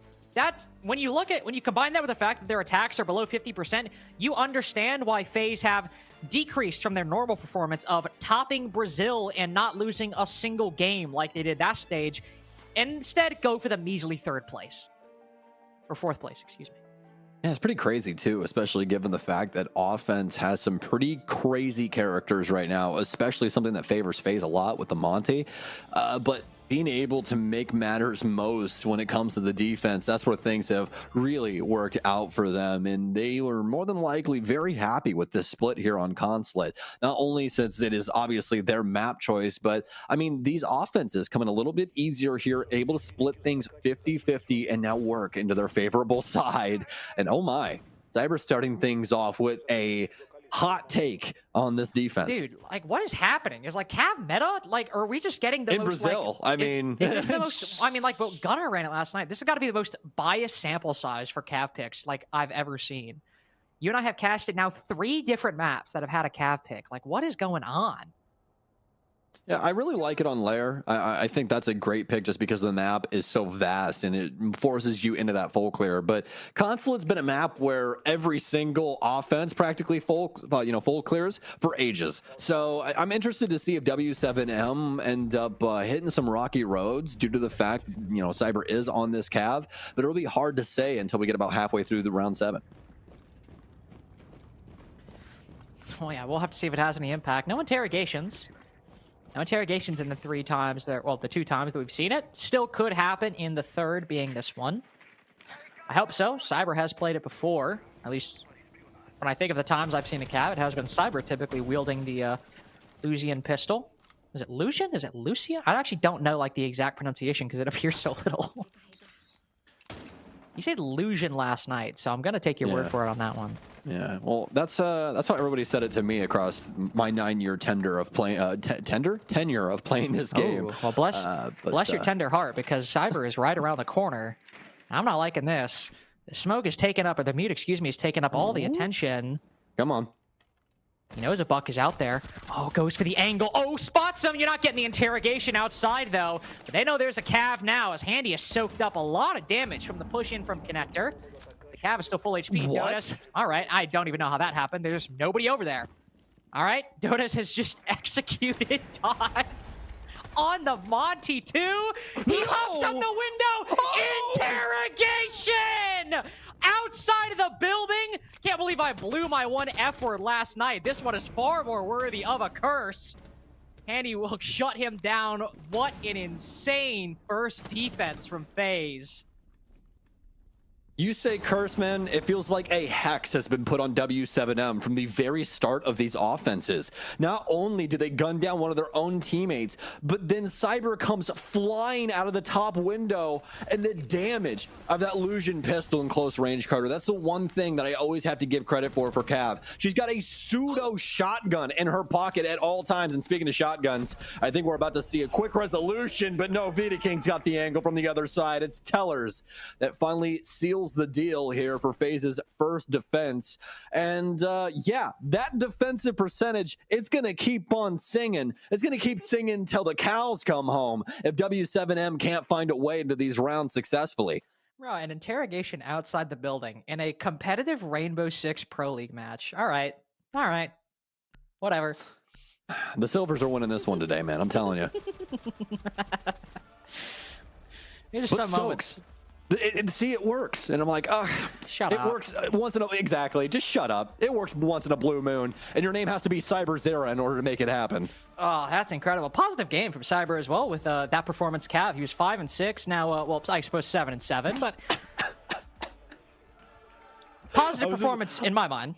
I was just waiting for the kill to come through. I was like, oh, well, it's positive performance, even killed on the KD spread. Okay, Dota shot him in a 1v5. That does not count. Cross it out, 7-6. Meaningless death. No, that can't be right. What were you going to say? What is it? What is it? Vidican what? Oh, 1-0-1? No, yeah. Uh-huh. No, that's not right. No, I promise. It's 3-4. How would that be right? No, Listen, he's died. Carter, Shut up. No, Carter? No. He had to have left the lobby. One kill. I know he's killed more than one person. Listen. Don't trick me like this. Don't do this to me right now. I'm gaslighting you right now. I know. Stop it. Why is Volps on Monty? They're going double shield. Pay attention. I know that. Okay, I know they're going double shield. Volps is plus 14 on entry this stage, and it's like pretty split evenly between attack and defense. Listen, double shield, I'll take it, okay? Like, I get it. And you know what? They also got dots on the shield, and that is the shield guy for W7M. He sprints in. Oh, hello. There's a lot of players right in front of him. Just flips around and souls! Yeah, this round's over. This round is done and dusted. Well, it's a soulful tribute, isn't it? I mean, my God. He just makes mincemeat of the entire offense, and they were everywhere. They try to fly in a convincing way in FaZe, but obviously Souls more than anybody, just putting them to the sword left, right, and center. W7M even have shields in front of their faces. He's still finding the angles here. And for Dots, I mean, you got to feel for him. He flies in through the bathroom window. And what an awkward set of affairs here. He's able to at least get one, but right when he takes a gunfight up against Souls, Souls not only decapitates one, he gets the second with the same magazine of the SMG-11. Ill-advised angles from our shield players on W7M. They try to go for the aggressive play. They try to go for the aggressive shield, but none of it works up against Souls. This has been... what else do you say, right? I mean, like, it's just... What a clown fiesta round 8 was. It's been a defensive half. What is going on? Like, Souls 4K preceded by a cyber double, the second being an outside interrogation. What the hell's gonna happen here? Like, what? I don't... Can we just cancel it? I don't want to see it. I'm nervous. I'm a little scared. I'm a little nervous. We somehow only increased from round 7. We were already at 80% silly. In round 9, Dots is on the Monty this time. Volps with a much more standard AK and Deathmark Tracker combo. Aided by Dodez on the Ash. Looking for the entry, as FaZe are defending Exposition and Piano to look to lock in a flawless rotation and match point off the back of it. Looking so good so far. And these defenses have been well in their favor, no matter what W7M throw at them. But really, W7M have just been playing with the aggression slider so far. We haven't really seen anything else build its way in. A little bit of a change up here for them is they're going to drop the blitz. They'll keep the Monty. They'll give that over to Dots. They'll look to try and take control of this admin space. Cyber, excuse me, will relay that information. Sees the bottom of the Monty. But we'll back off. Been a minute 15 seconds, and you're defending Expo. You do not need to push that aggressively, especially once you see that Monty, and know that it is now a whole lot easier for W7M to wrest that control away from you. Everyone from FaZe, 4 players, all on the CEO side now. Gotta be careful you don't get aggressive. A lot of players could lose their life to W7M, but with all these vertical angles, FaZe Clan really want to keep a hold of the second floor. Cyber takes a little fight. Good Mind forces the Monty off. Now Dodez forced out of the round early on. Yeah. Solid antics here from FaZe Clan. You hear the impact, it knocks the shield away, and Cyber gets another handy. Will get yet a bigger kill onto W7M. Volps will finally get something going for them. As W7M, only 1 kill to show for this top floor clear that FaZe has made a mockery of, especially Cyber. I mean, getting so much done there, has a great understanding of usually what's to come with some shield play as he takes down that supporting unit and then follows it up onto the big boss himself as Dots goes down. A frag grenade out to try and displace, and he'll get that frag, but might be too little too late here for Volps and W7M. I think it's definitely a little too late. So Loban will spot 1. Catching the Azami behind the Kiva barricade, though she will manage a full retreat. Site now bolstered by all 3 remaining defenders. 1 Deathmark Tracker in the pocket. 1 nade as well. It's a lot of important utility held by Volps, and if there's anybody I trust with this revolver, it is him. But there's one around the corner, a bit farther than his Deathmark Tracker would indicate. Here's the Azami spotted, not the Sentry. And Volps, I think, assumes a little too much of the remaining defensive lineup. Losing out, or I suppose gaining that attack, has proven very critical for FaZe Clan and detrimental for W7M because these defenses have been dominant.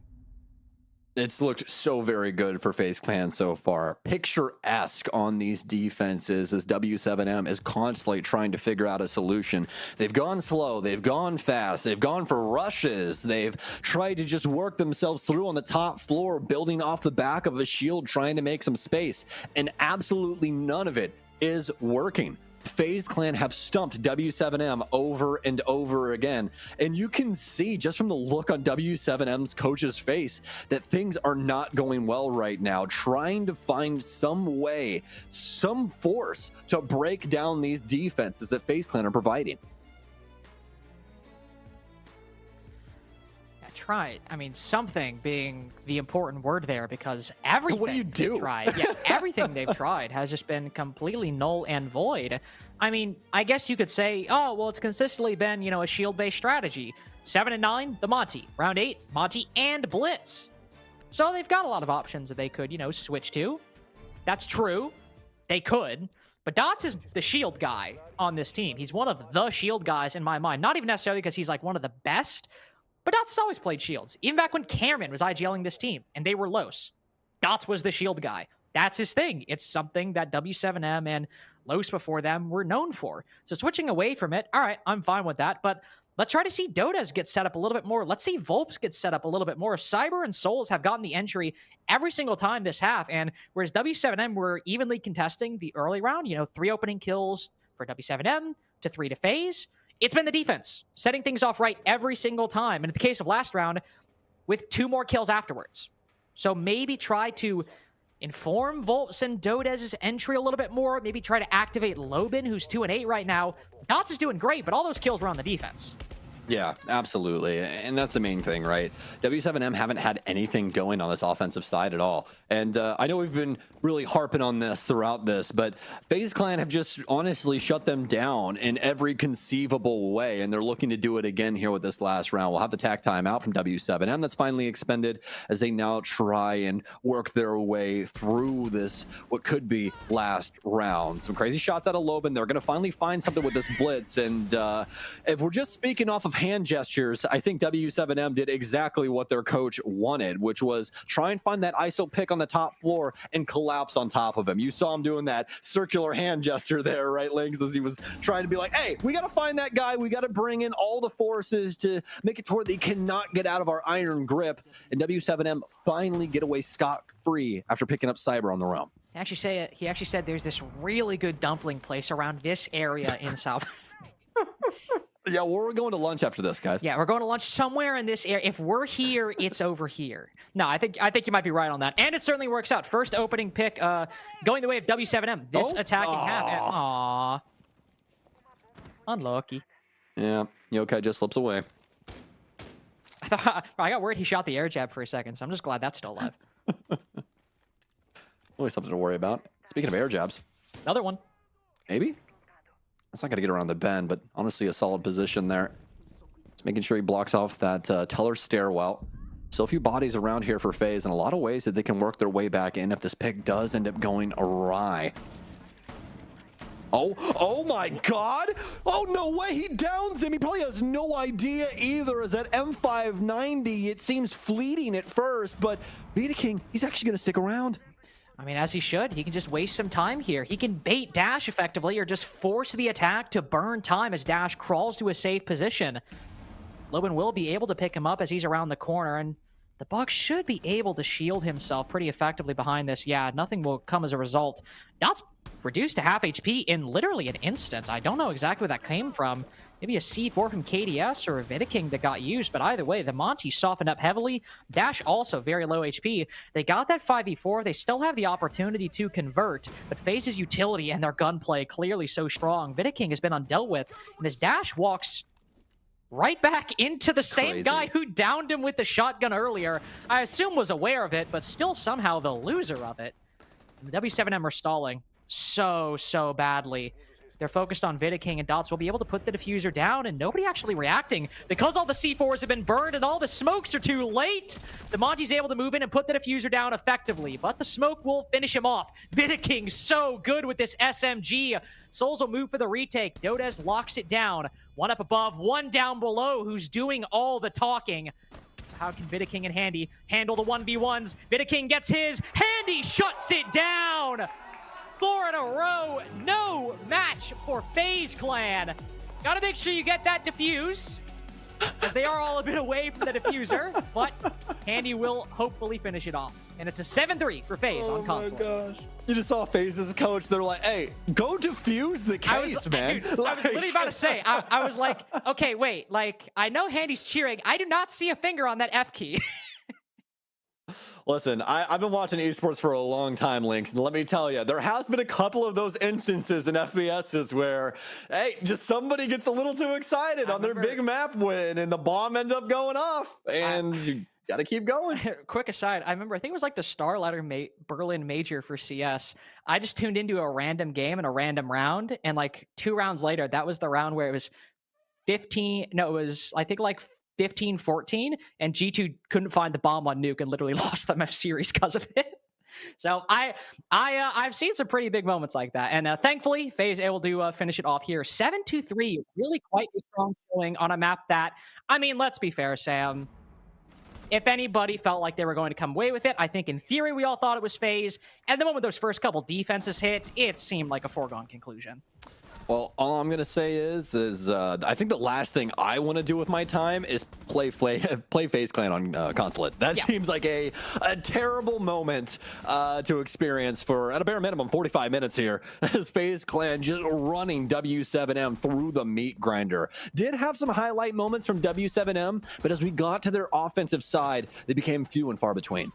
Yeah, and I mean, to be fair, when you're going against a team that is so strong defensively, I mean, it's not even entirely W7M's fault, especially on a map that is just so good for the defense. It's understandable. And FaZe able to just get them around like the Souls 1v1 and just a couple other convincing attacks, set them up perfectly for this dominant victory. And as we move to the defenses, I mean, it's going to get pretty simple from here. All Dodes could get in that round, 1 kill. All it felt like anybody could get were kills that, in the end, didn't really mean anything. At least 3 players survived in every single round up until round 10. FaZe barely even broke a sweat throughout any of those rounds, and after the tactical timeout, was W7M's most convincing, and they still lost to 2v2. Yeah, I mean, the craziest thing about this is that FaZe Clan, 73% defensive win rate. How about 100% defensive win rate on Consulate? Just absolutely disgusting stuff, and showing exactly why that percentage is so high. They look practically picturesque every single time they hit the map. You know, hold on, let's do the math real quick, because 4 rounds, not losing any, that's pretty easy. Now FaZe sit at 74.5% defensive win rate in stage 2 after that performance on Consulate.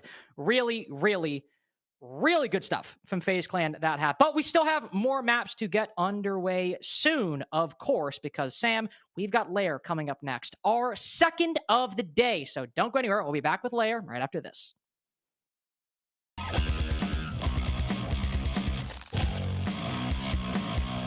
Vamos ver como é que vai ser aí esse trabalho dos jogadores da BD nesse fim de round. Ainda assim complicou pra NiP, tá? E 20 segundos. Pois é, nem chegou perto do bombe. Psycho sozinho, cadê os outros jogadores? São 4 jogadores, mas já avançou na área aberta, é isso mesmo?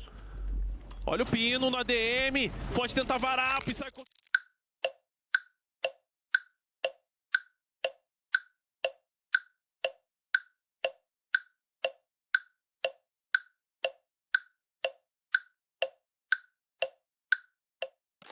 consegue eliminar, mas o Nusg e o Wesk vão diminuindo aquela vantagem numérica que existia para Black Dragons, para Ninjas e Pijamas, na verdade, com 4 segundinhos. Eles vão tentar avançar para tudo. O Wesk sozinho. Meu Deus do céu, retalha! Nos últimos milésimos de segundos, o Wesk sobrevive!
Did you like it?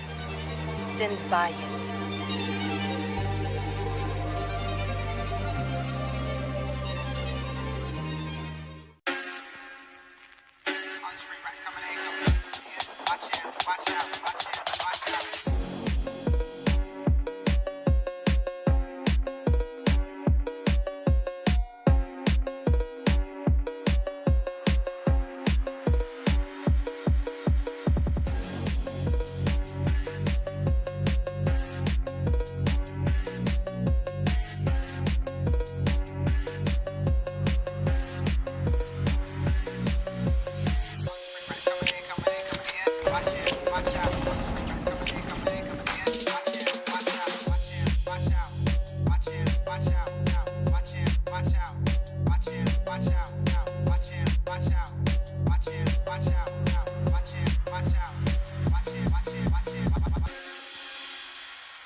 É muita C4 para pouco espaço aí do ataque, Retalha. Vai ficar ruim. Esk gasta só a última colmeia. Vem pro plant, tá difícil. Esk cai, Muzi consegue eliminar. O Loira também do outro lado. Pino. É uma eliminação para cada time, mas ainda assim a vantagem numérica aí do tempo é da Ninja e Pijamas. O plant tá acontecendo.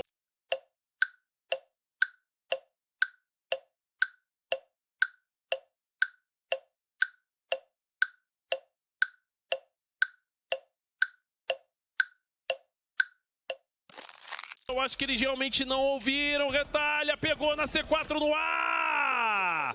Belíssimo trabalho. Condes volta. Pega aí a proteção para tentar fazer rotação. Tem marcação ainda por cima da área aberta. O Guto fica quietinho, escondido para tentar surpreender, Retalha. Numa subida dos jogadores. O Muzi não sabe da posição. Espera na maldade o Guto. Nas costas. Rolou a eliminação com sucesso. Ainda assim o Nusga por trás da área aberta. Surpreendendo todo mundo, Retalha. 15 segundos, Flório com mais uma aqui, After Plant. Sensacional da Black Dragon! Que isso? 1-0 BD em cima da Ninjas e Pijamas!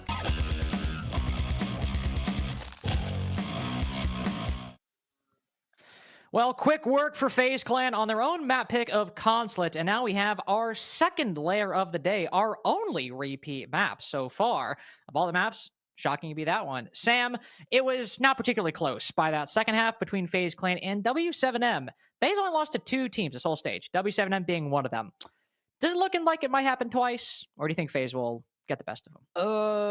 Honestly, I think FaZe is going to get the best of them. And it's nothing against W7M. It's everything to do with the fact that FaZe has looked so indomitable on their defensive sides. And now we're walking into Lair, which every single region has had an issue attacking this map. And in fact, Brazil is mimicking NA here with their defensive standpoints on Lair. 65% overall defensive win rate here. So I'm a little worried, but we'll just have to see. The big thing is that W7M, since they're the ones that chose the map, it's obvious that FaZe are the ones that get to choose the side. So I'm going to actually look over here real quick and see exactly which side they ended up choosing. And well, it's going to be W7M on attacking first. So there you go. It's going to be a defensive start for FaZe Clan after they just got off a picturesque 4 rounds in a row on Consulate.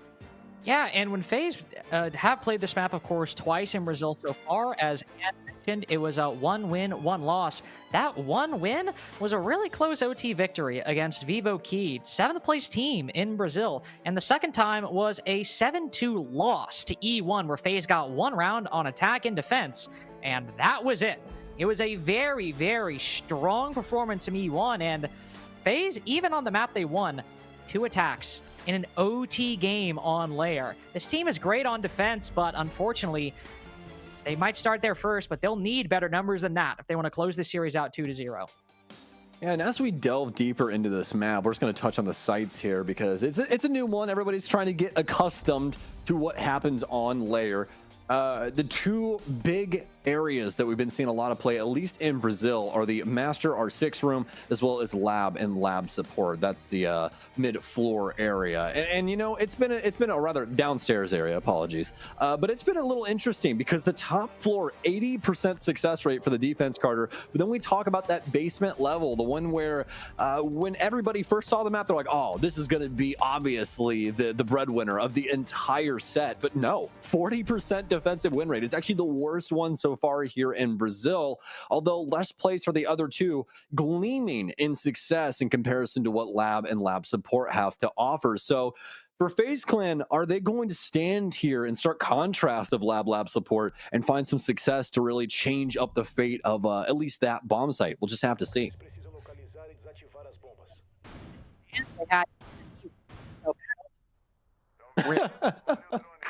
Right out the gate, huh?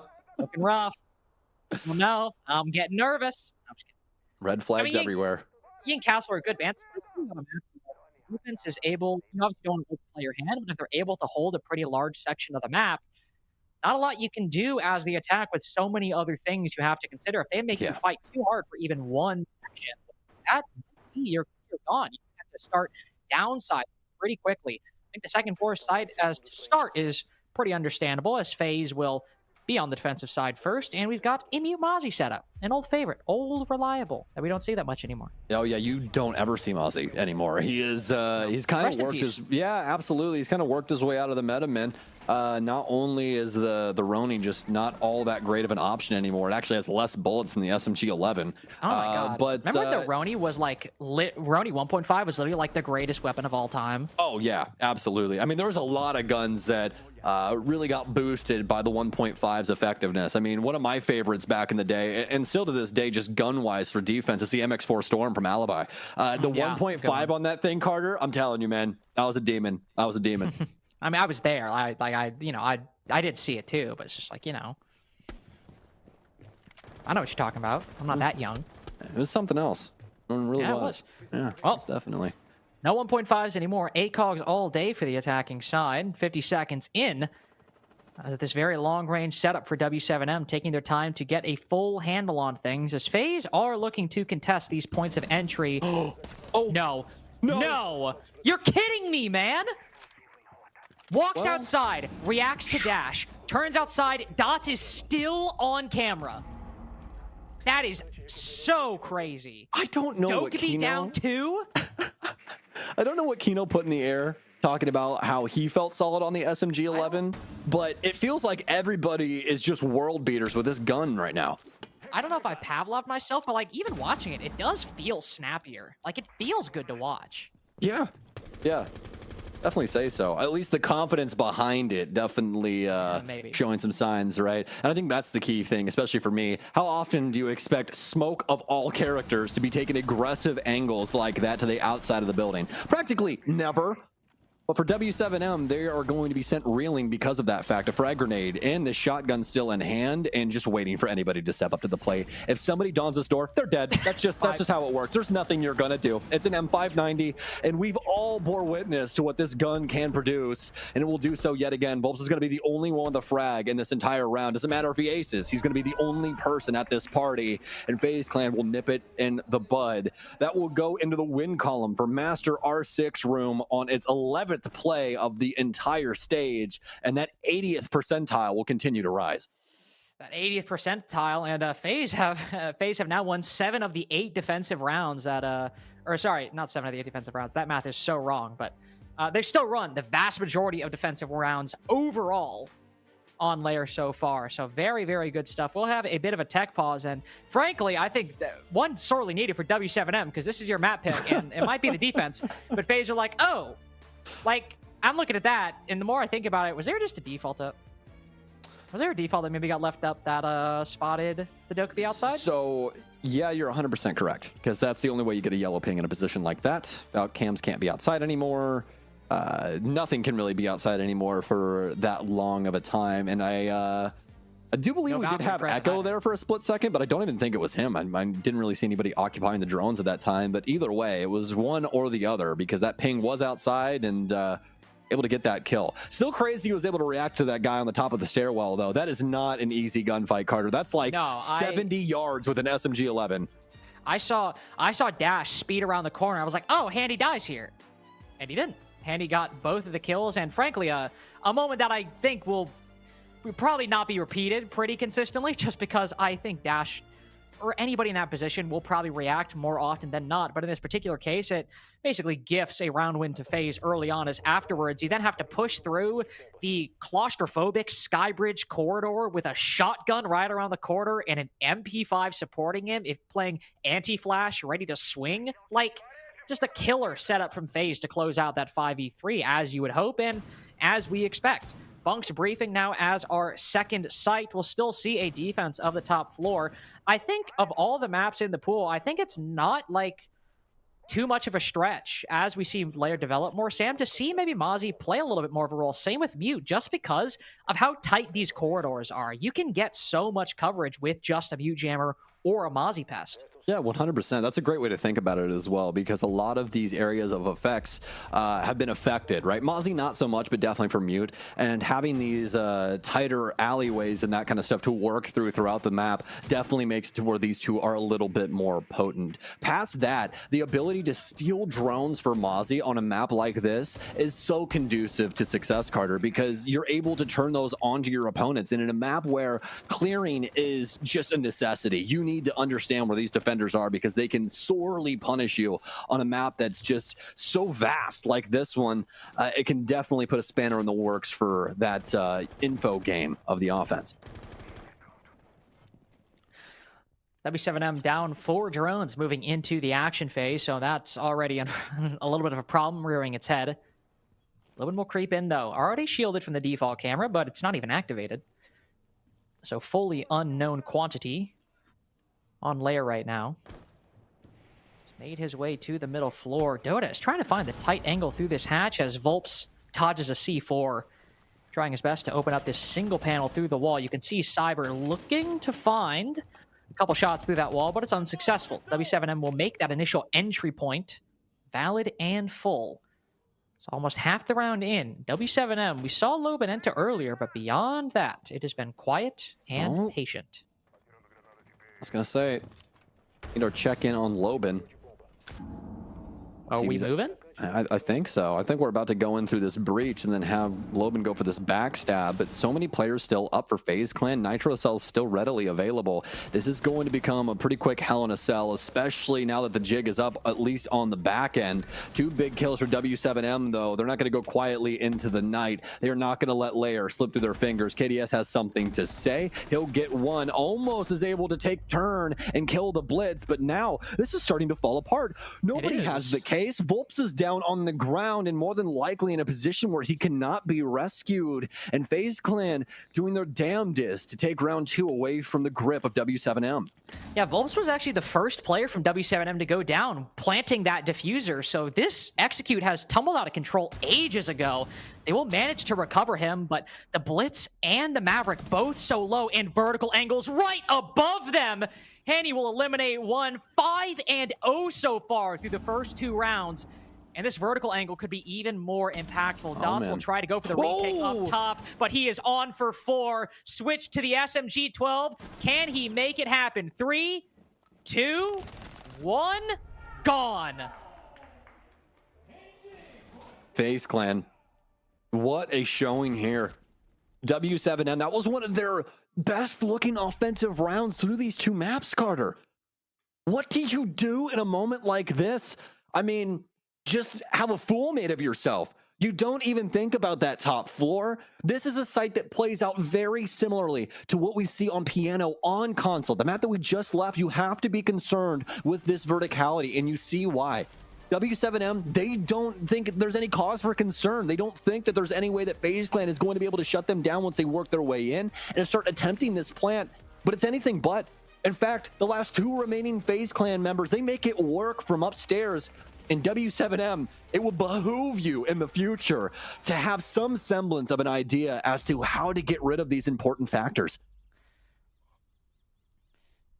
Handy 3K into a 4K 2v3. Mind-blowing stuff from Handy right now. 7-0. W7M have some kills on the board, but most of them came in that previous round, and it still was all for naught. So FaZe will go down to basement. We'll see if your call is right, Sam, if they are actually able to boost that defensive scoreline downstairs any bit. Scopos, I will say, in the layer we've seen in North America and now Brazil, Scopos seems to be brought primarily on this site, probably because of the fact that, you know, it is a full, like, you know, floor from the opposite from the top. And when you're not playing, like, if you're not playing the basement site itself, basement doesn't seem to be that important. But if you're down there and you got to play the top floor a little bit, Scopos seems to come into play.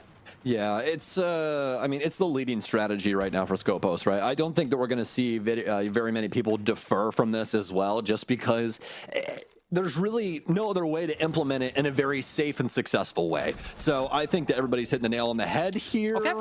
Dots on an island with That's Case? diffuser. What the hell is happening? He tries to work his way up yellow completely by himself. He's gunned down by an unknown quantity.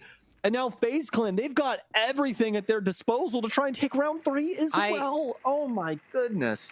I mean, I gotta be honest, I kind of gotta call Dotas out a little bit. That's 2 rounds in a row, effectively, that's happened. This time, Blitz with Diffuser, so the most egregious, but it's a last round here, Carter. I know, and like last round, same thing, SMG11, stop it. Oh, Cyber's only on for 2, but only on for 2 is still, frankly, an egregious statement. He's put Volps down to 20 HP, and oh my god, Diffuser is still inside the goddamn building. The defense has wrestled it out of the attack's hands, saved by the bell. I don't even know if you could use that phrase. It's FaZe in the lead. They're up 4-2. They've had case control the whole time. Lobin goes in to recover as the entire defense is looking to play this winning hand. Flashbang vault over. They finally pinch KDS. I suppose if they get one more kill, it's a 2v2, but this has been absolute shit show. That's a cataclysmic right now. I mean, those are things that you cannot have go awry inside of your opening round. I mean, you know, I hate when it comes down to this, but guys, who's playing off the damn Blitz, man? We can't let this guy go off into the ether all by himself. He's practically operating in the fog of war in comparison to all of his teammates. Your Blitz, you also have the case. Like, what are we doing here, W7M? This is our map choice. We need to be better about these clears. But at a bare minimum, at least they've wrestled it back. They have some time. They have some info. No EE1Ds to their name, but they do at least have some utility to fight back with, unless it's Vita King they're talking to. If it's Vita King, you might face a problem. Malusi around the corner. Handy will suffer his first death, but FaZe Clan hold on nonetheless. Vita King with that shotgun dash with 3 kills. 7 seconds, 9 HP. Z-ping on the remaining player, but Vita King is a world away, and Dash is playing like a man with all the time in the world. 3-0 for FaZe Clan. If there was a round that ever warranted a tactical timeout, it'd be that one. Yeah, 100%. And are we going to get it? Are we going to get attacked? There it is. I was going to say, Carter, I was right there with you. It was going to be Wade to LeBron for the dunk. I'm telling you, like, it was, wow, W7M. You worried me there for a split second. But either way, the timeout coming through. And yeah, I think we're all dots right now. A very, very big concern for W7M and their future inside of this best of three. 3 well-calculated rounds from the defense, just a great understanding of the situation that they're in. But this last round, completely unprecedented from W7M. This is not conducive to victory on any map, let alone layer. You're giving up the bomb in yellow stairs, and it takes you a solid minute 30 to wrestle it back from the defense. I mean, my God, man. What are we getting accomplished here? There's just really nothing going on in that area that spells, success for this offensive front.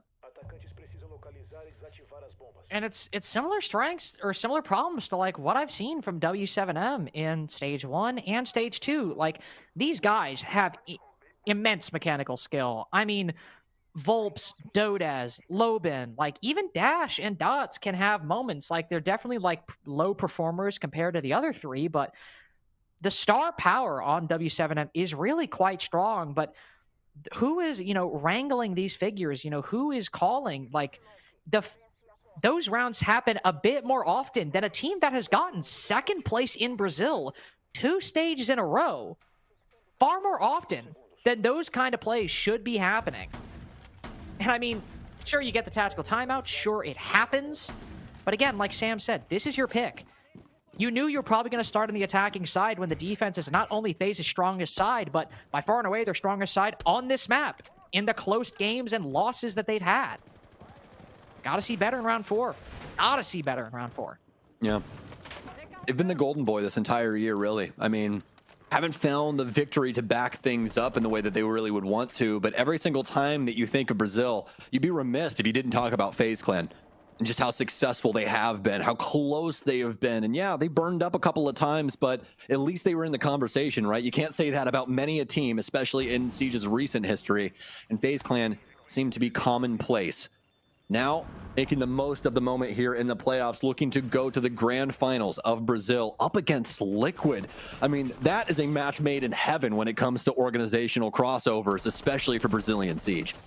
Oh, for sure. To be fair, I feel like you have a lot of those in Brazil, though. Like FaZe Liquid, FaZe Furia, Liquid Furia. Like, so many matchups between these orgs at this point that I'm like, man, I want to watch that. Even when NIP are like doing well, that can get exciting. But in this case, it will be FaZe fighting Liquid tomorrow if they can continue this dominance on layer. W7M after the tactical timeout trying to find even a good beginning on the attacking side. That's fine. He hit 7 people. Missing 1 drone is okay. Shooting like me right now. That SMG-12, I'm telling you, man, it always gets away from me. I don't know what it is. Probably my lack of ability, I would say. I'm a little washed nowadays. Oh, well, his Banshees could be a little worrisome for W7M. I mean, Carter, I really want to lean into the nitty-gritty of what's happened in this round, but that would mean that something had to happen in the round, wouldn't it? I mean, yeah, it's actually it's kind of something I'm thinking about. I'm like, all right, what do we want to talk about here? And I'm like, we're outside the building a lot. This is like looking like ranked central, unfortunately, stuck on the roof. Out's trying to hit the lurk up the sky bridge, but yeah, Cyber's aware of that because obviously it's the second floor defense. You gotta be careful about the sky bridge. There's still a Banshee over there. Oh. He's pushing up, and Cyber face checking the angle. Dots will catch him on the timing. So good stuff, admittedly, for W7M to start. King was playing this position before as well, so you gotta be careful with the challenge, but it is a known quantity. Dash falls on the opposite side. Your striker taken off the board. And FaZe might be able to win this in very similar fashion. Nade and Flashbang goes out. They usually have someone covering this, but Volps is able to shut him down with no recourse by FaZe. The floors might lose a lot of HP, but W7M maintain that advantage. KDS swings wide and lets go of a lot of his mag in the process. Handy and Souls both fall, and this is what we needed. He's got to switch to the revolver, and W7M. What? Guys, you've got to be shitting me, man. You've got to be shitting me. That is, yeah, I mean, listen, man, listen. After a timeout, there is no realm of reality where we are sitting outside for 2 minutes and 15 seconds to finally get our pick and a heads up 50-50 over near bridge. and then just have it all fall off the wagon once we get the advantage. Nobody's pressuring a man that is stuck behind the only bulletproof piece in the entire bomb site. That's it. That's all you have to deal with. And nobody's moving. Not a single body. Absolutely absurd. Absolutely absurd. That is not things that are going to get you to the grand final in Brazil, man. You can't let FaZe Clan be the boogeyman. The guy's not God, okay? He's not just gonna elevate inside of the damn bomb site, Carter, and just freaking God ray both of you. You know what I mean? God. Like KDS 0.95. What are we gonna do? It's absolutely. That is okay. That is clean from KDS right there. Of course, Look at that. Look of at course. This. Hold on. But Wait. just- Boop, boop. That is very satisfying. Man. About the Louis V slugger to that, man. I really appreciate, like, you literally see W7M reset with 4 seconds remaining, like, all right, 3, 2, what? Shit, round's over. Like, listen, I really do not enjoy giving teams a lot of grief because I understand how difficult Rainbow Six Siege is at the end of the day. Very tough game. Difficult. You know, there's a lot of moving parts to it, but my God, man. Yeah, it's like you chose this map. Like a 5th grader could predict that like FaZe is probably going to pick the defense. Right? Like, you know you're going to start attack. Like, you gotta be better than this. You lay the numbers in front of literally anybody that has a brain that's functional, you know, and they're just like, oh yeah, FaZe is clicking defense first. That's all that's happening here.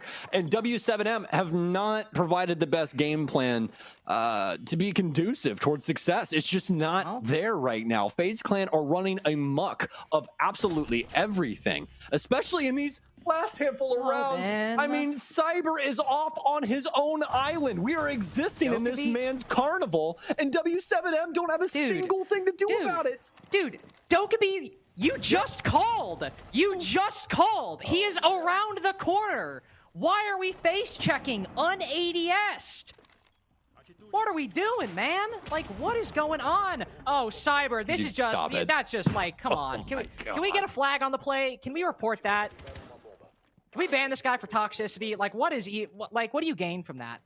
Personal Cyber's just foul. going for the peak. There's no point. You don't need to peak that. Stop. Don't do it. 5v2. You're fine. You're fine. I don't know if we can give them like a time sanction or something, but that's definitely personal foul 15 yards in the defense. That's all I'm putting out there. And I mean, Carter, I'm just going to open the floor to you because really strategically, what the hell do you even do in this?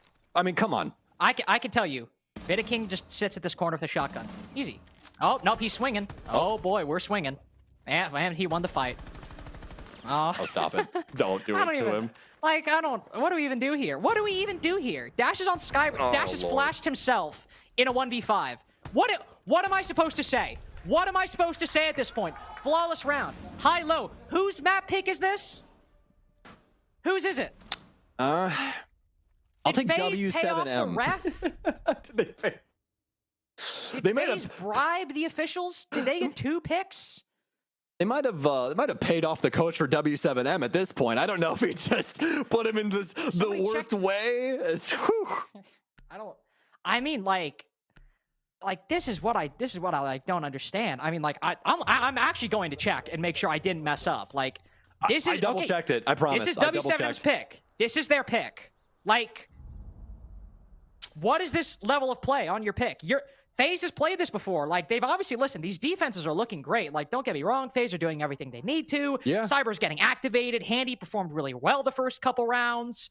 Like, and there have been times where there have been pieces, you know, W7M had that execute that was thrown asunder by Handy in round 2, but it was overall okay.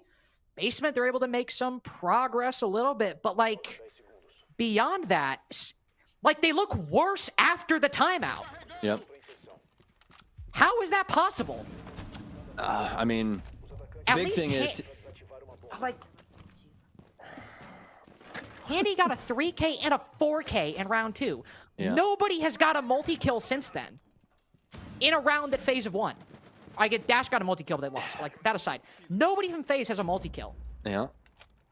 It's very discombobulating. It really is, because you expect just more out of W7M straight up. That's really it at the end of the day. And the fact that they called a timeout, and then, I mean, you said it, they looked worse. That's really the big thing here. I think the pressure has mounted for W7M, especially the fact that FaZe Clan has been so successful on their defenses. I mean, they bumped the percentage up to, what'd you say, 73.5 after their successes on our previous map. I mean, right now they could be sitting at 3/4 of their defensive rounds are successful. They're finally going to end up having something go awry early here. We're going to have a pick from W7M that's completely clean. It's going to be on to Cyber as well, who's gotten a lot accomplished in these roam games. But now KDS running into our blitz here on yellow. He's going to fly over the staircase, but Dodes predicts it. And finally, we're getting something going for W7M, but FaZe Clan, they're not going to let this go so easily. A little risk there with the 417 up against Handy, but he'll finally go down.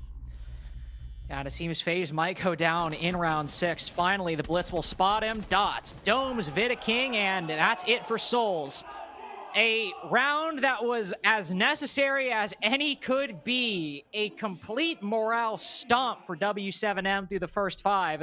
And now Volps showing a bit of smiles as an attack goes their way in round 6. Yeah, you got to be scared for him. You really do. Because that round, although successful, FaZe were still putting forth the same gambits, right? We saw a lot of gambles across the board that if they end up picking up some of those kills, you know, you think about that flyover on yellow or maybe potentially that cross on the blitz as he worked his way into sight. If any of these shots land, FaZe Clan still have a horse in this race, but it's a completely different set of affairs this time around. W7M are able to take the entire swath and run away with it. And that's why we see that round stand in stark contrast to what we'd seen previously. And W7M go to their defenses now. To be fair, like let's set the stage accurately. We've done a lot of criticism of W7M, but FaZe have played Lair 2 times this stage, and they've only got 3 attacking rounds between those 2 games. Even in an overtime game, 8-6 only got 2 attacks, and then only 1 in their 7-2 loss to E1. Their most dominant loss of the stage. FaZe might have been 4th place, lost the tiebreak to E1, but they only lost 2 games. A lot of them were close, but they lost 1 in OT to W7M early on, and that 7-2 to E1 on Lair. By far and away, one of the most dominant losses FaZe suffered in recent memory, really. So there is a shot that W7M has this. If FaZe have not improved on these attacks, there's a shot. Well, our sample size starts now. Everything pretty much evens minus the scoreline, right? We'll have to see what FaZe Clan can potentially produce. No shielder this time around, but a lot of utility, especially when it comes to Gridlock to try and hold down these flanks. Really like this addition, especially with how many stairwells we see in Lair. This is when Gridlock becomes extremely influential as she's able to lock those up in their entirety. A lot of utility has to be expended, or at least some bullets, in order to clear that out. And it's a very noisy affair. That's usually what ends up giving up the goods for those roamers. And now for FaZe Clan, they will do their due diligence as they begin to clear things out and get this info matrix going. I try and find these drones. Still 3 alive as we reach almost the half, or still 7 alive, excuse me. much more the opposite of what I meant. 6 remaining as we move in, though that Selma charge sought Vidaking trying to maybe bait out the swing, or at least cause some concern for the Mira. Ooh, the Bandit. Dot's getting quite aggressive, though Vidaking looks to punish on the counter swing, but nobody giving away anything yet. Both Dodes and Dots now a bit of reduced HP. FaZe slowly surrounding this second floor, but it's Dodes with the first pick. KDS goes down trying to deal with that Mira outside of operation, and W7M, to their credit, are keeping FaZe at bay. This top floor, very tough cookie to crumble. That's the main thing here. W7M standing tall in these portions of the map that are difficult to try and break down. And FaZe Clan really have not found the answer just yet, same as W7M on their offenses, and that's why this top floor has been so difficult for a lot of offenses to try and find a will or find a way into. With a sub-minute remaining, W7M doing a bang-up job as of right now to try and hold on to this. Not giving any looks over towards the offense after that initial pick, and FaZe Clan not really finding an area in which they're comfortable to try and move forward. Ooh, Loban makes it even more problematic. I mean, And gotta be fair, FaZe haven't even dealt with the Operation Mira window. That normally gets cracked so quickly, and they're betting so much on Handy making this lurk work, and Dodez will just swing that, and done. Attacks, by and large, seem to not be either team's strength at the moment, though only have one sample size from FaZe, but this has been the characteristic FaZe slowness combined with very little of their subsequent efficacy. Final C4 goes out, and that's basically a flawless round. W7M might have dropped one, but they could have all 5 up, and it would have ended the same way. Oh, yeah. And it just goes to show you how potent this top floor is. It's so very difficult to try and find a successful breach onto that top floor. Any spearhead you really go for, there's a lot of risk behind it, and it can simply end around on a moment's notice, and usually in the defensive favor. This time around, it's a slow broil for FaZe Clan, but W7M, every single which way, shut them down on their entries and are able to find big success in their very first defense. Now, this is where the rubber truly hits the road. We talked about this site as FaZe Clan went to it on their defensive half, ended up finding some success on it. Now, it was actually the only site they ended up losing at the end of the day. So this could be something that W7M has to look into. As we touched on, this is technically speaking the worst bomb set by win percentage that we've seen so far on Layer. Especially in comparison to the other two, both, I believe, still well above 60%. Oh, the other three, 80%, 71%, and 75% for the other ones, respectively. Speaking of, with that defensive half, FaZe are now actually north of 3/4 of their defensive wins. They're now above 75% defensive win rate. I did the math. Well, 75.34. More than 3/4 of their defensive rounds they end up winning. That's quite something. Honestly, I've been doing this for almost 6 years now. I think that's the first time I've heard of something like that being that crazy, that out of order. Yeah, it is pretty rare to see a side that dominant. But remember, attacks for W7M were certainly bad, but for FaZe, they don't exactly have a good track record on this map. And even their attacks overall are sub 50%. Their defenses have been bailing them out quite substantially for what is a weaker than average side. Now with FaZe moving to Lair, that round did not look great. Round 7, outside of the building most of the round. Cyber is at least in a little quicker, laid down one air jab. Fenrir holding a long angle will spot the Nomad, but takes more damage than he receives. Dodez at least falls back. Being able to rotate those F-Knots, you'll be perfectly fine with it. FaZe still have a minute and 50 seconds to figure this out, as they're already making their way down to the bottom floor. They're doing a good job of applying this pressure and forcing W7M back a bit, but you still have to worry about that roam game. We saw some things fall apart for W7M on their offense when it came to this map, and it was strictly because they did not respect the verticality. But you can see that FaZe Clan are going to be the ones working into that now. Are they aware that there is potential from W7M on this roam still, though? That's the big question that's rolling around everybody's heads, I'm sure, as that could be the signed, sealed, and delivered moment on that mid floor, but things will actually start off downstairs as Cyber takes a turn for the worst. Ooh, Handy will find the Vigil all the way up top, and I mean, that's good for the 4v4 and won't retake the vertical angles, but in terms of the actual problems directly in front of FaZe Clan, well, finding Dodez, that's a bit of a different story. You've now got the 4v3, you're starting to weaken up the site pressure. Skopos is already rotated back, and you have that vertical angle and 45 seconds remaining. Only issue is the primary utility is a bit lacking, but 2 nades, 6 flashbangs, though 5 flashbangs now remaining. FaZe can reset. They can play the patient game they want. Volp's doing a good job dodging those flashes, though KDS softens him up a little bit. Volp's peeking back and forth, and Malusi now moving into position, but Dash falls. Both remaining defenders flashed. The Flores can capitalize off of it, and Volps has got to hold on. Flores doesn't even play passive. KDS swings it. Match point for FaZe Clan. One attack to match W7M's, but boy, oh boy, are we in a bit of a different set of circumstances.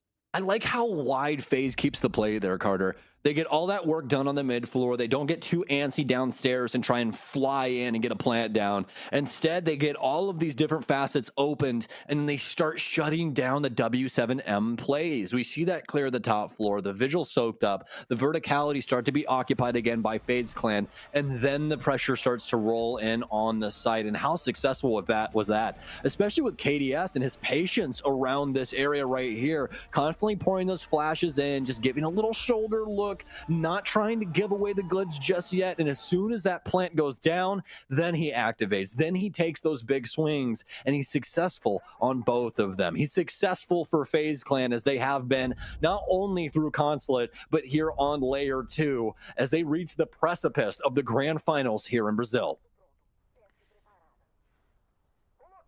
And also right on the brink of making another LAN event. I mean, talk about, I don't know the exact record, but talk about consistency from Furia qualifying for events. FaZe have got to be up there. They've been at every event since, been at every event since Copenhagen. Not sure about Yongshiping, but obviously huge debut at huge tournament at Berlin, making the finals. Very easily could have won that major. FaZe have also been such a consistent international performer before the Vidiking introduction and after the introduction. They have, this club has barely skipped a beat since bringing them on, and with Vidiking, in my opinion, looks stronger and stronger.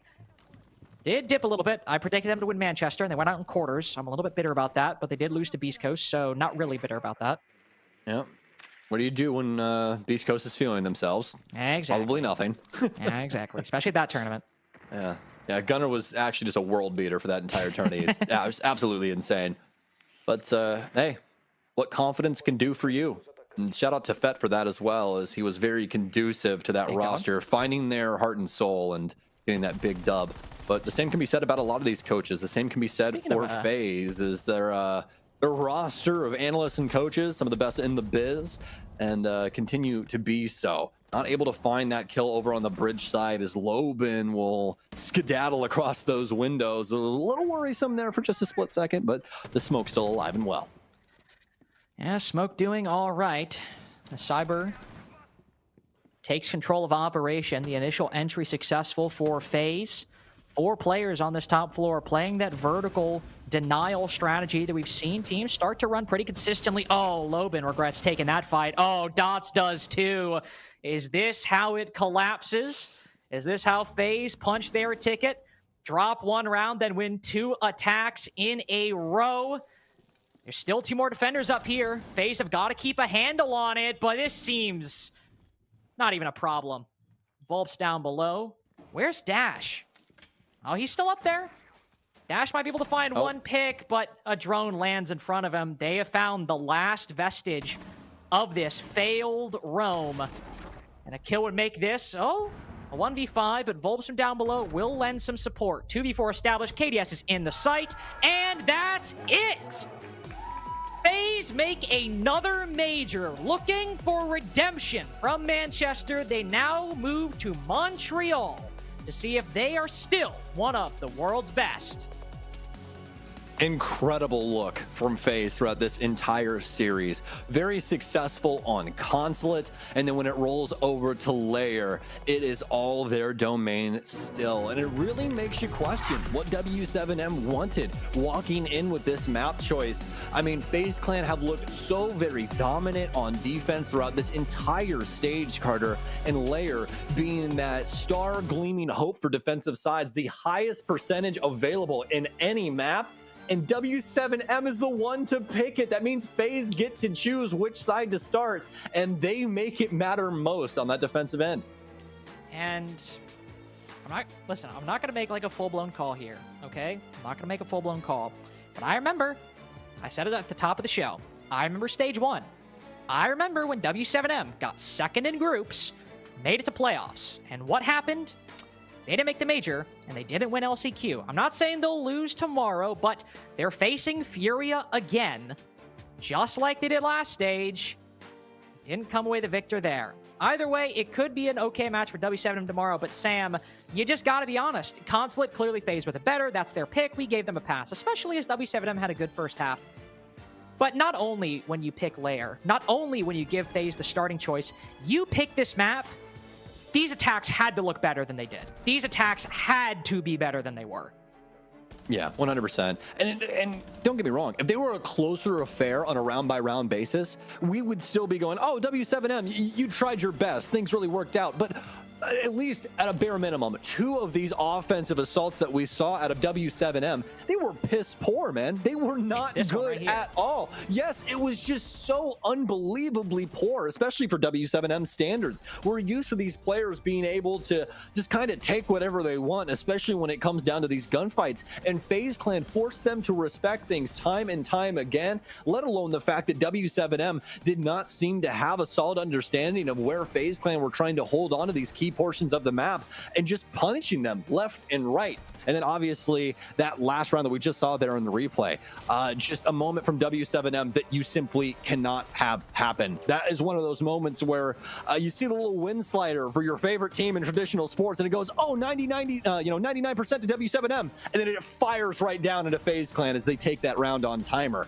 It's just one of those moments you never expect to happen, but yet a 5-1 half for FaZe Clan that is just too potent to deal with once the sides swap. Yeah, and in particular, it's clearly just like the late rounds, because even though W7M, these rounds come down close. I mean, even that KDS, that was a 1v4, but not being able to just deal with a guy on time like that when he's got a revolver in his hands because you spent so long at the beginning, giving Handy all of that room in the first couple rounds to retake the top, get those multi-kills. Really strong performance in FaZe overall, too, has to be said. On those attacking sides, looked very weak in the first round on R6. Don't get me wrong, but Lab Support and Bunk's Briefing, they just needed 2 good attacks, and they got what they needed in the end. And they are our second team to make the Montreal Major. They will not only be there come November, but they will also face Liquid tomorrow to see who is the best in Brazil. Sam, I'm very excited for that. Yeah, I mean, really all I have to say to kind of close this thing out here for us, Lynx, is that I will be most definitely sat for the Liquid and FaZe game tomorrow. I mean, come on, man. That thing is going to be so action-packed. Yes, we will. And that is it for Sam and I today. I do believe we have an interview coming up, because who else do we normally speak to in FaZe? Who always does those interviews if you watch the Rainbow Six scene? It is our boy, KDS. He's always there, and it might not be his stage, but boy, was this a good day for FaZe overall. Oh, I thought we were going to the interview. I'll be so honest with you. No, it's fine. Yeah, listen, we can keep Jonah away. Like, we don't have to bring him in. It's fine.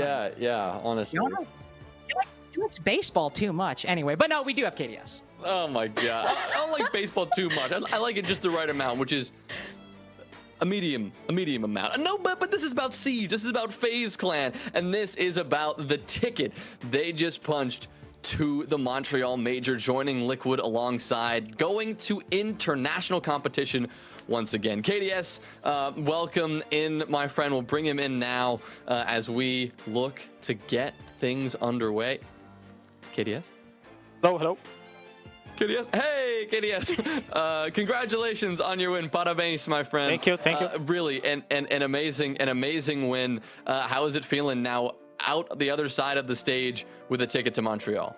Amazing. This is the best feeling, you know. You work a lot to win this. And we are very happy now because we are going to Montreal first time. So it'll be very fun. That's awesome. Congratulations on your victory here today and the ticket to Montreal. It is very well deserved. Let's talk about the second map, round 4. Your massive 1v4. Yeah. What was going on in your head after that? Yeah, just aiming everywhere, you know, because the sound this game is not so good. So I think the guy is behind me, but he's already there. So I was very happy because we won this round. Is making all the difference for us. So we are, everyone is screaming on the TS. So very cool. Was somebody playing with their socks off? What? I don't know. Like shoes off? Were they wearing shoes? Somebody was barefoot? I don't know. The sound this game is awful, you know. Everything. that one doesn't translate. That one doesn't translate. Don't worry about it. We'll have to sleuth that one out ourselves. Final question, FaZe, for you guys and all of FaZe KDS.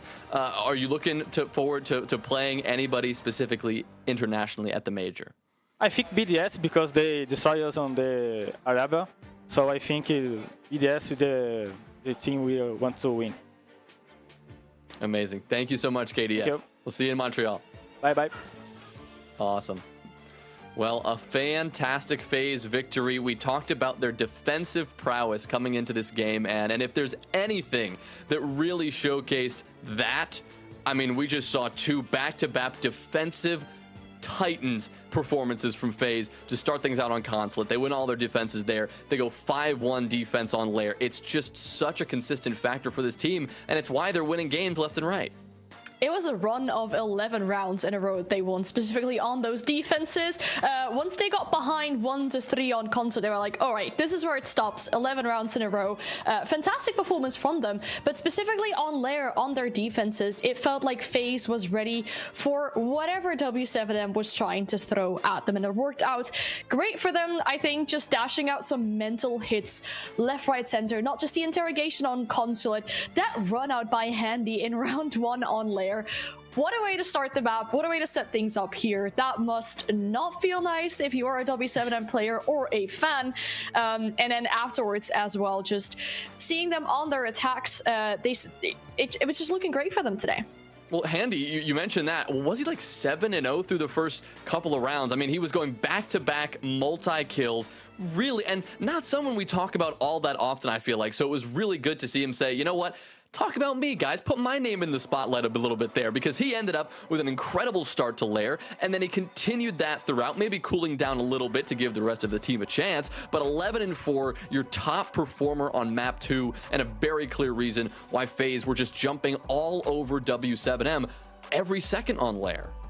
Yeah, that's where you see that one entry kill that he got in that one specific round as well. I think Handy in general for the stage, he is the 2nd best rated player on the roster. Not really something what you expect from a support player, but he has been showing up whenever they need him the most. Now, I think there's another lesson that we can learn from this, not just for teams in Brazil, but internationally as well. Don't pick Lair against FaZe. They played it twice, they lost it once, they won it once, but this was W7M's map pick. You'd expect that something was going to happen for W7M here, but they were not prepared on their own attacks, what we saw here at all. Just looking so much better for FaZe here, and it's so deserved that they booked their ticket to the major. Well, I mean, I could see the thought process there for W7M, because FaZe did have a shaky performance last time on Lair against E1, but E1 clearly had something special cooking on Lair. But I didn't mind that choice. You know, going into it, it looked like, all right, if W7M's got something cooked up here, you walk into a map that is so new and exciting as Lair, maybe that's how they take the fight to a team that maybe is a little bit better than them on paper. But no, that is not at all what happened. It was FaZe who now join Liquid in punching their ticket to the major. I don't know if we've got our final playoff picture here as we move into tomorrow for you, but here, as you take a look, you see that Furia will join W7M in the now most important match remaining in the major qualification game. Team Liquid and FaZe Clan, they still have a final to play tomorrow, but that one is all buttoned up. They are both going to the major regardless, but it is Furia and W7M. Only one of those teams will have the pass through the closed stage. The other will have to go through the LCQ. Just about on that final as well, right? I mean, it's not just, you know, oh, you won the grand final. It's about the honor of calling yourselves the winner of Brazil League Stage 2. It's a bit more money that you get. It's 5 more SI points. And hey, think back about SI 24. We can see how big of a difference 5 points can be in the grand scheme of things. And then, yeah, we talked about the major qualification game between Furia and W7M. It's going to be a really important match for these teams tomorrow, because having seen what teams have already dropped down from Brazil, the LCQs are also going to be extremely stacked.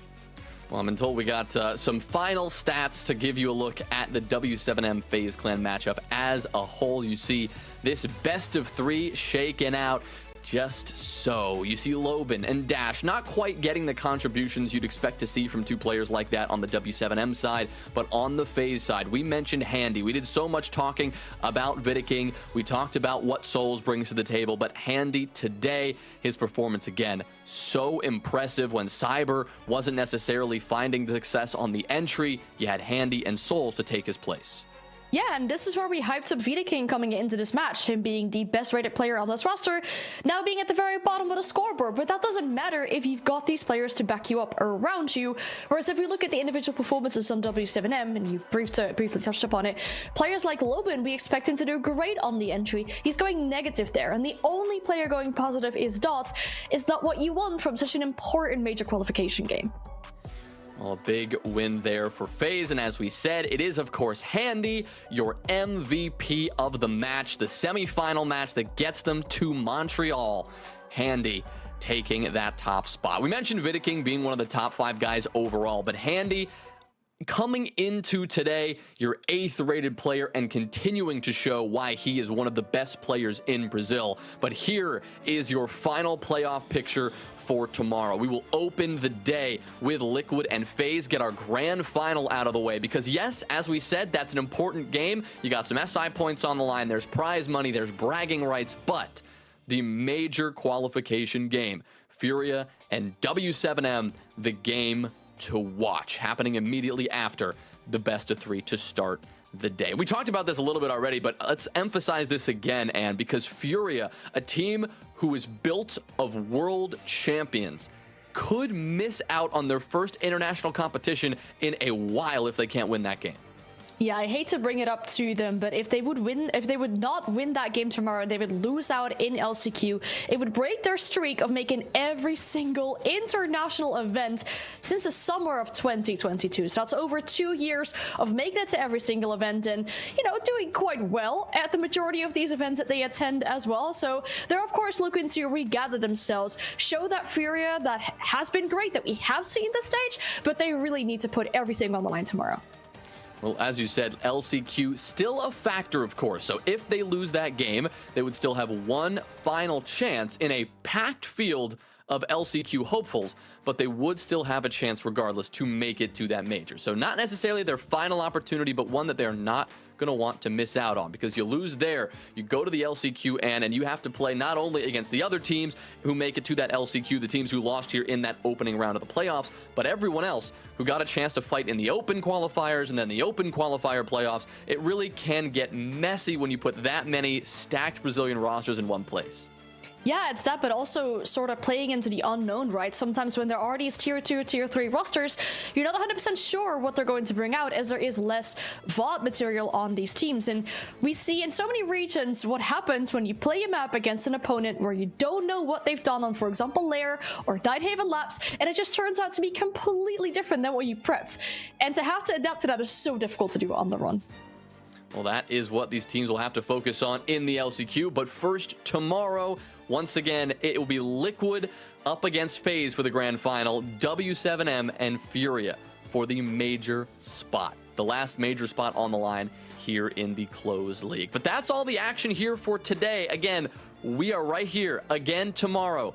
I believe an hour later start time, but other than that, same time, same place. So we will see you then. We want to thank you so much for watching. Big thank you to Stokes and Lynx on the call, as well as the entire crew in Brazil making this production happen. For Fast Dan, I'm Jays Wills, and have a good night, everyone.